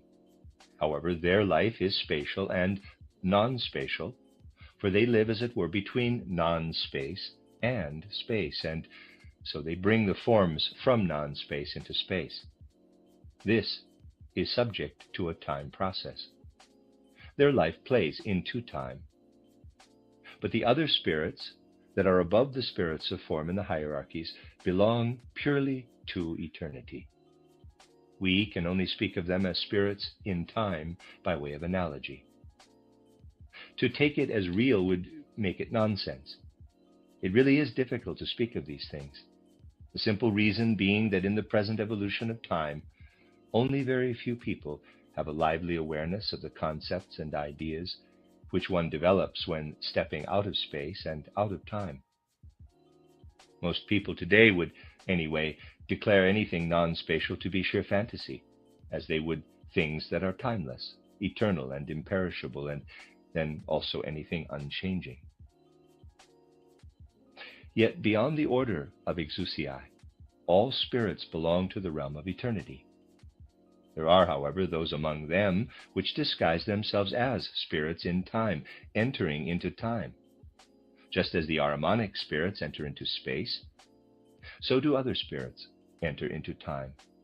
These are Luciferic spirits, which in the hierarchic order really belong to the spirits of wisdom, but act as spirits of form because they are doing so in time. They move the elements, which otherwise would be timeless in the human soul, into time. Because of this, some things which would be there forever, if we were able to follow solely the realm of eternity, are also subject to time. We may forget them, for instance, or recall them to a greater or lesser degree, which happens because of our body and soul nature, and not our spirit and soul nature. Recall, memory. The Luciferic powers are spirits of eternity, disguised as spirits of time. They are really spirits, spiritual powers of a most elevated nature in the cosmic order, ranking above those of which some parsons who consider themselves well versed in theology speak when speaking of the divine principle. In fact, they are talking about much less sublime powers, as we have mentioned earlier here in this place. These Luciferic powers have the potential to translate into time, as it were, things which otherwise, from our human point of view, would seem to us to be purely spiritual and eternal. They make it appear to progress in time. And it is this apparent progress of certain phenomena in time which solely and only makes people say that their mental and spiritual activity is connected with processes of a material kind. If our souls were not filled with Luciferic spirit, as it were, our mental and spiritual activities would be immediately evident as being spiritual by nature. We would never even think that mental and spiritual activity could be attached to matter. We would be aware that the only image which I often use is also the only correct one. That anyone who thinks his mental and spiritual activity has a material basis is like someone who stands in front of a mirror and thinks that the image in the mirror comes from an entity that is behind the mirror. Yes, the image does depend on the form of the mirror. In that way, our thinking also depends on our bodily nature. But in this respect, the body functions in much the same way as a mirror. This would be immediately apparent to the beholder if it were not for the Luciferic illusion that the mental and spiritual activity is configured on the basis of physical matter. To the degree to which Lucifer enters into the hyperconscious, he is again producing the illusion which fools us much in the way in which we may be misled to shatter a mirror in order to see what the person behind it is like. The illusion that something non-physical can derive from physical matter is essentially Luciferic. We may say that anyone who says that things of the mind and spirit are the product of matter is making Lucifer his god, even though he may not actually say so. To say that anything mental or spiritual arises from physical matter is exactly the same as saying that the mirror produces the mirror images as if the entities were behind it. To say such a thing is wholly identical with saying, though not in explicit terms, that Lucifer is God. We may also inquire into the opposite pole. It is a Luciferic notion that the mirror, physical matter, lets something flow from it that is non-physical by nature. The opposite pole is that human beings are also under the illusion that things in the world which we perceive through the senses could ever really have an influence on our inner life. If it were not for the Ahrimanic illusion created by powers that enter from non-space into space, people would realize that powers which are anchored in the sphere of matter can never influence essential human nature. To say that powers, energies anchored in matter, can take effect in human beings is purely Ahrimanic. Those who say this declare Ahriman to be their god, even if they do not explicitly say so. However, human beings float between these two illusions, one which again and again makes them think that the mirror lets images flow from it that are real entities, as if matter could generate mental and spiritual activities. The other illusion is that the external existence we perceive through the senses contains energies which can lead to human activities if converted in some way. One is the Luciferic, the other the Ahrimanic illusion. It is a characteristic of our time that people have no inclination to concern themselves with things of the spirit the way they do with the natural order. It is, of course, easier to talk about the spirit from a point of view of nebulous mysticism or of abstract concepts relating to nature than it is to enter into spiritual processes and spiritual impulses in a truly scientific way, the way one does for the natural world. We do live in an age when people must start to enlighten themselves about the principle which is active in their soul sphere. We know why the time has passed when people could find the impulses that would take them further in their unconscious. Today we must start to enter consciously into the field in which the soul lives and generates conscious awareness. We may say, therefore, that human beings would really be very different from the way they are now if they followed just their own inherent nature and the good spiritual powers in the world as they develop. The fact is that they follow this original development and are at the same time also under the influence of Luciferic and Ahrimanic powers, which are active in time. The question is, how can equilibrium arise between the three powers? To establish this equilibrium, or at least discover how it can be established, we have to pay attention to the following. People take things easy in external natural science, for in certain areas they base themselves on the principle, quote, one needs a knife to eat, so one takes a razor from its case and uses it to cut up the food on the table, close quote. Many scientific views are developed in this way. For instance, the one about death. In modern natural science, people tend to use not much more of the concepts at hand for the phenomenon of death, but the cessation of an organism. That is simple, and one can speak in the same terms of plant death, animal death, and human death, which is what some who call themselves scientists do in a really grotesque way.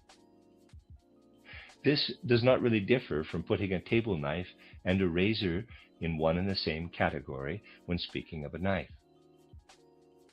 In reality, the principle which we may call death is different for plants, different for animals, and different for human beings.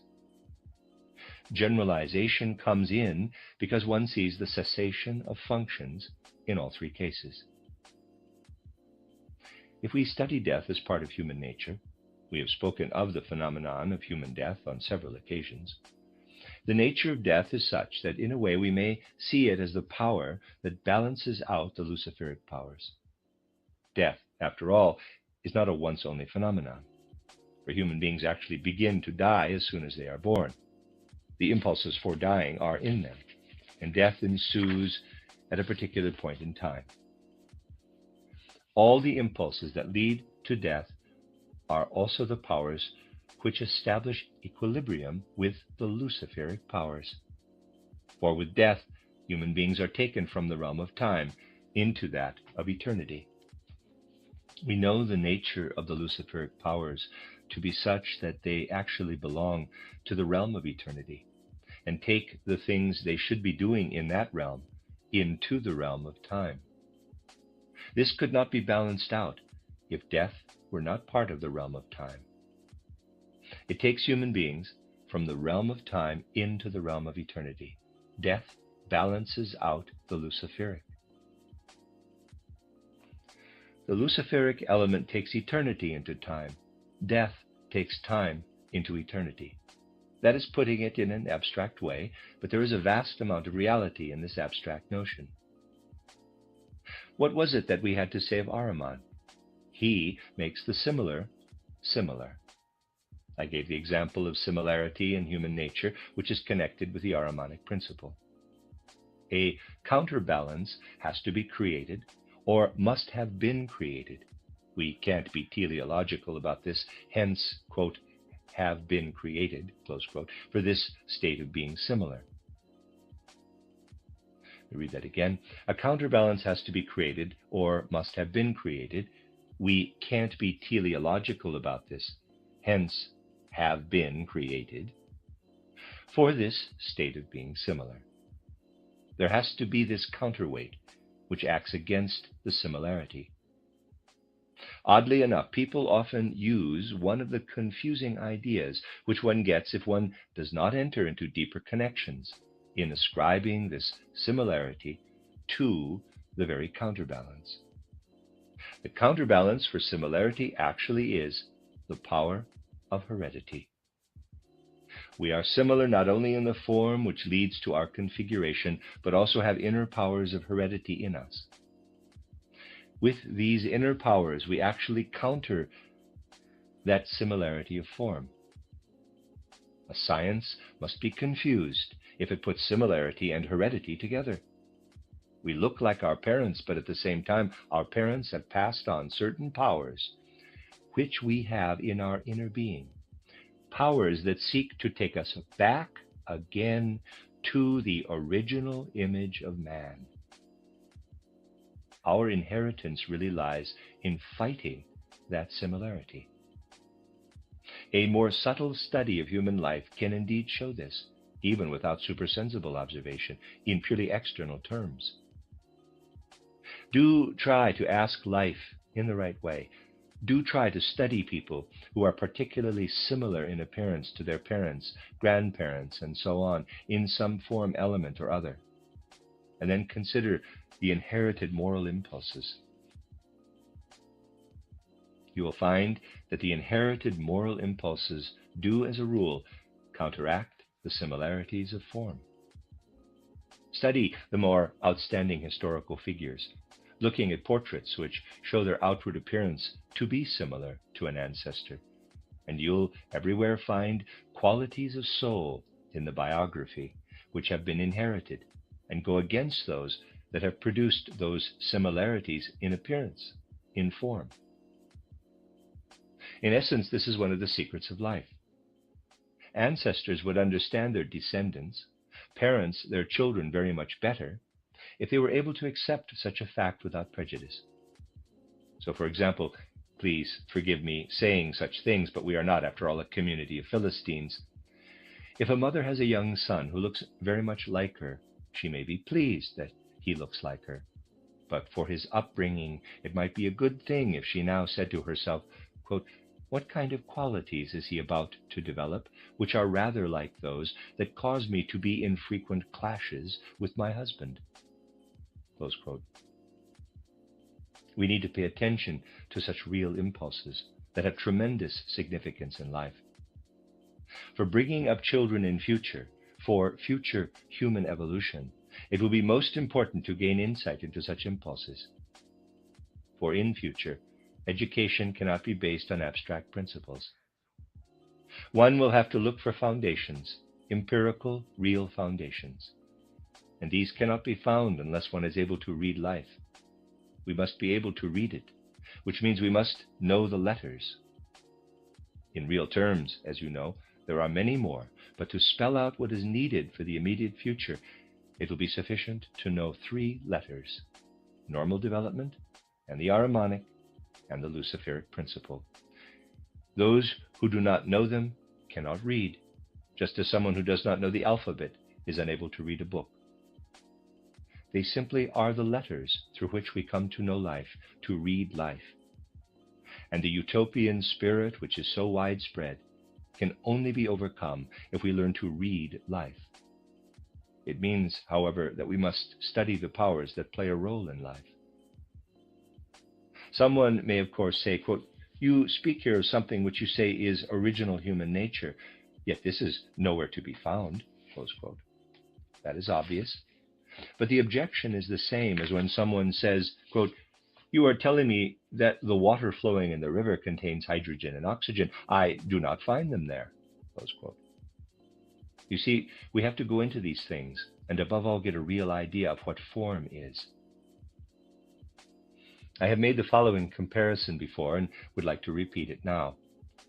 You may go to Koblenz in Rhineland-Palatinate, or also to Basel, and admire the river Rhine, and the thought may come to you, quote, "This Rhine, there it flows. No one knows for how long it has been flowing, for centuries no doubt, and perhaps even for time immemorial. How old this river Rhine is," close quote. What does old really mean? The water you see there will be somewhere entirely different in a few days' time. It will have gone. It certainly is not old. For a few days before, it simply was not there, but somewhere entirely different. What you see there certainly is not old. You should not think of it as centuries old. And when you speak of the Rhine, you will probably not be speaking of the channel in the ground in which the water is flowing. You are actually speaking of something which actually is not there at all. For speaking of reality, you cannot speak of something which is there in front of you. For what you have there in front of you is a coming together of currents that are active throughout the world, and it is merely that they are in equilibrium. Wherever you look, you see states of equilibrium. The realities are something which you need to penetrate. Spelling out life is only possible if we penetrate into the realities. Tomorrow, I'll talk about the way the Luciferic and Ahrimanic impulse is connected with the Christ Yahweh impulse, so that you may see how this Christ Yahweh impulse really relates to these streams. The end of Lecture 10. You are listening to RudolfSteinerAudio.com. If you are listening to the podcast of this, it is located at rudolfsteiner.podbean.com. Please consider becoming a patron. This is a reading of a collection of lectures by Rudolf Steiner entitled Eternal and Transient Elements, the Cosmic Past of Humanity and the Mystery of Evil. Collected Works, Volume 184. This is Lecture 11, given on the 5th of October, 1918. You will have been able to learn from the many things I said about the Christ mystery that we must make distinction between the general progress of evolution at the time of this mystery on Golgotha and the new elements that came into human evolution through that mystery. You have learned that this is a continuous flow of powers that come from the spirits of the higher hierarchies and are part of man's original inherent nature, and that there are also 2 lateral streams, one Luciferic, the other Ahrimanic. The Luciferic and Ahrimanic streams came to a peak within human evolution exactly at the time of the mystery on Golgotha. In a sense, if one may put it like this, humanity faced the danger then of development going beyond this peak, which could upset the balance between Ahrimanic and Luciferic activities for the whole of human evolution as it progressed. For the following had emerged in the course of this evolution. If we make progressing human evolution a straight line, there's a figure, we can say that this evolution has gone through, let us begin with the Lemurian age, the Atlantean age, and our own age, the fifth post-Atlantean age, as we may call it. Now I add the strength of the Luciferic influence as a red line, say something like this. We may say that there was a certain strength to it in the Lemurian age, and it grew, then became less, and this Luciferic strength diminished greatly and was then lost altogether in the Atlantean age, to rise again in post-Atlantean times. During the Atlantean age, I am speaking not of individual human beings, but of the evolution of humanity. Essentially, there was little direct Luciferic influence. But Ahrimanic evolution, I'll put it in yellow, was particularly strong in the Atlantean age, growing weaker here in the post-Atlantean age. I am speaking of historical development, and we have to be clear in our minds that when we characterize anything like this, we must always take account of what I said the other day. Quote, when Lucifer is particularly powerful, he calls up Ahriman in the subconscious. Close quote. So if the Luciferic curve is a strong one in our fifth age, this does not mean that Ahriman is outside our sphere. Quite the contrary. With Lucifer most active among the historical powers, Ahriman is particularly active in the subconscious regions of human beings. You see that there is a kind of wavy line for Ahrimanic activity and for Luciferic activity in the course of human evolution on Earth. A balance must be established between the strengths of the Ahrimanic and Luciferic elements. This state of balance has never been a perfect one in the course of historical evolution. There were times when the Luciferic activities were most powerful, and times when the Ahrimanic influence was really marked. If we consider the period of human evolution, when humanity was approaching the mystery on Golgotha, we find that the state of balance between the Luciferic and Ahrimanic powers was extraordinarily unstable, fluctuating, and there was no real balance. On the one hand, there was the stream of humanity moving toward the mystery on Golgotha, historically presented in the evolution of Semitic peoples. This stream of human evolution was particularly open to Luciferic principles, with the result that powerful Ahrimanic influences were generated in the subconscious. Greek nature, on the other hand, was very open to the historical Ahrimanic powers, with the result that the powerful Luciferic influences were generated in the subconscious. We will only understand Semitic and Greek civilization, which were polar opposites, if we really take note of this fluctuation between Ahrimanic and Luciferic influences in human world evolution. For the Western peoples, the influence of Greek civilization was of the greatest significance at the time when the mystery entered into Earth evolution from outside. This Greek influence was, however, already getting less, having passed its peak. Greek civilization was about to go into decline. We are able to say, quote, the Greeks developed sublime wisdom exactly because of the Ahrimanic influence, which became evident as a Luciferic element in their art. Close quote. This wisdom assumed a highly individual, humanly individual character, as we also said on other occasions. Basically, however, it was the greatest, where the things which the spirits themselves had taught human beings shone into Greek wisdom from very early times. We know that in very early times, the teachers of humanity were initiated directly from the spiritual world. The spirits of the world themselves spoke through them, And looking back to most ancient times in human evolution, we can, even at the beginning of the fifth age, still discern a marvelous original wisdom. Its concepts and ideas had been purified to such effect that it had adapted itself to essential human nature. In earlier times, it had been presented more in the form of pictures, of images by the great initiates. But the Greeks put it in ideas and concepts, adapting it to human nature. The most admirable thing about the Greeks, however, is the original wisdom which humanity had received from the lips, we might say, of the gods themselves, a wisdom still to be found in Plato's philosophy. Now, however, humanity was in danger of losing this wisdom.